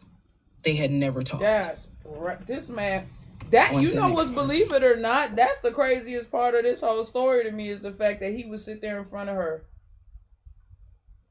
and have these unprovoked conversations with absolutely no one, and was so convincing that he made her think that he was on the phone with somebody else. And she said he would carry these it's one thing to pretend like that for like 2 minutes, a skit or something like that, but to conduct, she said this man would have 30 to 40 minute conversation. Part 41, who the fuck did I marry? So this is a continuation of my conversation with Chris, which will then lead into some other stuff. He a demon, bro. So that man a demon. Chris has confirmed that he has not spoken to Legion since 2015. So now we know that the phone calls that Legion was having every morning on the phone with Chris when we were, getting ready to go to work, the phone calls were fake. I demonstrated in the last video how I think how he was doing those phone calls. Because he would relay messages from me to whoever was on the phone. So Chris and I also then talked about... I'm not going to hold you. That is kind of a blower, because I was thinking that too. I was like, so she never heard a voice, because even when somebody's phone is not on speaker, the way these phones are set up these days, you have to turn that phone down so low. Like, you can hear somebody's voice on the other end, and you would have to turn that phone down so low that you yourself could barely hear it with the damn receiver to your ear. So, like, these phone mics nowadays are loud. I don't know how that's crazy. Maybe he played music or something in the background, and it's the car, so it's loud. I don't know. Their parents. So if you remember in the beginning, I told you from the get-go, this man was, very respectful of law enforcement because his dad was a retired Philadelphia police officer. The mom was a retired teacher. And so he had the utmost respect for law enforcement. That's what he used to always say. Because, again, there's a lot that he lied about. So I'm trying to only highlight the big things because, truthfully, it got to a point where when he would say that as a VP in his company, he had a meeting with the local sheriff. Child, we know that's a lie. So I don't even need to go into detail about that because, again, why? So I told Chris what Legion said about their dad being a retired police officer. And I was explaining how he said the mom was a retired teacher. So Chris listened. Again, very gracious, very nice guy. He listened and he was like, so are you ready for me to tell you what's true and what's not?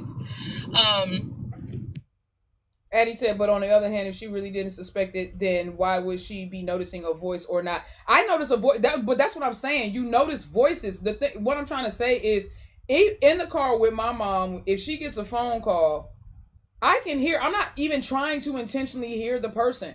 Like, I be trying to do other stuff. You can't help but hear the other person's voice, even when the phone is not on speaker. You get that, right? Like, I don't know about the quality of phone that you have or what kind of phone you have, but I'm saying everybody around me got iPhones. And them shits, even when they're not on speaker, they're loud. Like, you can clearly hear somebody's voice on the other end. Like, you can tell when somebody's talking to someone else. You can hear it. So that's what I'm saying. Like, you don't have to be looking for it to notice it. Like, it is a little baffling that she never heard a voice on the other end and she never thought anything strange about that. And especially at this point, I was already convinced I was when the house was quiet and she couldn't hear nobody. This phone call, so I was like, "Go ahead." All right. So here's what Legion said. Legion said, "My dad was a retired police officer with Philadelphia PD. When he retired, he and my mom moved to Augusta. I was there for high school, and they started a church. He took me to that church in Augusta and showed me where the church that they started. The truth. Dad, according to Chris, their dad was nowhere near the church. That man ain't go to church on Easter. He ain't go to church on Christmas. He was like, my dad he ain't stepped foot in the church since the day he got married. Dang. That was the last time he went to church. He ain't have nothing to do with church." Damn. He said that their father was the furthest thing from a pastor. And he was like, I love my dad, but that man drank, smoked, and he was not a pastor.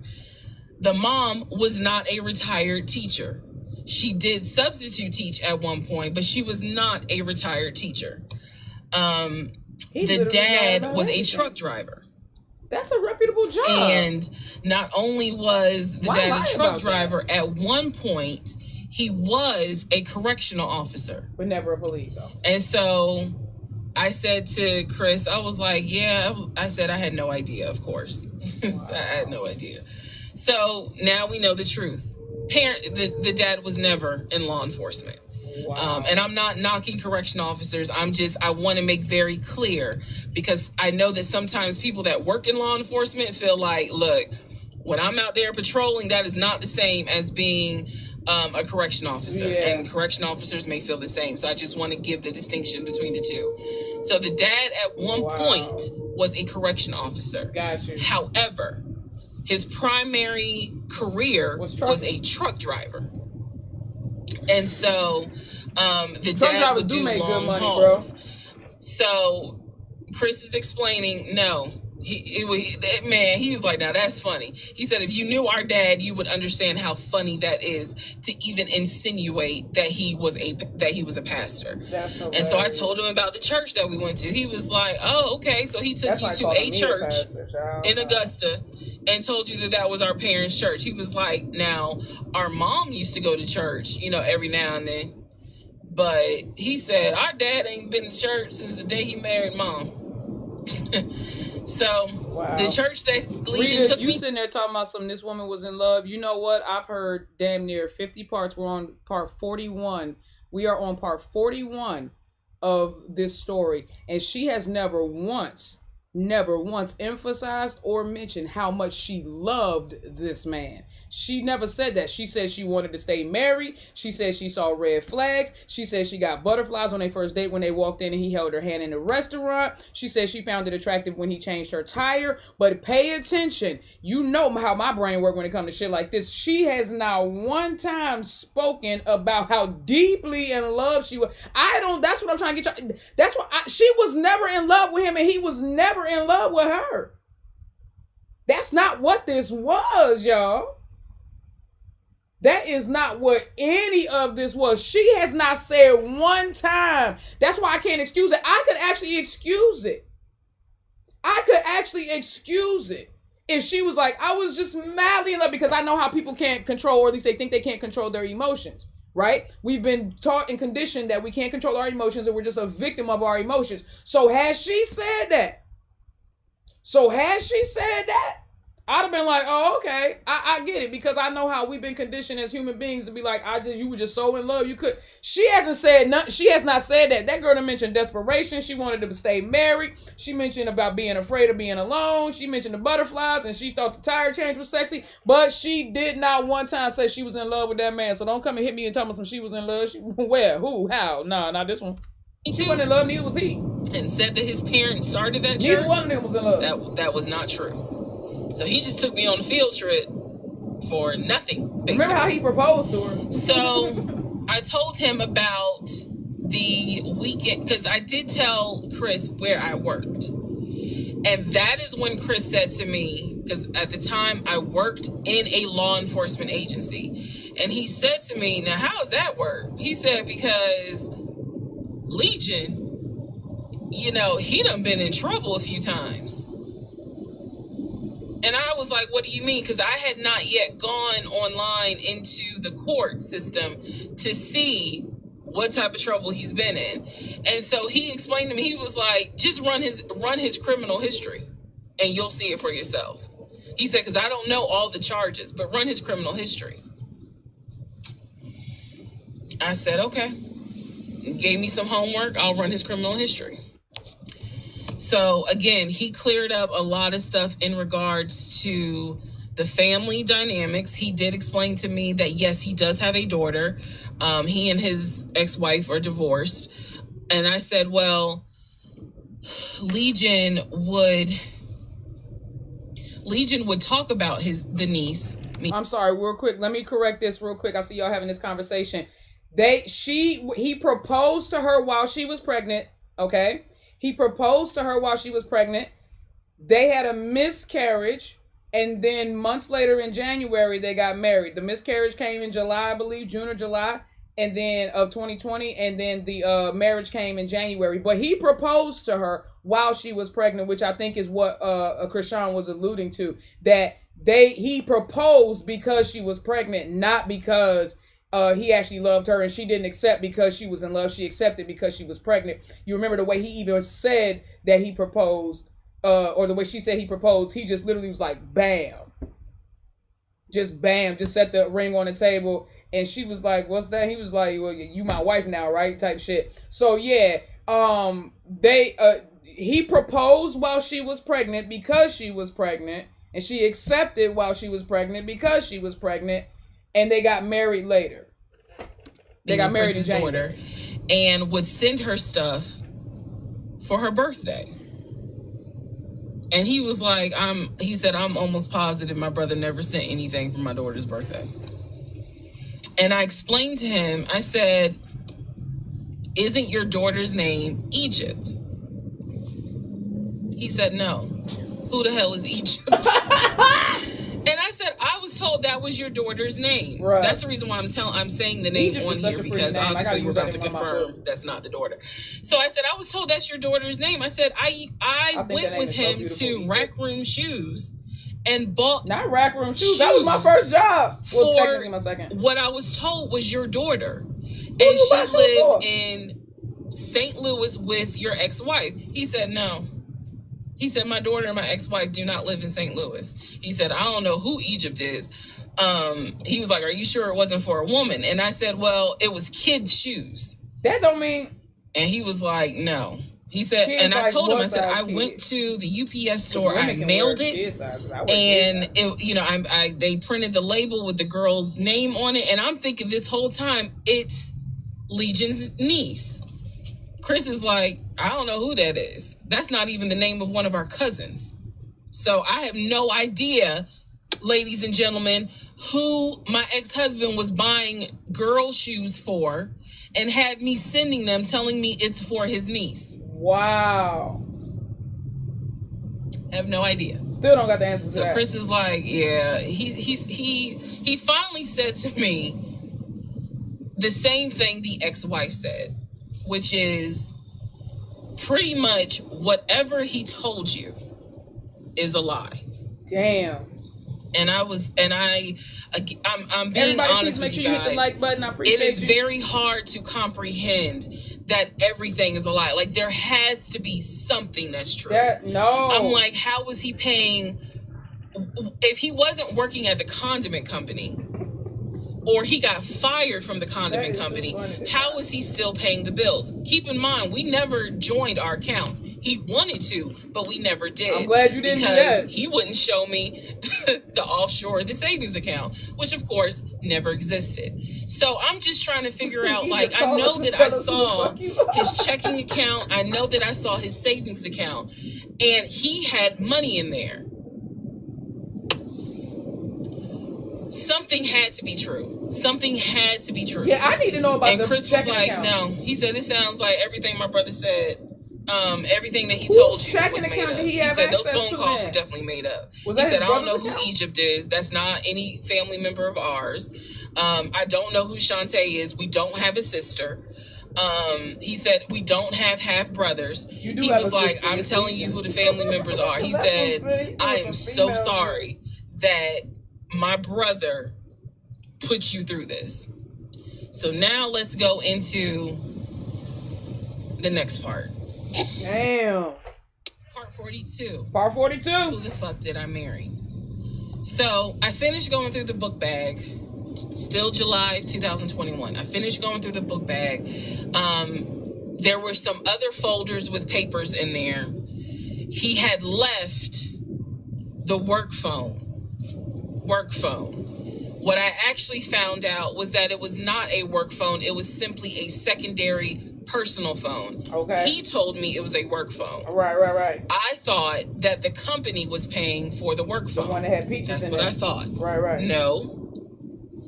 Because I found receipts where basically, and I didn't know this, ladies and gentlemen, I had no idea, but I found receipts where it was a prepaid phone and he's paying to add minutes to it. So it's just receipts of, you added minutes to the phone on this date. You added minutes on that date. I thought only drug dealers. So the work phone whole thing, that was a bold-faced lie. Obviously it was a lie because, as we now know, he was a forklift loader. So the work phone that he's been walking around with was really just a secondary phone.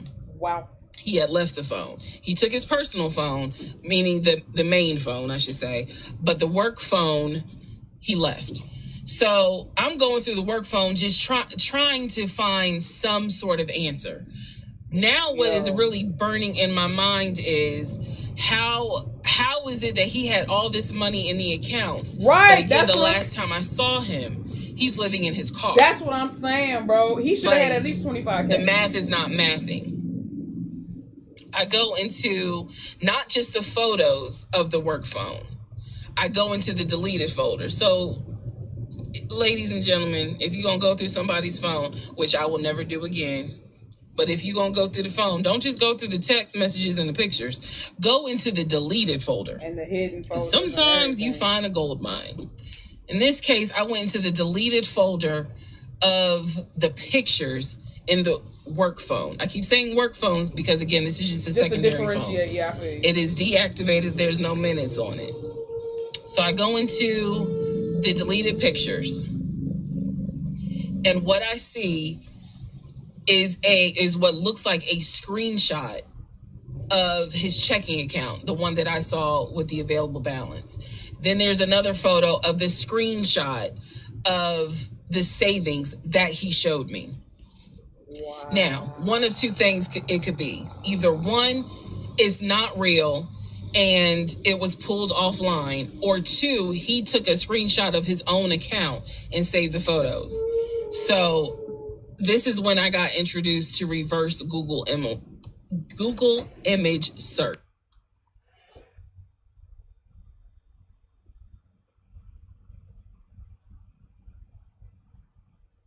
Now, this all just happened in 2021, which we're talking about, 2020, 2021. We're talking about like 3 or 4 years ago.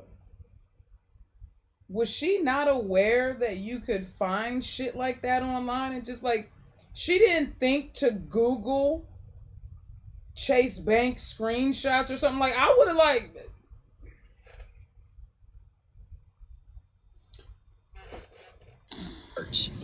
I did a reverse Google image search. Sure enough, as you probably have figured out, some of you, because I read it in the comments, what he showed me when he turned his phone around, showing me his available checking account balance, was nothing more than a screenshot that he had found on Google. Okay, so you're trying to tell me... He showed me his savings. You're trying to tell me this man turned the phone around, because remember, I demonstrated for y'all how he was... And then, you know, and he did showed this. It, turned it around and showed it to me as if he was signing. And you wasn't like, let me see. Because I would want to scroll a little. Let me see. Like, I would, like, that's just me. I want to touch the screen, and I want to see I want to see the screen move a little. Nah, bro. She fell for shit nah, bro. It's a good thing she ain't had no kids, dog. I ain't gonna hold you. Her kids would have been getting away with everything, bro. Signing in. When he did that, he was simply showing me a screenshot that he had taken from Google Images. Because when I did a reverse Google image search with those two photos, the checking and the savings, it came right up. Oh my God. It was nothing more than just Google Images. Oh my God. In my phone, I didn't even need this because, again, I already knew that he was not a VP regional manager, but still, for shits and giggles, I did a reverse image search of the charcoal BMW. Remember, I told y'all he had sent me pictures of the company car. Nothing more than a screenshot he had taken off of Google Images. The house that he showed me that he had in San Diego, Google Images. So, what we can now confirm is anything he showed me when he's turning his phone around. You trying to tell me you never thought to just Google the shit that you didn't think to Google the BMW truck just to see what would come up? Google houses in San Diego, describe that house and see what we got. See, maybe because y'all know how I am. Y'all know how I used to get with my rabbit holes. Maybe because I have a historian and a researcher's mind, like I will go in an investigative mind. I maybe go down deeper layers than other people do when it comes to like research and investigation. But I don't know. I feel like this is stupid. It's just kind of stupid. It's nothing more than an image from Google Images at this point. The checking account, the savings account, Google Images. The house, Google Images. The company car, that charcoal gray BMW 5 Series, Google Images. So at this point, I realize, okay. At this point. Nothing is real. And I wasn't so much in a rage, to be honest with you. I wasn't in a rage then and there. As much as it was, I really truly had a moment where I said to myself, oh my God, what the fuck have I let in my life?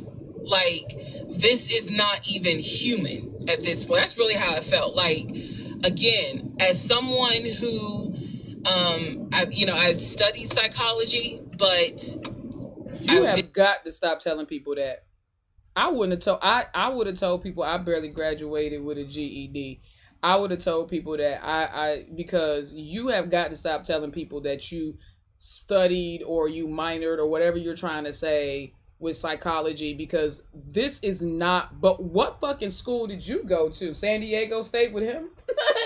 Was you at San Diego State at the same time he was? Because I know good and god daggone you ain't getting no degree or nowhere near any kind of course material related to psychology, and you sat there and let this man psychologically whoop your ass for the better part of a year. Girl, who was taking the classes? Who was reading the books? Did you leave the books laying around and he got a hold of them? I mean, he only moved in 2.5 weeks. With all that psychology studying you did you take a moment to assess yourself? Did you see yourself in the pages of any of them books? Any of them diagnoses? Any of the terms and any of the conditions that they listed? You didn't see yourself nowhere near up in them symptoms? Because while you sitting here talking about his pathological tendencies and his sociopathy, I'm sitting here looking at you and being like, what the fuck did you have going on? That you sat here with your psychological analysis and watched this man play on your top. Listen to me. This man played on your top like a lead guitar. This man played on your top like a motherfucking drumette. This man played on your top like a water bottle. This man played on your top like a blouse. This man played on your top like the toy. You got to be fucking all that psychology and you couldn't psychologically analyze what the fuck was going on while it was going on. And you claim to know Jesus? So the Holy Spirit, God, Jesus, and your psychology degree or psychology minor or whatever, your psychology courses, all of them motherfuckers took a break. They took the year off while you was going through this. Everybody took the year off while you was going through this. I didn't graduate with a psychology degree. However, I have never dealt with a pathological liar. I have studied about them, but I have never come into contact with a pathological liar. You didn't study well. To a compulsive liar, if you ask them, man, why did you lie to me? They probably are going to have a reason. Pathological liars don't have a reason. Like, there's no limit to the lie. So I have now confirmed that at least 70% of everything that I thought I knew is now absolutely not true. 70%? Absolutely not true. So in between all of this, I get a phone call from the aunt in Augusta. Which is the mama's best friend. The aunt in Augusta, who Chris has confirmed is the mother's best friend. Right. She is not their mother's sister or dad's sister. She's the best friend of the deceased. Is that the aunt that was on the phone? She calls me, and this is the one I have met. This is the one that Chris was like, I don't trust that hoe, Yeah, the one that was at the church that the family came up. So she called because she wanted to know what happened. She wasn't trying to be nosy or messy or anything like that. She's just trying to find out what happened because apparently Legion is trying to come stay with her. So she asked me, sweet lady, but she said, what happened with you guys? And I told her we're getting a divorce. I said, because he lied to me a lot. He lied to me a lot. About everything. And so what breaks my heart about the conversation with her is that she said, so whatever happened to the baby? Mind you, we went to Augusta, told her I was pregnant. I thought he told her that I had a miscarriage. He didn't. He never told this woman I had a miscarriage. He was telling everybody. So she informs me. This is what she tells me. So now we're confirming something else. She tells me that on at least 5 times while I'm at work, Legion was driving to Augusta and telling her that he was going to visit the church of where the parents allegedly the church that the parents started. And I was like, what do you mean he went to Augusta? She said, I've seen him like 4 or 5 times. He's come down here, and each time I've asked him to bring the baby. And I said, what baby? And she said, the baby that y'all had. He told me that y'all had a baby boy. Wow. And I said, no, ma'am. I said, I had a miscarriage in June of 2020. Wow.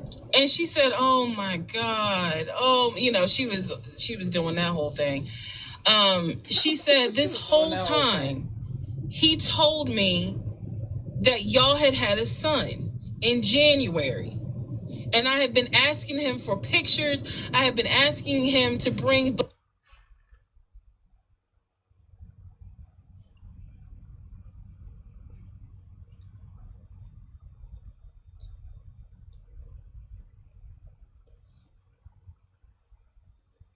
He would have had to have gotten her pregnant.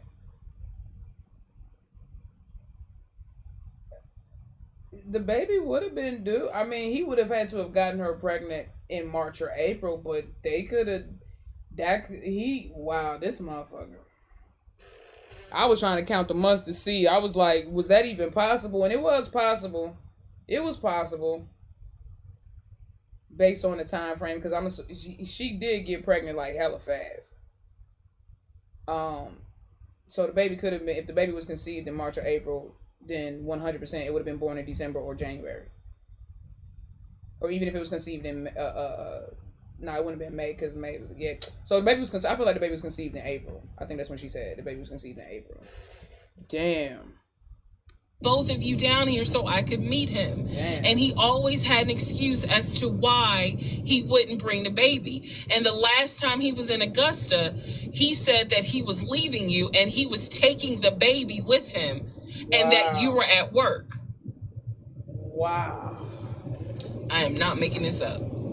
That is what that woman told me. And I just was like, no, ma'am. None of that is true. There is no baby. I said I had no idea he was going to Augusta. Next part.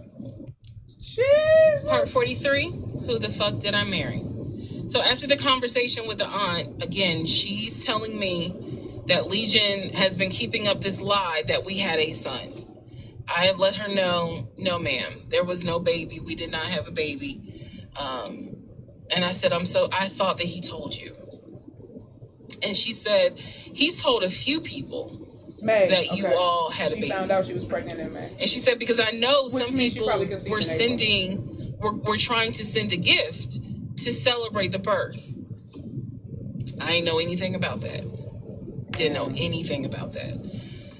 So she said, he's trying to come stay with me. She said, but I don't think I want him to, again, she's an older lady. She's like, I don't think I want him to come here because I don't really want to get involved with no, you don't. His divorce again. And I said, what do you mean again? I said, are you talking about the previous wife? And I said the previous ex-wife's name. She said, I don't know who that is. I'm talking about Latanya. So the middle wife that he was married to for 6 months, he kept that shit really under wraps. Do y'all remember I said in my previous because nobody knew about her video that I read their divorce records. He had filed for divorce and they had a temporary protection order against each other. Mm-hmm. I said that. So now the aunt is on the phone saying that she had to go to court and testify on Legion's behalf in regards to the temporary protective order. Now, did she ever answer why he had to do weekend prison? Did she say it and I missed it? Y'all answer that for me. Did she ever, or is this about to be the answer? It was like, well, what happened? She said they got into a fight with each other. Physical fight. And she slapped him. And I said, well, do you know why they got into a fight? And she said, yeah, apparently he had lied to the wife and it was something major and they got into a physical fight. Bruh. And she said that woman almost beat his behind. And so he asked the court for a temporary protective order. So now I'm just getting the backstory on how that TPO was even came into play. So I told her, I said, Miss Christy, we'll call her. I said, you don't have to worry about that. I said, we're not, he's already signed the paperwork. We're not fighting. I don't have it in me. I don't. So I said, I'm not going to tell you not to have certain people in your home, but I am going to tell you that I'm just barely kind of discovering exactly what the lies are in regards to Legion. So if you feel comfortable having him in your home... Nah, baby, I done seen too many Explore With Us episodes. I said, but I am going forward with this divorce, and once the divorce is final, I will have nothing to do with him. As you should. And I said, and I'm so sorry, that he lied to you, and kind of pulled at your heartstrings in regards to a baby. I said, there is no baby. Damn. So she said, so y'all are really getting a divorce? I said, and I didn't want to cuss to the older ladies, but I said, yes, ma'am, we are. All right. We are. Indeed. And so we get off the phone. Also during this time, Legion would call me every now and then. Legion had no idea. I've spoken to his ex-wife.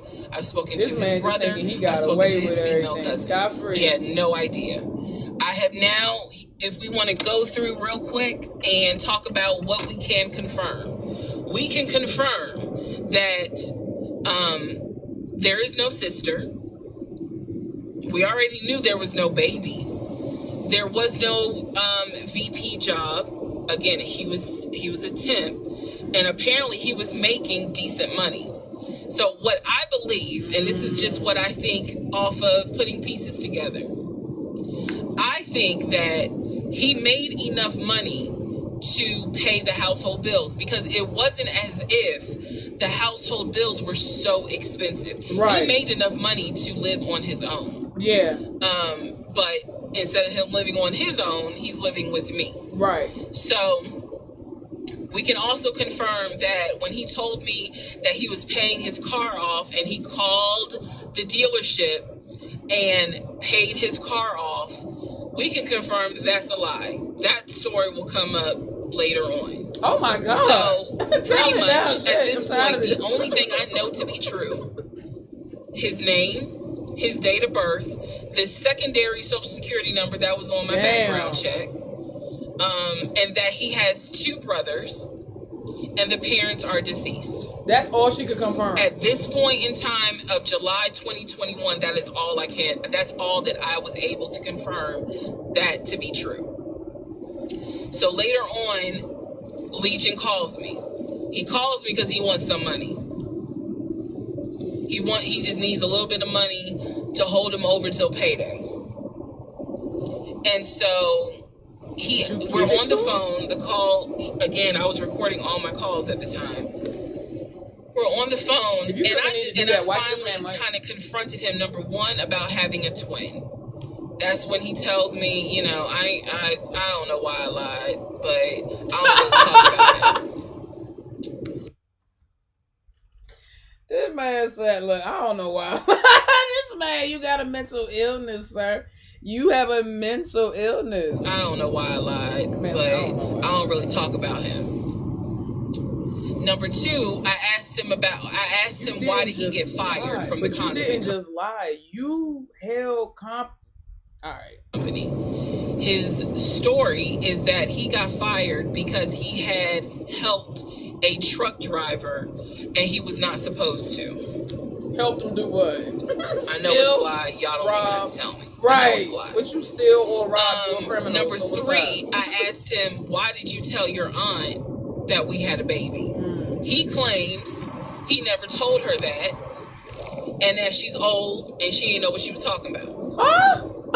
Do not do. So then I asked him if he was ever in trouble where he's been arrested. And he said, yeah, I've been arrested as a juvenile, but my father had my record expunged. I said, were you ever arrested as an adult? He said, nah, I ain't never been arrested as an adult. I said, so you never went to weekend jail? Oh! He said, no, I don't even know what that is. Oh! I got the paper work. So he doesn't know what weekend jail is. That's his story. And so he was still standing by the lies. Night, night, Linda. So finally, I just asked him, and this is where let me just say it. I asked him, why the hell did you even marry me? Oh, God. Like, why? Why did you even marry me? Because you easily could have just stayed dating or been the boyfriend or just moved on with your life. Like, you didn't have to marry me. Right. You didn't have to pull me into a marriage and make me think that this is what you wanted. This is what he said to me on that phone call. He said, I had to marry you. And I was like, no, you didn't. He said, yes, I did. He said, I knew full well from day one that there was no way you were going to stay my girlfriend for longer than a year. He said, I knew it. He said, I knew in order to keep you, I was going to have to marry you. Y'all, my jaw hit the ground. I could not believe he said that. And he said it so matter of fact. And I was like, that is the most fucked up thing you could ever say. Part 44. Who the fuck did I marry? Girl, what happened? You all right? The videos that you saw earlier were filmed earlier today. Okay, good. And yes, I'm aware. It was brought to my attention. I had to make a decision whether or not to finish, keep my word, or stop, disappear. What was brought to your attention? Disappear. Did old boy come out or something? What was brought to her attention? Okay. I missed something. Wait. What was brought to her attention? Is that when he came out and said something? And she was like, oh, I need to disappear? Something like, what happened? Hurry up! I know it's a delay, but shit.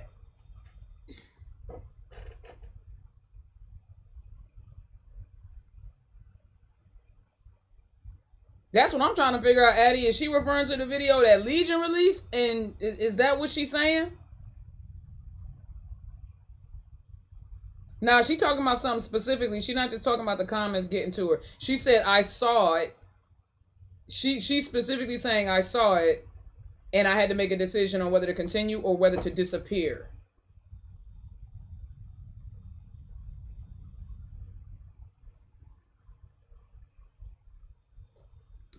Let's finish. So, first of all, let me say this. It is not easy telling this story. It's entertaining. I know it's gone viral. But it is not easy telling this story. I made a decision to tell this story. I made a decision to share my story, what I went through, in hopes that it helps just one person. Girl, but you got so specific. You didn't think that somebody was going to realize that this was their story? Like, all these people's going to be like, bitch, that's us. I would be remiss if I didn't tell you. They like, bitch, that's me. It is not easy telling this story, to relive it, to face certain things out loud that I had to face internally. Just want to say somebody get Oprah back. So she need to come and hold it. No, Ricky. Or Sally Jesse Raphael. Will push forward to finish. Or Sally Jesse Raphael. Today got to me. The toll of this got to me today. So I know that you all are like, we're waiting on the next part. We're waiting on the next part. I appreciate that. And I get it. Because if I was in those shoes, I would be waiting too and be like, where is it? So I understand that. But the toll was real today. I feel you. All right. I feel you, baby. But before you cry on the internet, remember, you brought it here. It baffles me sometimes when people forget that they are the ones who introduce their issues to the internet, and then when people have an opinion, like I have a very strong opinion, other people have opinions and very strong opinions, and when people start to speak on stuff and react to stuff, and then you get mad and be like, it's my life, and it's like, it is, and it could have never been my business, but since you brought it to the internet, it's everyone's business now, and that's the problem.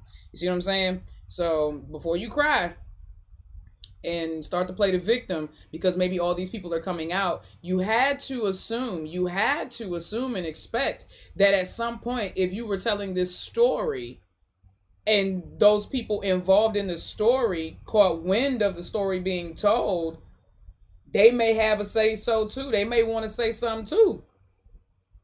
So come on now.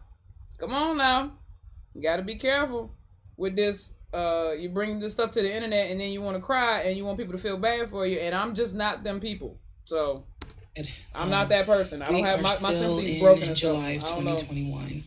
I had talked to people be doing dumb stuff on the internet and then want you to feel sorry for it because they did dumb stuff on the internet. Like, all these people. And now was the time where I had saw the receipts for the weekend jail type thing. Right. What did he go to jail for? That's what I keep trying to figure out. So I went ahead and did a search. Okay. For his criminal history. Okay. I ran his criminal history. I did that on my own at home with my money. So this was not, I think someone had asked if I did anything with my job. No, I did not. I know better. So I ran a criminal history, or I paid for a criminal background report.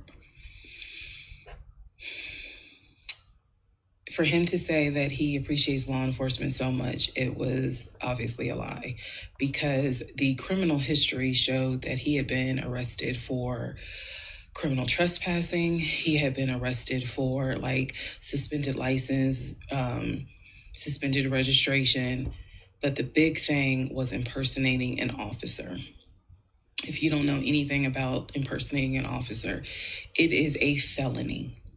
DMX point did blank. that. As sure as Peachtree runs from Bankhead to Buckhead, it is a felony. So seeing what court it was in, I did another open records not request impersonating for the incident an officer. report. I wanted to know exactly what the circumstances were, especially given this man ain't never been himself. This man has spent every day of his life being somebody else. Damn. The fact that I worked in law enforcement at the time. What were the circumstances as to how he was arrested for impersonating an officer? Wow. So I did an open records request. I got the incident report, and I'm tired of saying my jaw hit the floor. But on this one, my jaw hit the fucking floor. Oh my God, something. I respect law enforcement. Again, I was working in an agency with a lot of great men and women. Basically, what the incident report, and I'm paraphrasing it because I don't have it sitting in front of me.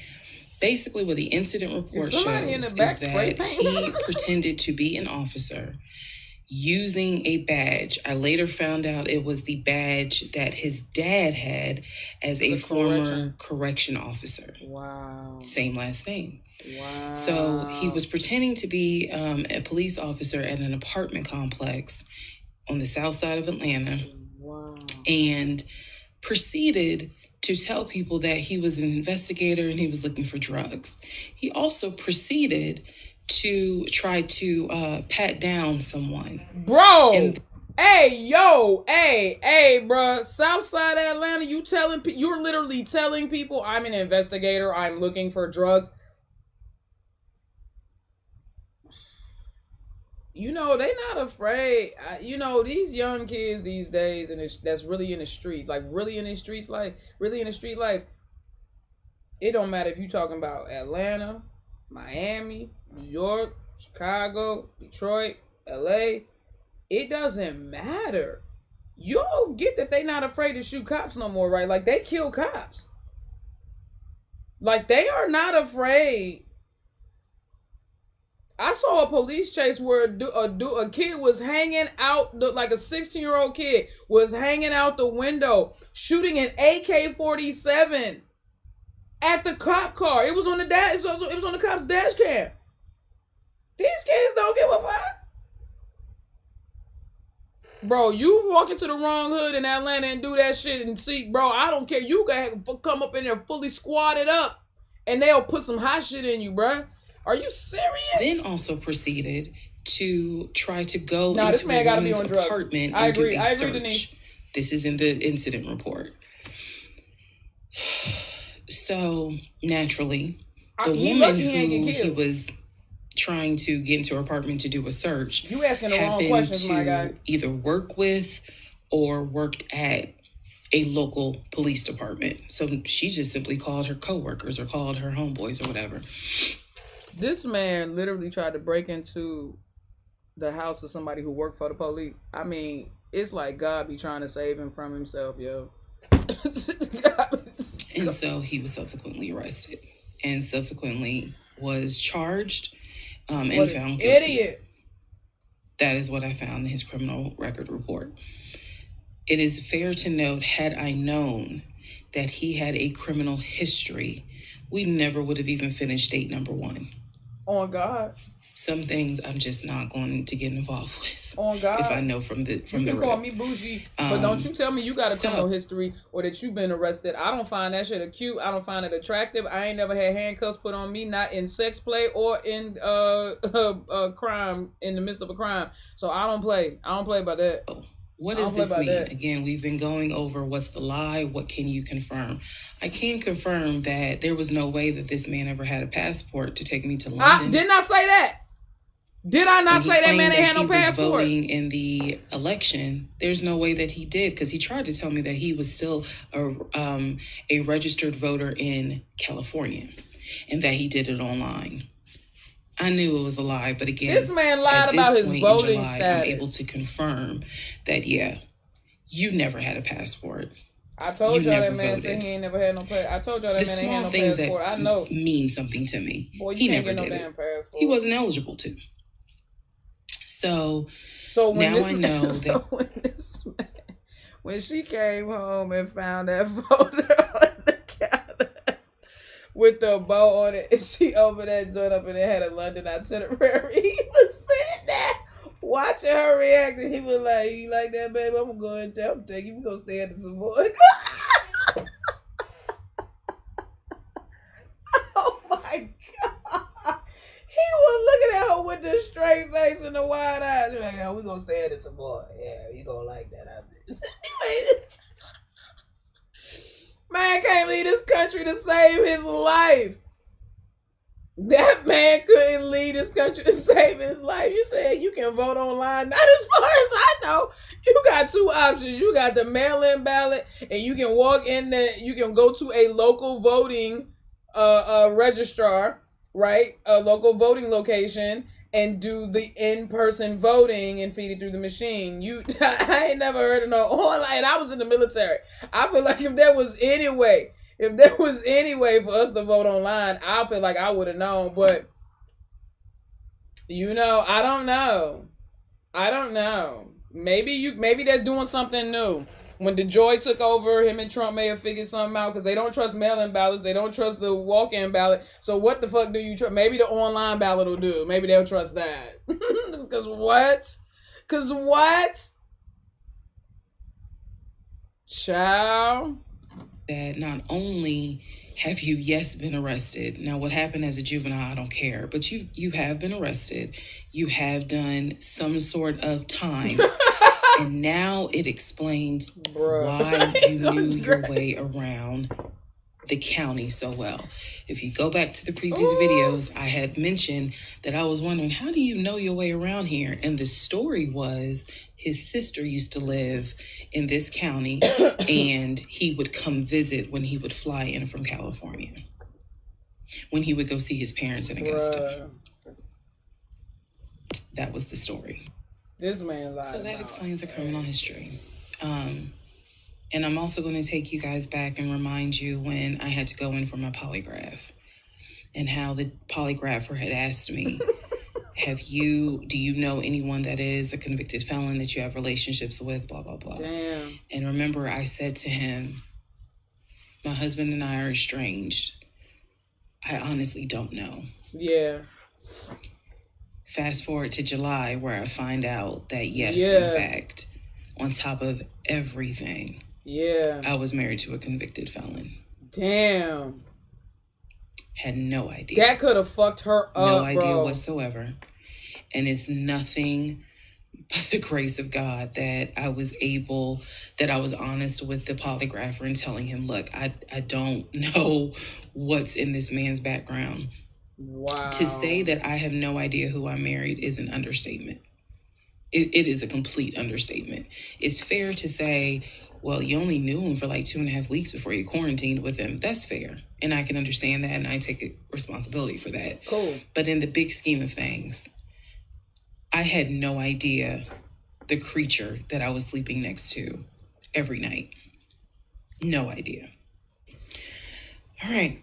Grand scheme of things, the small scheme of things, the middle-sized scheme of things, I feel like from the jump, you didn't know who he was. You didn't know who he was at 2.5 weeks. You didn't know who he was at 3 months. You did not know who he was at 6 months. You did not know who he was at 10 months when you married him. You did not know who he was 2.5 weeks after you got married to him and he claimed so-called flipped the switch. You did not know him at all when he lied to you about his ex-wife's daughter dying. You did not know him when you found out all the bullshit that was going on, kicked him out your house. He went up to Philly, told everybody a lie about some story that you was cheating on him and a gun got pulled and blah blah blah. You didn't know him when you pulled up to that wherever y'all met and you gave him $5 to go get some nuggets and some shit. Like, you didn't know him. You never knew him. So to be sitting here talking about it's easy to say that and I take accountability. This is what I mean when I say she be walking it back. Like, she take accountability, but then she be like, but I had no idea the creature I was sleeping next to. No fucking duh.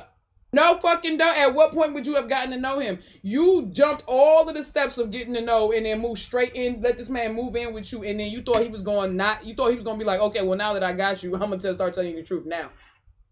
45, who the fuck did I marry? So we are now end of July, August time frame. During this time, Legion basically disappeared. Remember, I'm still waiting on the final divorce decree to come up. I'm actually waiting for the 30 days to be up so I can file the divorce settlement form. So I'm waiting on those 30 days to be up. I'm playing nice with him. I'm being cordial. I have uncovered all kinds of stuff. But just in case he was going to act a fool, I was trying to be cordial. So I had spoken to him on a Monday, and I was trying to get a hold of him for something, but I'm the one that initiated a phone call in the coming days. Never heard from him. Never heard from him at all. His phone was dead. It was going straight to voicemail, and I genuinely was worried. A few days turned into a week. By the time I hadn't heard from him in a week, because I knew he was not living anywhere but his car. Thank you so much. That I knew that. Can you guys hit the like button for me? So this is what happened, y'all. I first reached out on Facebook. Remember, even though he has told me that he had all these siblings. We know he didn't have all these siblings.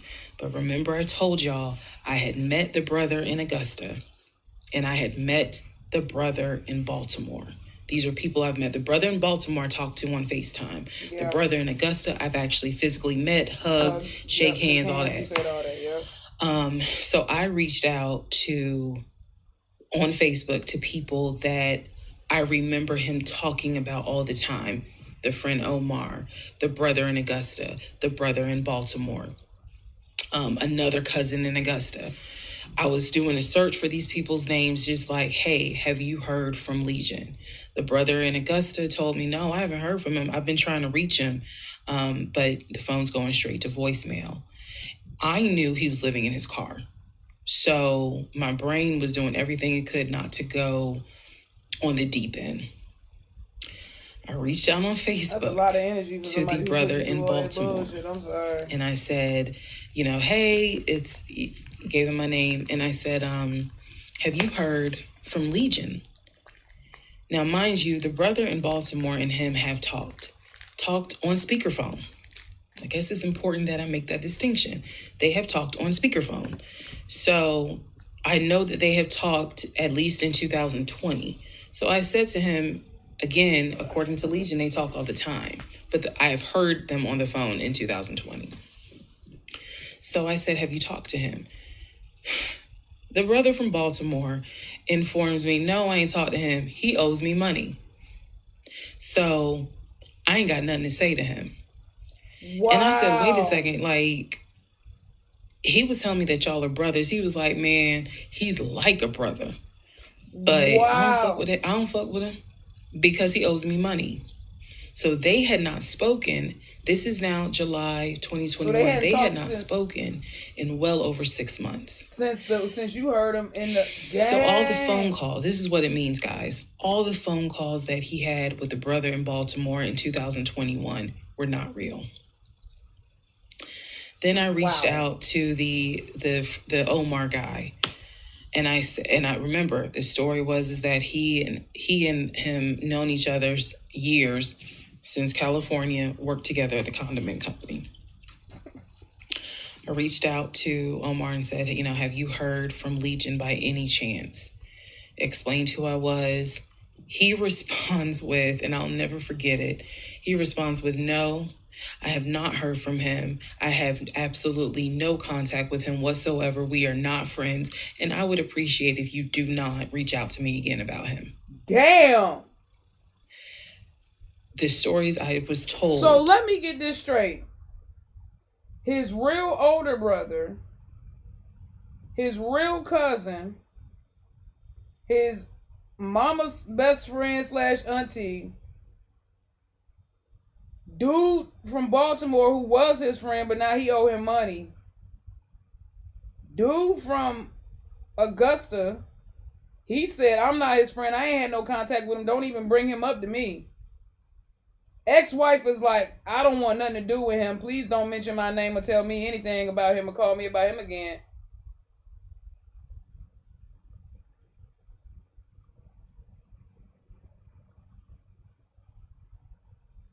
Every single person that this man has come in contact with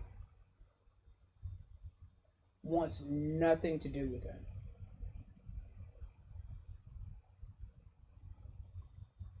Nothing. Was that this dude is supposedly his best friend. Shocking moment. So they had not spoken in years. They're not cool. He does not fool with him. Damn. Okay. Went on to the next person, a female cousin I had met. She said, no, I have not heard from him. Why would I hear from him? We don't really talk. Like, I think she was genuinely weirded out by the fact that I'm reaching out to her out of the blue asking, hey, by any chance, have you talked to my soon-to-be ex-husband? So what I discovered because he ended up being gone for 2 weeks. What I discovered in those 2 weeks. Addie, shut up. Let me be very clear with the statement I'm getting ready to make. Okay, let me listen. I reached out to every person I know who apparently has had some form of relationship with him.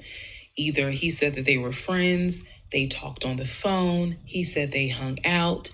Okay. The brother in Baltimore, I was told, had been to the house while I was at work.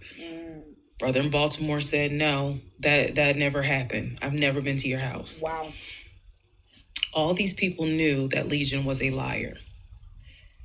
And I think that they all felt bad, with the exception of the Omar guy, felt bad that I was kind of just discovering what they've known for years. Damn.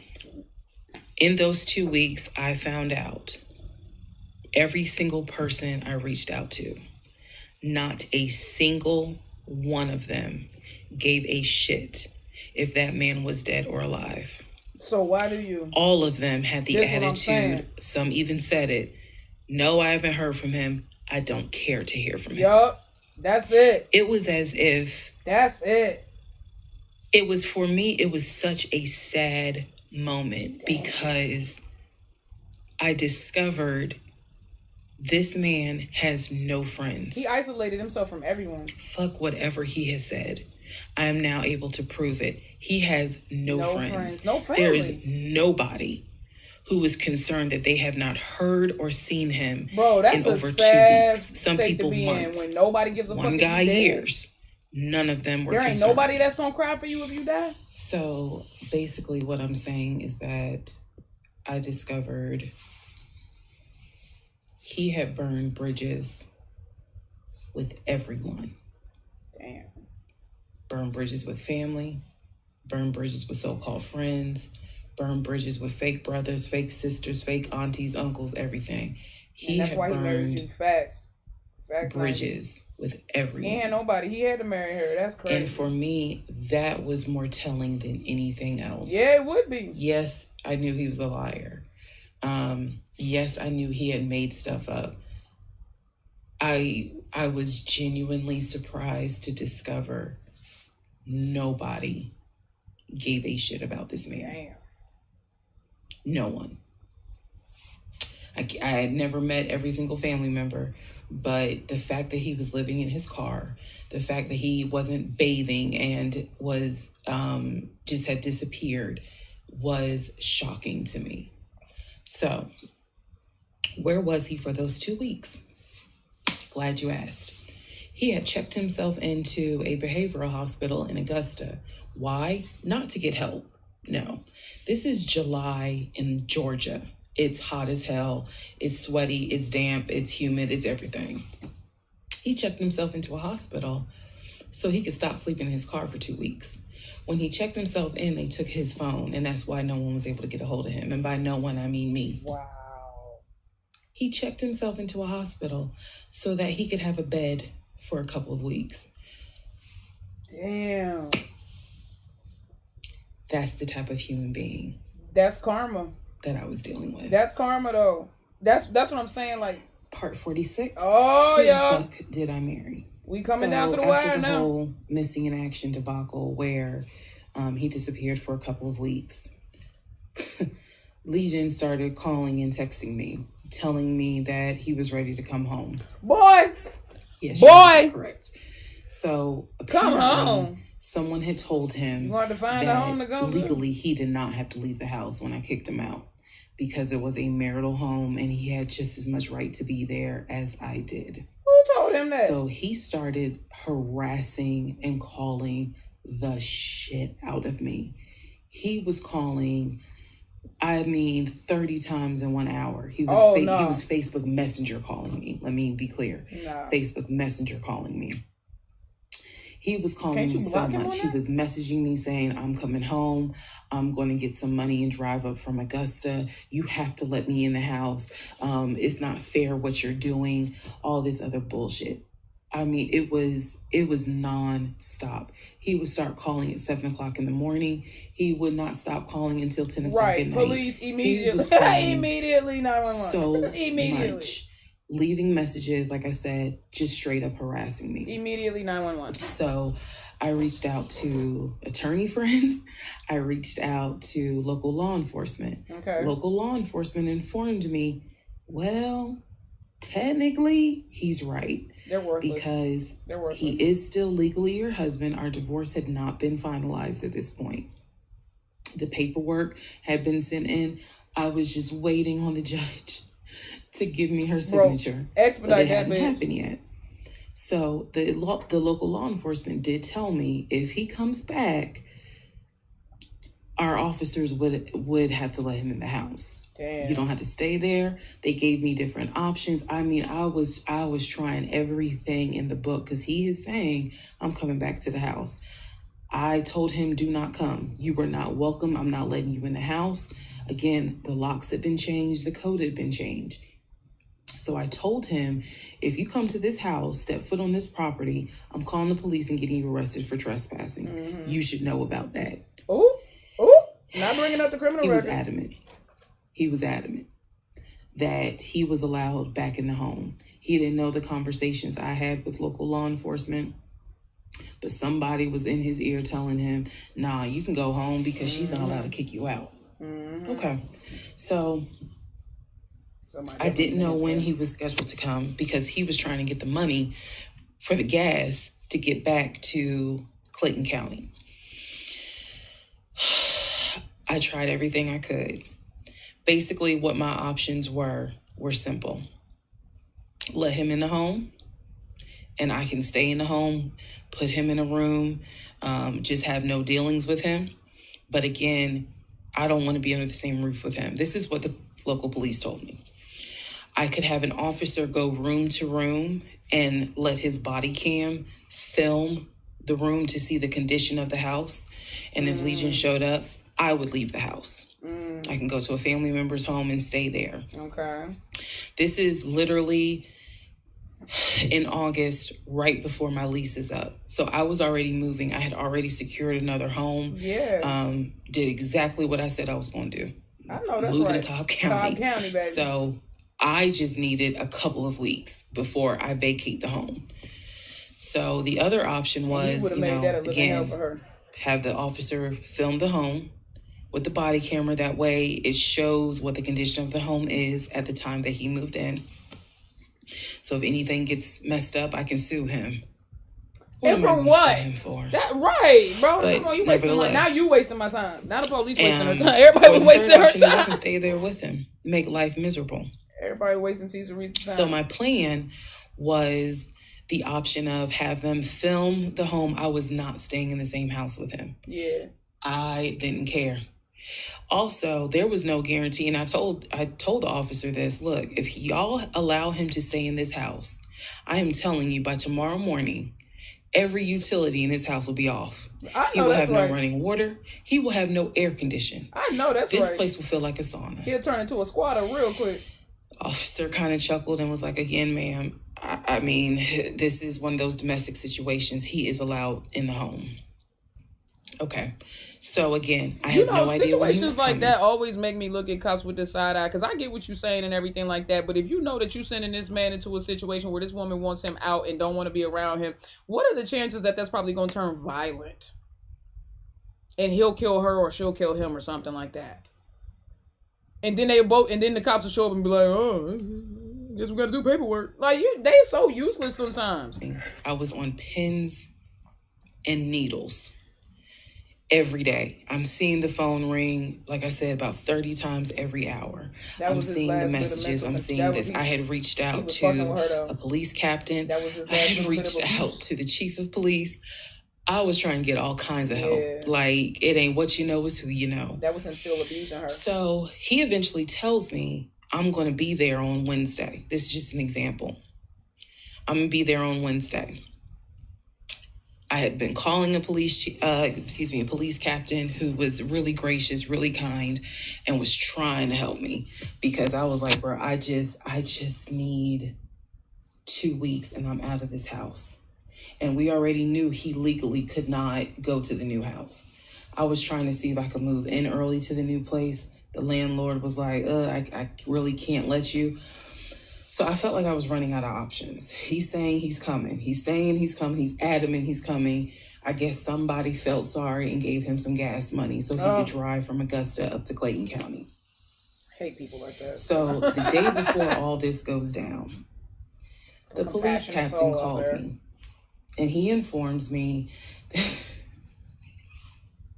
that they ran his name through GCIC, which is a database that law enforcement agencies use. Turns out he has a warrant for his arrest. So the police captain says this changes everything. Yeah. If he shows up to the house, bring your ass out there. Don't do anything. Call us. I will have officers to bro, when I tell you that God, bro, it's so funny because God, from the moment her tire blew to this bench warrant being out for this man's arrest, God was trying to protect her from herself and from this whole situation. Tell me I'm lying. Tell me I'm lying. God blew that tire. And she even said that herself. She was like, I know that was God. God blew her tire on the way to the first date. That should have been clue number one. Let me tell you something. When stuff like that happened, that's enough to make me go home and say, fuck it. Like, oh God, I'm not calling you. I'm going to call. I'll text you after the fact. You just get a no-show from me or something, because I'm not even bro. And then to this. And they will simply arrest him. So I know that this is a short part, but I'm going to dedicate the next part to what happened when he showed up to my house. All right, bet. 47, y'all. Who the fuck did I marry? This one and 3 more. Here's what happened. This was mid-August. We in August of 2021, y'all. Went to work as usual. It actually happened on a Friday. Had to look at the dates. It happened on a Friday. Went to work. Still, he was calling me, texting me, messaging me home. that he was on his way. Coming home. And so better have that thing ready. Sorry. I was bit on pins and needles all day. I was dreading going home, and that is a horrible feeling, to dread to go home. So he had called me and said that he was at the house in the driveway. I guess he had to use the restroom, so he decided to go to the Walmart up the street to go use the bathroom. I wasn't answering phone calls. I wasn't answering text messages. I simply called the police captain. I know, that's right. I said, hey, he's saying that he's at the house. The police captain himself drove by the house. But I believe he drove by the house when Legion went to Walmart to use the bathroom. Okay. So the police captain was like, I don't see anyone there. But again, when you get home, if he is there, do not engage. That's right. Call us. That's right. Okay, no problem. My man got a warrant out. You got a reason to call the popo. So I go home. I'm on the phone with both my mother and my aunt on a 3-way call. They're both like, oh my God, you know, what do we need to do? Pray. I drive into my subdivision. What he did not know was that he had backed into the driveway up against the garage. Normally I park my car in the garage. But what he didn't know was that at the time I was driving a fleet car. So I wasn't even in my normal car. And I know that he was waiting to see my car, the Nissan Altima that he helped get, pull in to the subdivision and then pull in towards my townhome. That didn't happen. Because I'm in a different car, he didn't recognize it. So when I turned onto my street, as sure as it is hot in Georgia in the summer, that man was sitting in the driveway in his Ford Taurus. Oh, still in the Taurus, okay. So which is sport mode, though. You brought that up like not far from a cul-de-sac. So when you go straight down, you just turn around in the cul-de-sac to come back up. So that's exactly what I did. I went to the corner, turned off so that I can see the house, but he would not have been able to see me. Nice. I went ahead and called 911. I was very calm. Told them exactly what the captain had told me to say. Yeah. I was like, my name is, the address is, I need police here because my ex-husband is here. He is not supposed to be here. And I feel as though I am in danger. She said, okay. She, you know, again, regular phone call. She said, we're dispatching. She ain't mentioned a warrant? To your home. As soon as I hang up, I'm like, he got a warrant. Call just come get him. The police captain. He immediately answers the phone. He says, we just got the call. I'm sending 4 officers your way. Yeah, 4. Okay, good. Send 6. Get off the phone. Call my mom and my aunt back because they were both like, call us back. I was about to say something so disrespectful. Call them back on 3-way. I continue to sit there until I see 4 officers, 4 cars pull in and stop just in front of my house. So then I ease up. He gets out the car, I guess, trying to see what's... He's on down the road. She came out that motherfucker like Diana Ross and Michael Jackson. He's on down the road. Yeah, bro, the way I would have just been like... I would have pulled up and been like... Motherfucker. I don't know where I would have pulled up on that man. I'd have been like...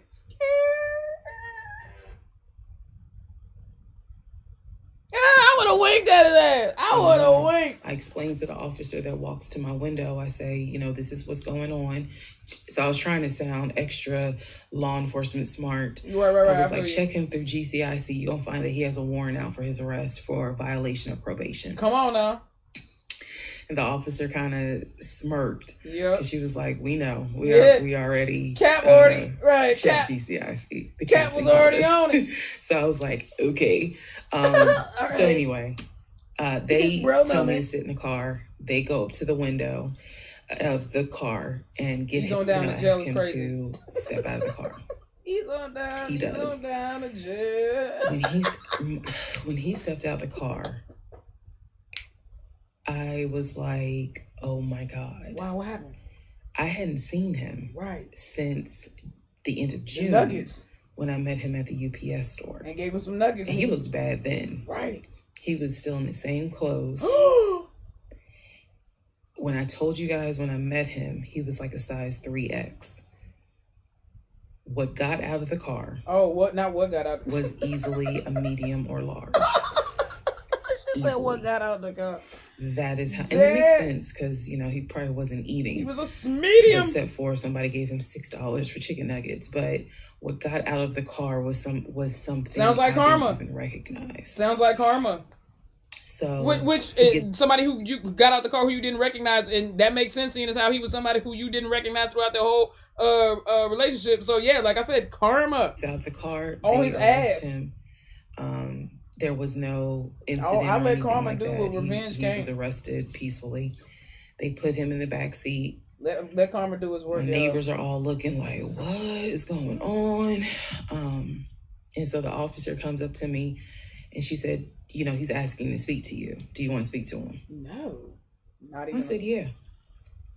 So what could he possibly she walks have to with say? me. Keep in mind, she's wearing a body cam. What could he possibly have to say? She walks with me to the window. They put the window down. And I remember looking at him. I was like, I told you not to come. Yeah. And he said, I just wanted to get my stuff. I just wanted to get the TV. No, I said, didn't. What TV? The TV that you gave me in the divorce? Mm-hmm. And he was like, yeah, that TV. And I said, it's mine. You gave it to me. I have the fucking text messages proving that you gave me the TV. And I'm trying not to scream because the neighbors are all watching. Mm-hmm. And he was like, I know. I just needed my stuff. I'm sorry. I'll never bother you again. See, he was trying to get that joint to sell it to get some drugs or something. Something's wrong. That's got to be crack. Because I don't... Like, I understand that he's a pathological liar and everything like that, but it's got to be something more going on. Like, he's got to be on crack. I'm sorry. And so it's giving crackhead. I look at the officer and I was like, you have me out here with 4 fucking police cars. You have embarrassed me to no end. You have made a fool of me. And you got the audacity to now be like, I'm sorry. I'm like, fuck, you're sorry.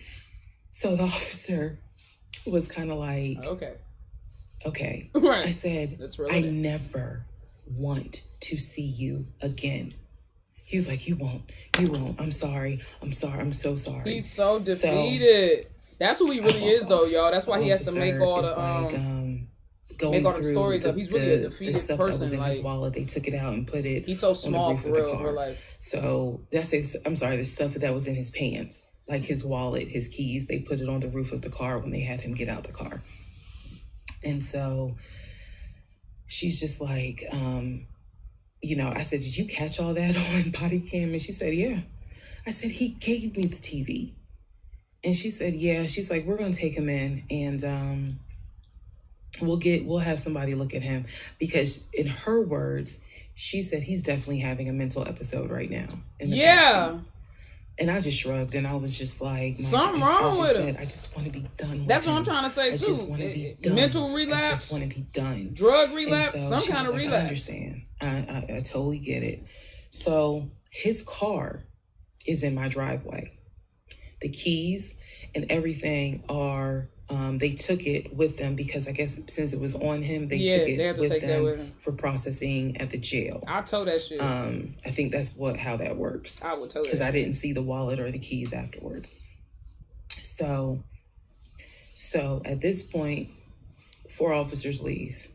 I go into the house. Everything's peaceful and calm. A few minutes later, I go outside to check the mail. What's in the mail but a letter from the court? I open it up. I go into the house because, again, it's hot. I had my wig on. My head is all sweaty and stuff. I'm just angry and just angry. That raised my blood pressure. Girl, what was the letter? I sit on the steps inside the house and I open up the mail from the judge and it's my final divorce decree. And I'm smiling right now. Wow. But y'all, when I got that divorce decree sitting on the stairs, I broke down into ugly Oprah tears. Because it was finally over. I broke down. It was as if a year worth of weight came off of me. I broke down and I wailed I broke down. It was finally over. I broke down so Those bad. were all the tears she had wanted to cry over the last year. All right. Oh, 48. Who the fuck did I marry? So, girl, after I finished breaking down, you breaking down, child. I'm finna break down shit. And his car is still in the driveway. I couldn't park in the driveway. So I called the car company. I had called the car company once before when he went missing for those 2 weeks to ask them if they maybe had a tracker on the car and could track it. And the nice gentleman informed me that the tracker had not been giving a signal off for about 5 months. So he wouldn't really give me details on the car, but obviously the car had not, the car payment was not being made on that car. It had not been made on that car for quite some time. Damn. So he and I split in June, but apparently the car payment wasn't made long before June. Damn. Can't speak to that, but he still had the car. So called the car company. I told them, I understand that y'all looking for this Ford Taurus. And the lady said yes, or you can make a payment. I said, no, y'all can come get it. Taurus is crazy. Here's the address. Only the car company will be when do y'all want to get it? And she said, well, I can have a driver come get it tomorrow morning. I said, no problem. Awesome. That car will be ready for you to get it tomorrow morning. And so I know that's the right. car was repossessed out of my driveway the next morning, Saturday. The driver was there about 7 o'clock in the morning. Hey, look at God. He had the master key for the car, cranked it up, drove it, put it on the tow truck, and left. Look at God. Here's what that now means. When Legion left my house in June, he left with 2 bags of clothes. Yeah. Everything else was in my house. Yeah. At the end of July, or towards the end of July, everything that he had left in my house had been donated to the domestic violence shelter. Okay. Which means that the only thing that Legion had were the clothes that he had taken with him in the car. Right. When he got arrested in my driveway, all of his clothes were still in the car. So he had nothing. And when the car got repossessed, he came out with nothing. All of the clothes were in there. He came out with nothing. Which means that when he went to jail, whenever he got out, he only got out with keys to a car he no longer had, a wallet with probably no money in it, and the clothes that were on his back. Bruh. Everything else was gone. That is that's why I try to tell y'all. Imagine her trying to get revenge on this man. There ain't nothing you can do personally to get back. I don't ever want my own get back. I'm going to get my lick back. Fuck a lick back. I let karma do it. Because your lick back might hurt them for a day or two. But karma took everything from this man. Karma took everything from this man, bro. This is why I say, don't get in the way of somebody's karma. And by trying to give them more mercy than they deserve. And don't get in the way of somebody's karma by trying to take revenge. Vengeance is mine, saith the Lord. You better let karma handle it, bro.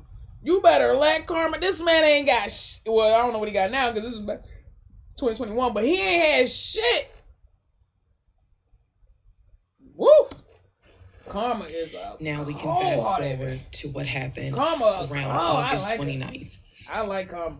So I was scheduled to move August 31st. Remember, I'm moving up to Cobb County. We have been checking the court documents. He had a court date scheduled for around August 29th or August 30th. I don't remember the exact date. The court time was supposed to be around 9 o'clock in the morning. My mom was watching the court filings online. And according to her, because I missed it. Yeah, Karma's putting that block. They showed him on the screen because this was still during Zoom. They showed him on the screen and then he was ushered out of the court into like a back area. And an attorney spoke on his behalf. Look up. Between the time that he had been arrested and the time of the court date, I had never in my life slept so good. Truthfully, never slept so good. I was officially divorced. I had no ties to him. Yeah. There was nothing in the house of his there was nothing of his that was still in the house. Done. I felt free. Amen. Look at God. So, when the court date happened and my mom told me what she saw on the Zoom, I was confused. Is he getting out? Is he having to serve time? What's going on? I called the courts. I tried to speak to his attorney, and his attorney had a horrible attitude and was like, why are you calling me? And I informed him. I said, look, I'm a bit afraid of this man. So can you please just tell me if he is being released, or is he going to be kept, or if he is going to be sentenced to a longer jail term? He said, no, he's not being kept in a longer jail term because the warrant had expired. Oh. So when the police arrested him, yes, it was a valid arrest, but the warrant had expired. So I believe the warrant had expired like 6 months earlier, but of course it wasn't put in the system. Which means that if the court date is August 29th, he's going to be released August 29th or August 30th. Mm-hmm. I'm moving August 31st. Mm-hmm. So my mom was just like, please just spend the night at your aunt's house. Like, just spend the night at your aunt's house, then go back to the house during the day. Yeah. The movers will be there, and then just move. Yeah, fact. So that's exactly what I did, because there was concern that he would get out of jail and be angry, and catch an Uber with no money and come back to the house, either for retaliation or because he's just in a fucking manic mode. And so that's where he went. I really didn't want to take any chances. It's just that simple. I did not want to take any chances. I knew that at that point, legally, the law's on my side. Yeah. Y'all are divorced. You have no reason to be at this home. Yep. I knew that that's what the police would say. But I wasn't 100% sure, because truthfully speaking, I did not know this man. Nah, at all. We can make all the jokes we want. I did not know this man. You never knew him. I thought I knew him. No. But you never really You know you didn't know him. You didn't know him when he moved in after 2.5 weeks of dating. You know you didn't know him. Needless to say. This is what I'm saying. Stop. Don't be honest with yourself. You never knew him. You never, not one time in 50 fucking parts. Well, she got 2 more to go. But so far in 48 parts, this woman has not one time mentioned how much she loved this man. So let's stop acting like she's a victim, y'all. Let's stop. Okay? She was not a victim to her love and her emotions and her naivety and just wanting to be able to someone. I released August 30th. She had selfish reasons for getting into it too. I went to my aunt's house for the night. August 31st, I went back to the house. The movers were there. They packed me up, and we got out of there so quick. I think they packed me up in about 2 hours. I know that's right. I honestly told them, there is extra money in this if you guys can get me packed up, meaning loaded up onto the truck, because everything was packed. Yeah. But I explained to them, this is a domestic situation. Mm-hmm. I need you guys to move quickly. Mm-hmm. When I moved out of that house on August 31st, anything that Legion touched, I got rid of. Wow. I sold the furniture. I know that's right. I sold dining room tables. I know that's right. I donated plates, glasses. When I tell you, I moved out. I would have done the same thing. I don't want no parts of it. I completely purged my life. Yeah. Completely started over. I mean, I was not willing to take a single item into my new home that reminded me of him. From the dishes in the kitchen to the towels in the linen closet. No. When I tell you, Amazon and Ross, and I would never drink Powerade ever. I couldn't look at it the same. Best friends. I mean, they were my best friends, because I could never look at Powerade. I could not fathom moving into a new home, a new space, with anything that reminded me of him. I sold the bed, got a new bed. If he had bought me clothes, I got rid of them. If he bought me shoes and purses, okay, I kind of kept the heels. But everything else I got rid of. So y'all know that story in the Bible where God told, I forgot who it was, he was always telling people to kill people. At least the God of the Bible was. But it was the story when he sent, I don't know if it was King Saul or King David or somebody in, or it could have been Paul, whoever, and they were to kill everything and not take any spoils, right? And that means they were supposed to kill the men, the women, the children, the calf, leave all the gold, leave everything, right? And they decided to, I think, bring the women, the children, I think some calf and gold or something like that, and all that shit ended up getting cursed. I'm paraphrasing, but that's basically how it goes. I really truly believe stuff like that, though. I feel like when you say, and I believe this is why it's 2024 and she still isn't free of this situation, because if she was, again, I understand this is cathartic, therapeutic, blah, blah, blah, blah, whatever, but the way that she tells this story, the details that she remembers, the way that she can recall this story, this very much still lives inside of her as it's alive. It's still alive inside of her. These aren't dead memories. These are very live memories, okay? And her keeping them heels is symbolic that she wasn't really ready to walk away from this situation. And it also was symbolic of the fact that, if you ask me, it was also symbolic of the fact that she walked herself into this situation as well. She was not blind. She was not an idiot. 2 days after their first date, she started doing voice diaries. She knew that shit was weird, bro, from the jump.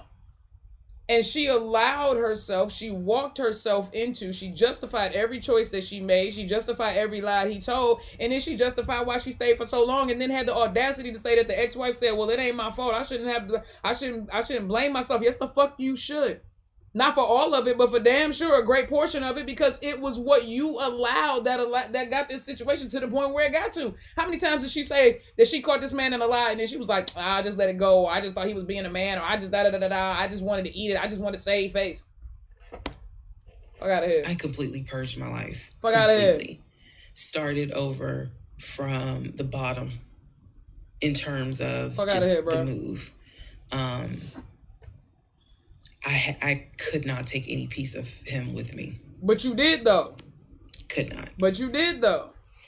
See, that's what I'm saying, bro. You gotta purge everything. I've had to do it twice in my life. I left everything. I'm talking about cars, a bedroom, TV, clothes, everything. I left everything. I've done it twice in my life where I walked away from everything I had, and all I had was the clothes on my back and a bag full of my important documents. Twice I've done that in my life. And I've built myself up every single time. You got to leave everything, bro. All of it. Did I marry? I would have walked out that bitch barefoot. After the whole, I moved and I started over, basically. Completely started over.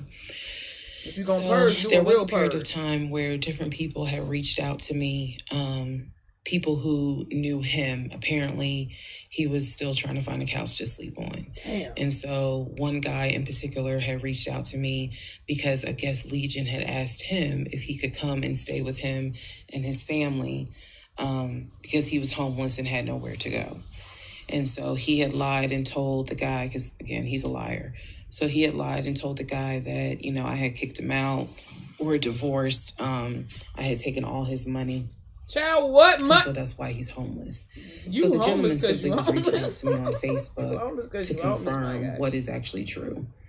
And he and I talked, because he ended up calling me. He and I talked for a while. Very respectful, really nice guy, very compassionate. And so I told him, I was like, I said, we're divorced. So I have nothing to do with him. I said, I wouldn't bring him in my house with my family if I were you. But that's just me. And so the guy was like, lady, he didn't say lady, but he was like, lady, you dodged a bullet. He was like, I know you may not see it now, my sister, but you dodged a bullet. You dodged a bullet big time. And so, just in talking to him, he was very encouraging. Like, it sounds like you got a good head on your shoulders. It sounds like you a good woman. And no, he was not flirting at all. He was like, it sounds like you a good woman. And I really hope this does not mess you up. Like, don't let him mess you up. Don't let him, diminish your shine kind of thing. And I appreciate that. I did. Because at that time, again, had moved into my new place. 2021 was the worst year I ever had. I'm not saying that so that 2024 can be like, hold my beer. Right, that's crazy because 2021 was the best year, one of the best years of my life. Started out married, end of the year divorced, end of the year with COVID and divorce. Well, I mean, no. And that period of time, that August, September time, when did I start my YouTube channel? I felt like I was just walking around like a numb woman. I didn't know if I was coming or going. That D with I didn't know what I was. I didn't know what to do because I felt like I had just been through hell, and it was a period of time where I had to sit down and I had to really deal with some stuff that I just simply was not ready to deal with. Things that I had to come to grips with that I really wasn't ready to come to grips with. So fast forward all this time, get to December of 2021. Yes, okay. This is where the story does end. Okay, good. Thank you, Jesus. Get to December of 2021. I am out sick with COVID. I'm not at work. I get a phone call from my coworker telling me that Legion has called our job looking for me and was trying to get information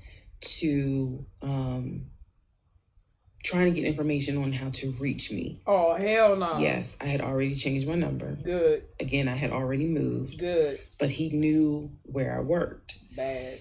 So apparently he had called trying to find me. And the person that answered the phone was like, we're not going to give you that information. So he said, well, can you ask her to give me a call? I'm just trying to get a hold of her so I can get my stuff. The stuff he's talking about are those tote bags from July. So he was calling.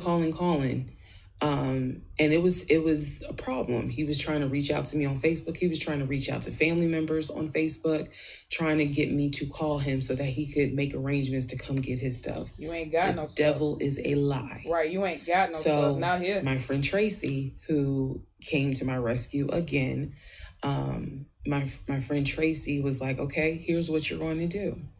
She said, you're going to send him a message and you are going to say these exact words.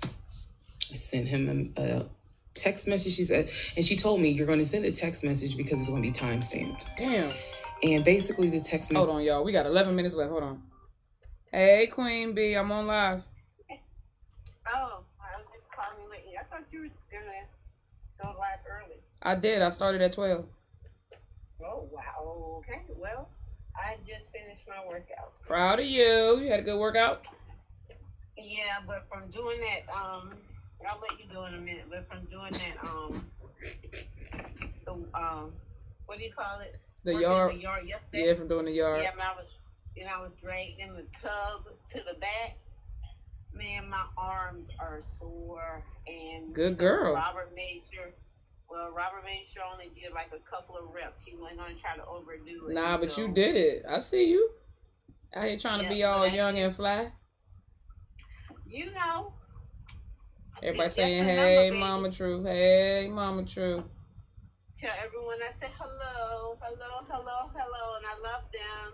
All right, I'm finna finish this up. I got 11 minutes left. Okay, baby girl. I love you. I love you too. I'm going to call you when I'm done. All right, talk to you later. Y'all. It says, I do not have your stuff. I did not have your stuff. I have nothing that belongs to you. If you continue you were disrupting the work of my job by calling and asking for me. We have no contact with each other. This man is crazy. I will send you a copy of the divorce decree that shows whatever is in your possession you own and whatever is in my possession I own. Yup, that's simple. If you contact me directly or indirectly ever again, I will get a restraining order on you. That's it. Now, for those of you who are watching this in 2024, and you're probably like, wow, she's dramatic. Please understand that what I just said, I meant. I mean that. If you ever try to contact me directly or indirectly, I will get a restraining order. I have it in writing. I've always had it in writing. And if I need to if you try to contact her right now, she gonna I go? will, because the boundaries still stand. Yeah, that's what I figured. And that, ladies and gentlemen, is the last time I had any contact whatsoever with my pathologically lying ex-husband. Damn! Part 50. Part 50, y'all. This is it, y'all. Part 50. We did it, man. I seen a lot of people reacting to this, but they only reacted to that first initial part. I ain't seen nobody react to this whole fucking 7-hour fiasco. Nobody but me. Did I marry? On YouTube. So, the aftermath. There are some realizations I had to come to. We did it, yo. After the divorce and everything had passed. One, Legion never loved me. He never loved me. I said that. He doesn't love himself. So I know he didn't love me. Number two, he didn't even like me. He watched me get excited about things that he knew I was not going to get. And not even just the possession stuff. Like, of course, we know I was excited to be the woman whose husband is like, I'm taking my wife to London. I was excited to be the woman whose man ain't have a passport. Like, I bought my wife a brand new BMW X5. You have to understand, as all the jokes that we make about the BMW, it was the time and effort that he spent in taking me to dealerships. Yeah. And being sure to put me in the car and test drive. And had no intention of ever doing anything. I can see you in this. I like this for you. No, he didn't say that. It was the effort to really make me believe we did it, Joe. That he was going to get this. Just for him to fuck with me. Nah, facts. The effort in taking me to all these homes, to see my face light up as a woman who grew up on welfare, to be able to walk. Bro, this man was so disrespectful with it. 4 and 5 bedroom homes, knowing that he didn't have any money to buy it. Damn.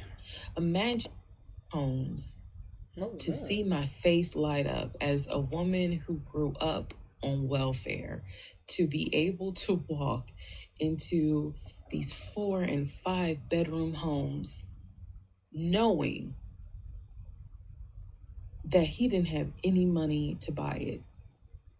Imagine if he had just been honest and said, hey, I like in my free time to go to open houses and just see how the other people live. I tried to tell y'all, if he had been honest with her, she would still be married to this man to this day.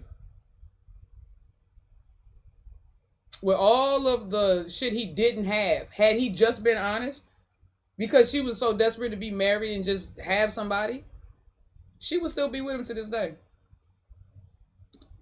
Imagine if he had just said that. And even if he had lied about all the other shit, but he just hadn't lied to her, I still think she would have stayed with him. You know what I'm saying? Like, I even think that if he had lied to her but then came clean, she would have stayed with him. But it's the fact that he just couldn't admit to the lies to her. Wasting not only my time, but the wasting the time of the realtors who did not. Nah, that Audi dealership joint was crazy too, though. There's a level of cruelty. The wire transfer, the building behind the NCR building, I had never experienced before. And God knows, I pray I never experience it again. You pray? No, just don't make the same stupid ass choices. When I think of him, he is cruel. And don't ignore your intuition. And it wasn't just me. He did it to the ex-wife. So, apparently he did it to everybody. No. What'd she say? I trust. It wasn't just me. He did it to the ex-wife. So, do I trust? No. Good. No. Fucking A, you learned the lesson. Awesome. Let's go. What else did you learn? I trust the people who were in my life before him. If we were friends or if we were in a relationship, no, that's a stupid rule. That's a stupid measuring stick. You trust people who show you that they're trustworthy. But if you're somebody I just met, I don't trust you. Or him, I trust you explicitly. That's a stupid. She didn't learn shit. Somebody else is gonna come and take advantage of her. She didn't learn shit. I don't care how long I've known you. You understand what I'm saying? I don't put nothing past nobody. You trust those who prove they are trustworthy. She like, I trust you if you just been here long before if you was here before him, I trust you. I trust you explicitly. Sure. But if you're somebody I just met, I don't trust you. I don't. There's no point in me getting on here and saying and making it seem like, oh, I'm so strong, I'm so brave. I struggle big time. Because on one hand, I want to like someone. On the other hand, I'm immediately thinking, what if it's a repeat? And I'm going to be honest with y'all, I can't go through that again. I can't. Every single thing in our relationship was a lie. It took me a while to realize every single day this man lied to me. Every single day he lied to me. He did. Every conversation he had was a lie. Yeah. I will never know how much he lied to me. Yeah. I'll never know. I've made my peace with it. I will never know how deep it really truly goes. Yeah. I only know what I experienced, and I only know what God allowed me to see. But I'm willing to bet that there's a lot I still don't know. I feel like God was trying to show you a whole lot of more shit, but you just wasn't paying attention. When people say, oh, you dodged a bullet, like you just, and I've read a lot of the comments on this, and people have sent me a lot of the comments. And so I need to make one thing very clear. I am fully aware I dodged a bullet. I am so grateful to my God that I did not have that man's child. I'm sorry if that offends some of you. No, fuck who was offended. That's real. God knew better. I'm grateful that we didn't buy a house and that I'm not financially tied to him. You were never in danger. Anyway. You were never in danger of actually buying a house. There's your little bit of solace right there, baby. You were never in danger of ever getting into a crazy ass car note with him. You were never in danger of getting into a crazy ass mortgage payment with him. You were never in danger that he couldn't even afford the tax bracket he bragged about. So you were never in danger of accruing any real debt aside from the emotional baggage that he left you with. But I am also grateful for the fact that there are things about my ex-husband that I discovered in terms of how he is when it comes to other women. And I'm grateful that God has kept me and protected me. That's all I'm gonna say. So what was he doing? When I started out making this series, and I made the decision. I said this so dismissively, but I'm saying, what you talking about? I just want to help one person. If there is a woman out there who's like, God, I want to be married. Yourself. Help your fucking self. I don't know. There is not one woman in my life that I know needs this advice, has ever needed this advice. No women that I know have ever been this gullible. They done put up with some shit. I ain't saying they ain't put up with shit. But this? Nah. And see, what's crazy is because a lot of y'all would be like, Nikki, you judging her too harshly. A lot of women have been through a lot of the same things she's been through, and they too had to find the strength to walk. Yes, bitch, over the course of 20 years, you understand that my lack of compassion comes from how quickly this shit happened, right? If this was her story over 20 years, I'd be like, damn, bro, like this man really drugged this shit out and he mixed it in there with creating a whole life. You understand what I'm saying? 2.5 weeks after meeting this man, she let this dude move in because of a pandemic.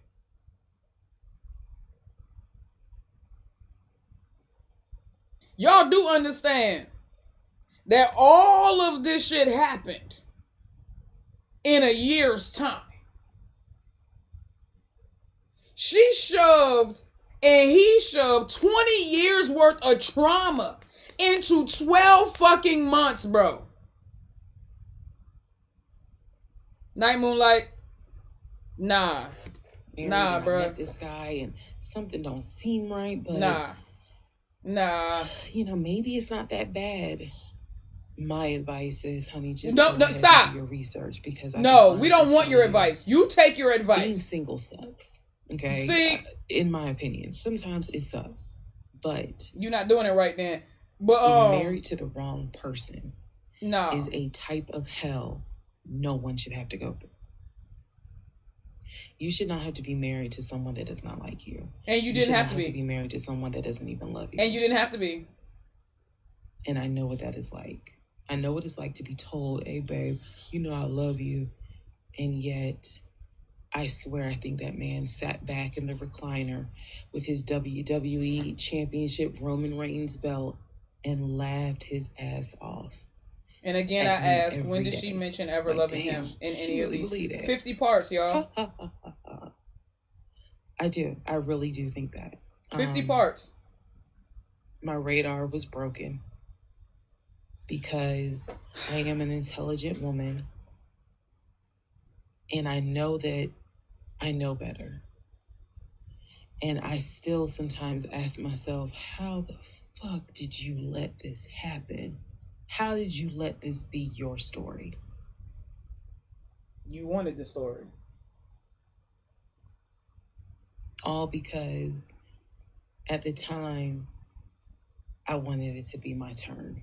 And I hoped. Again, that was her opportunity right there to say, because at the time I was so deeply in love with him that I just could not see past the love I had for him to the red flags.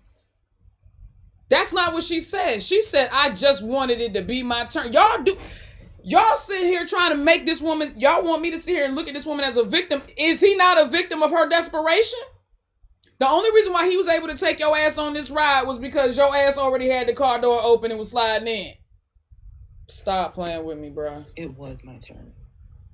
And when people say, well, what do you mean by that? I just meant, you just want to be married? We all see it. Whether it's social media or real life, we all see where the woman she done been through some stuff, but she finally met someone who appreciates, loves, and respects her. And it is a beautiful thing.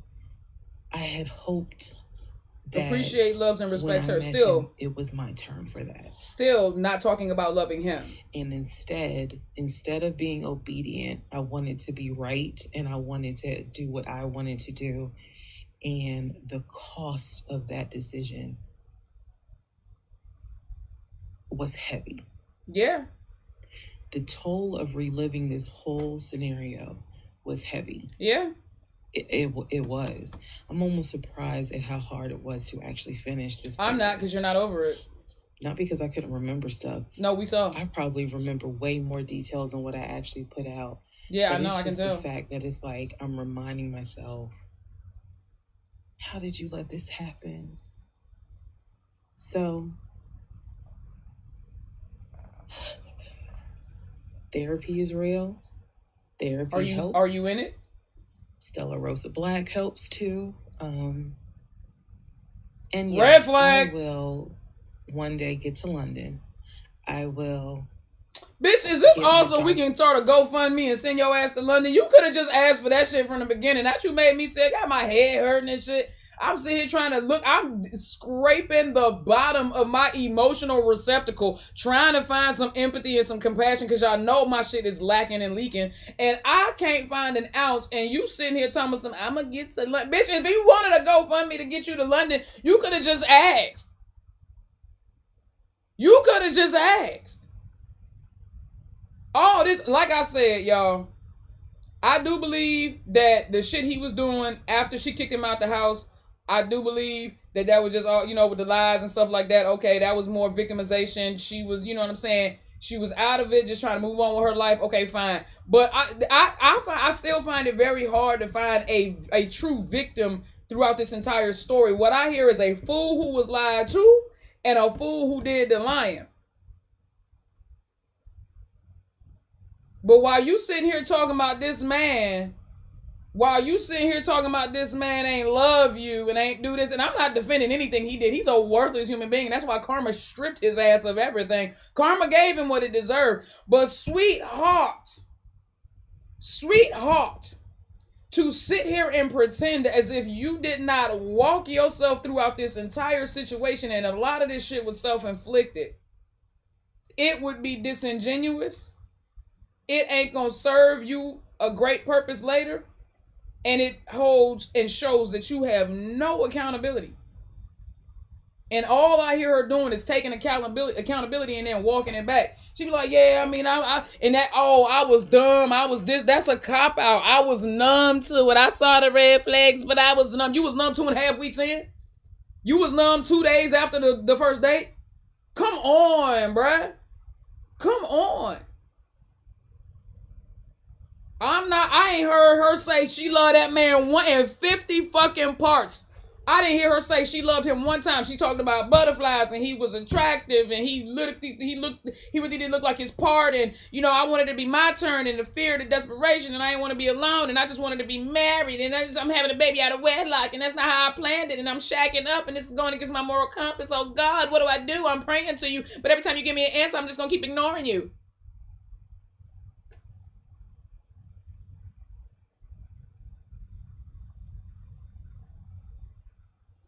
Elise said, and check this, after all this, Delta gave her a first class flight to London and Paris, and BMW gave her her dream car, so I guess her making a trip. See, this is what I'm saying, bro. Like,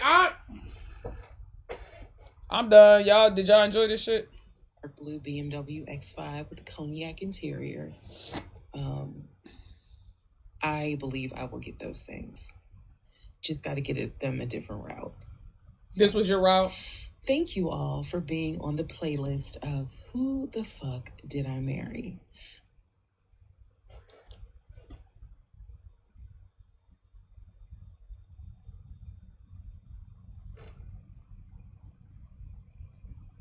All right, y'all.